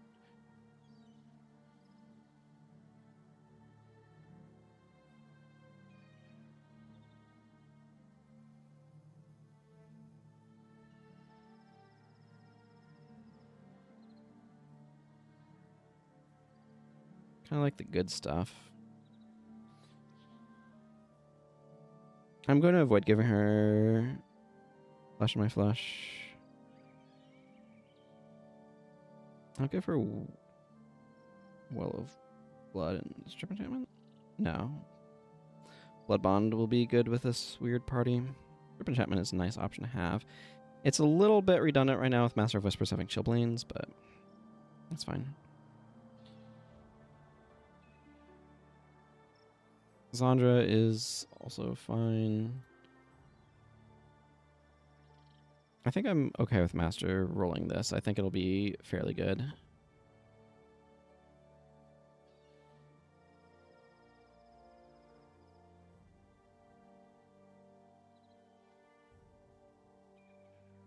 Yeah, you can continue doing your thing. Norgu. I'm gonna go Monk and Nanya here.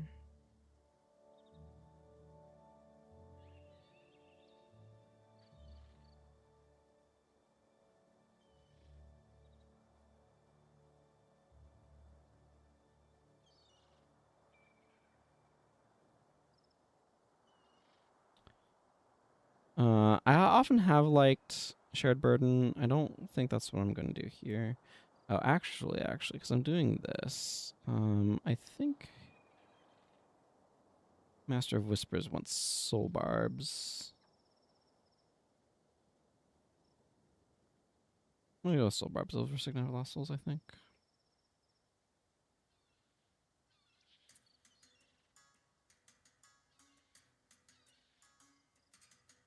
Arcane Conundrum is a good source of energy management. It's crazy. Even after nerfs, I'm sure it is still quite good.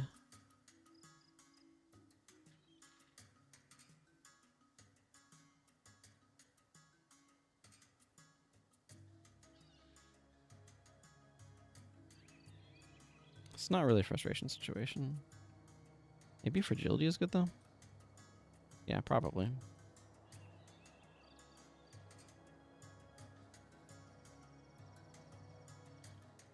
And calculated risk? No, it's not.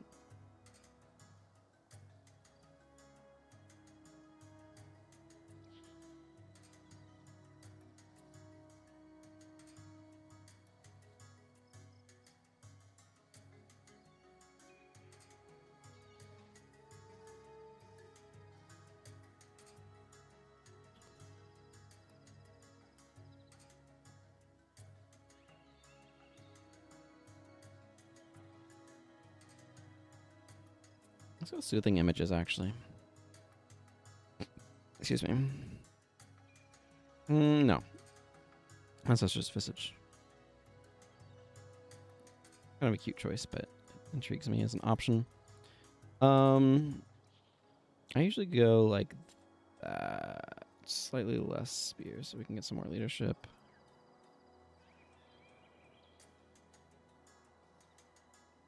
Yeah, I like that one. Never surrender is good. Go for the eyes is nice, and also energy management.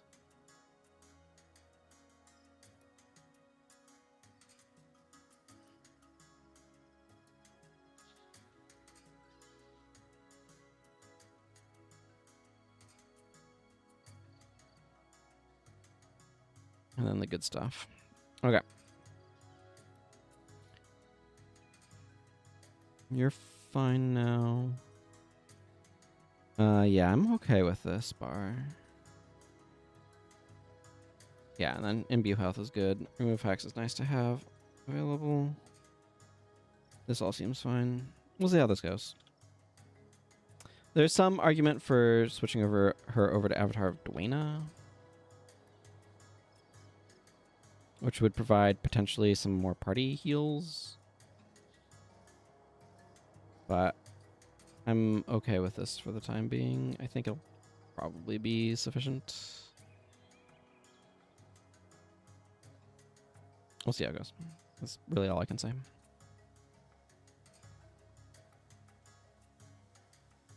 I know there's a lot of build adjustment, but like, I just got some new characters and everything, so it makes sense that it need to happen.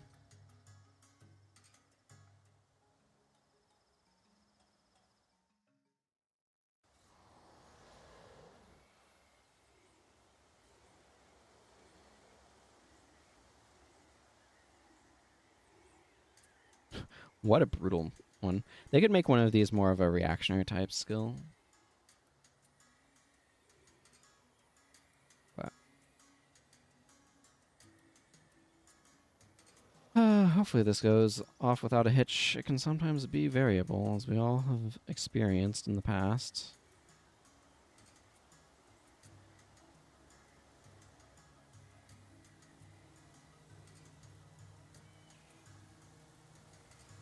I bet that fountain feels really good to stand in.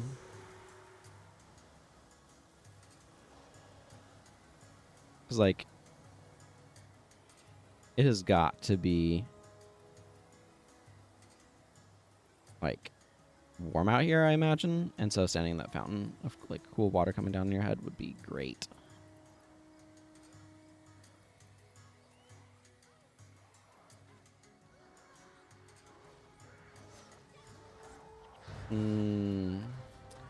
Chillblains.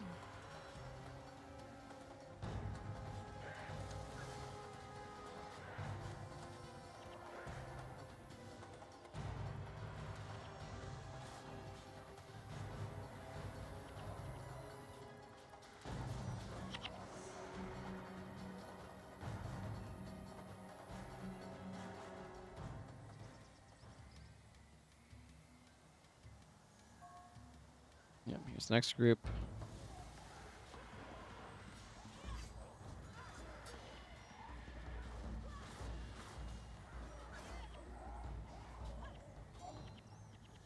Wow, these guys are getting wrecked by the Jinn.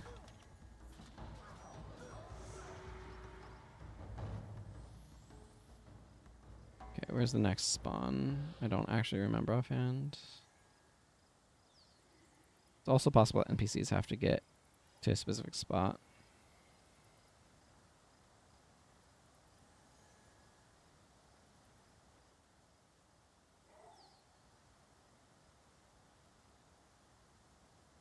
Yeah, it's Vabbi and Commoner.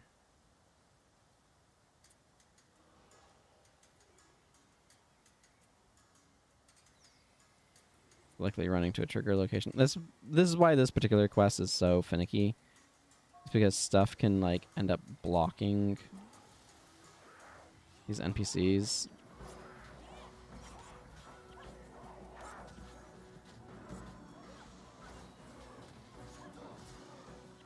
I just did a series of incorrect inputs, but oh well.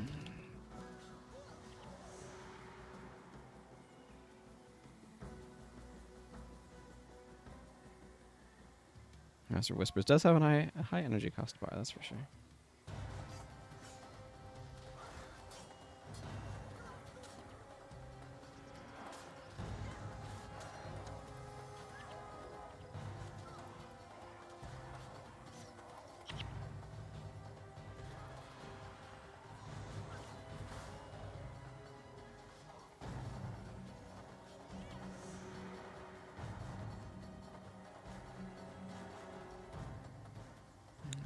there's another group spawning over here somewhere.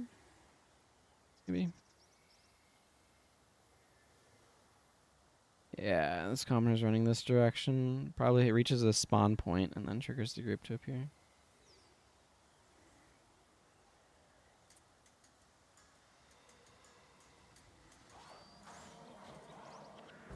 Oh my goodness, these guys are evaporating.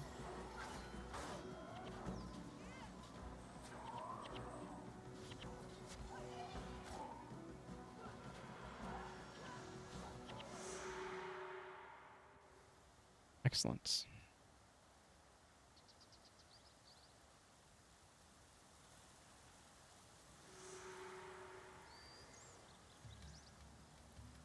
Is there either learner for my reward?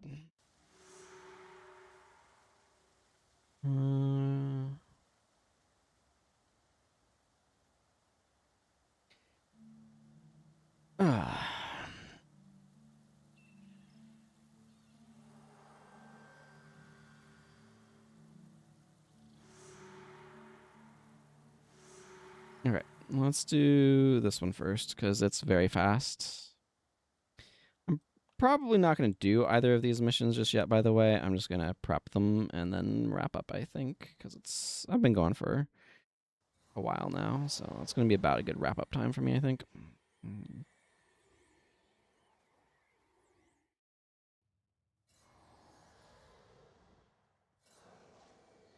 I also need to make sure I stop by the Chantry of Secrets before I go.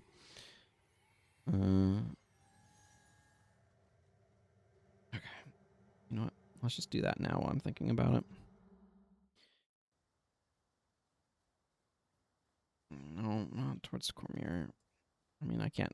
Cormier, not Cormier who, right? Okay. Yes, I would like to equip my Lightbringer title.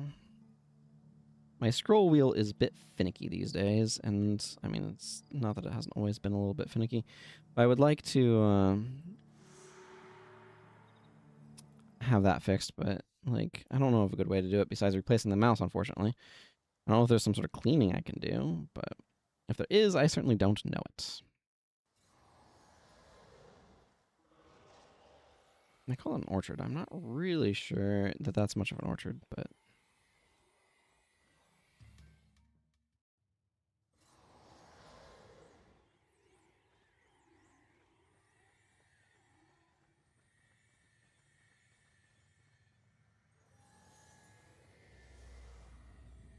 Lonnie's not ruined up. Neither is Koss. Okay, well, that's nice.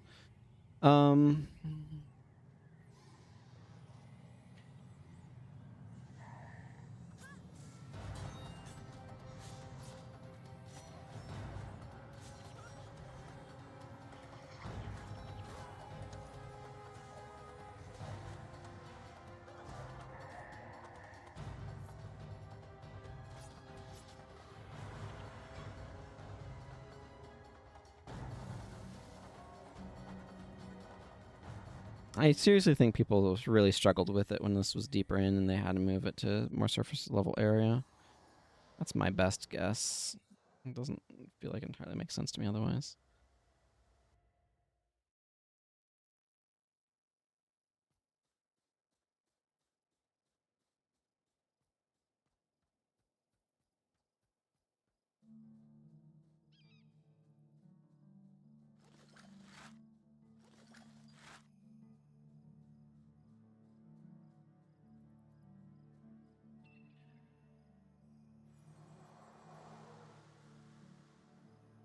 Oh yeah, Morgu's still leveling up.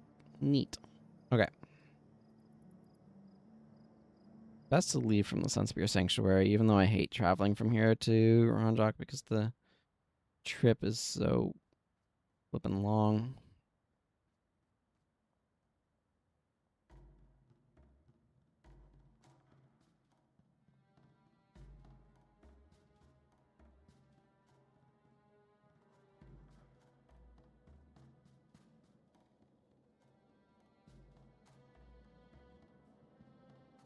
Barb is going crazy.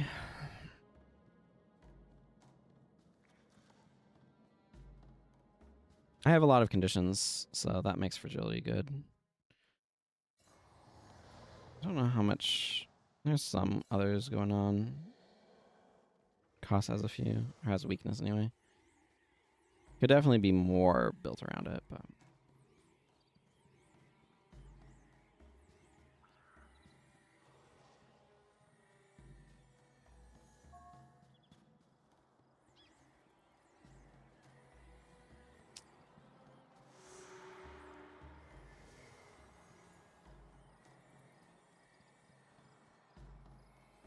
Guess I have deep wound off of this as well, which is good.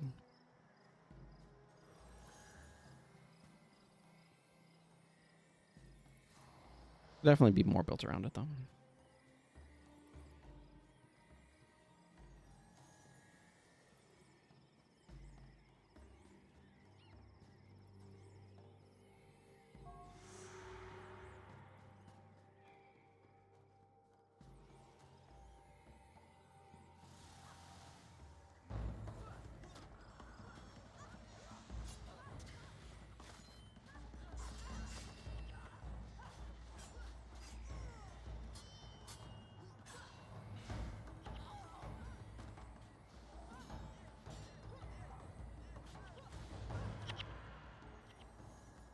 I've been using a lot more Palm Strike on this character than I ordinarily do.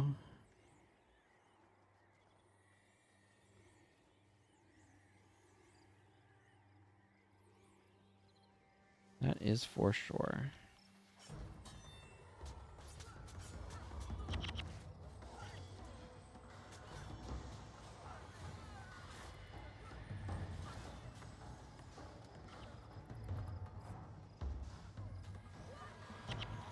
Wow.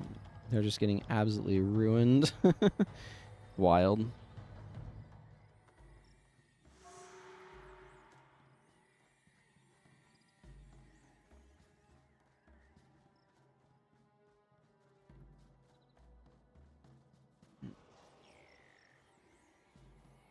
I like this bar though. This bar has been fun.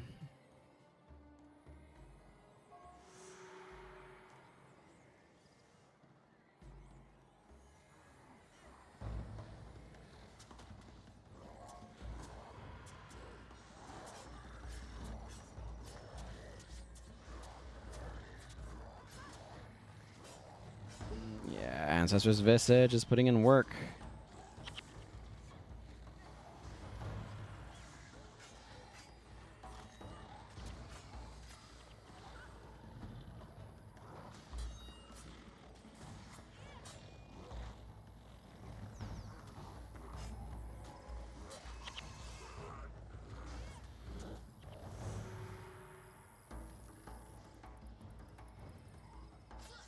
Get this thing out of here.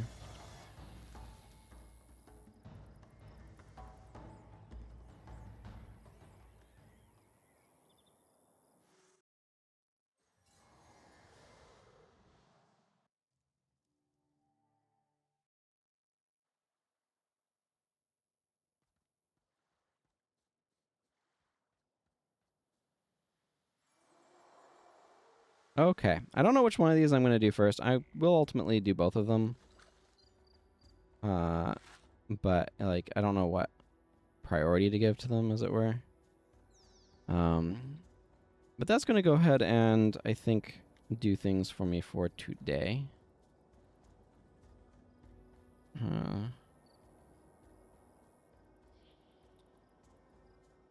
Deposit that. I'm going to just clear out my inventory, and then I will do a proper sign-off. But I do want to thank everyone for watching.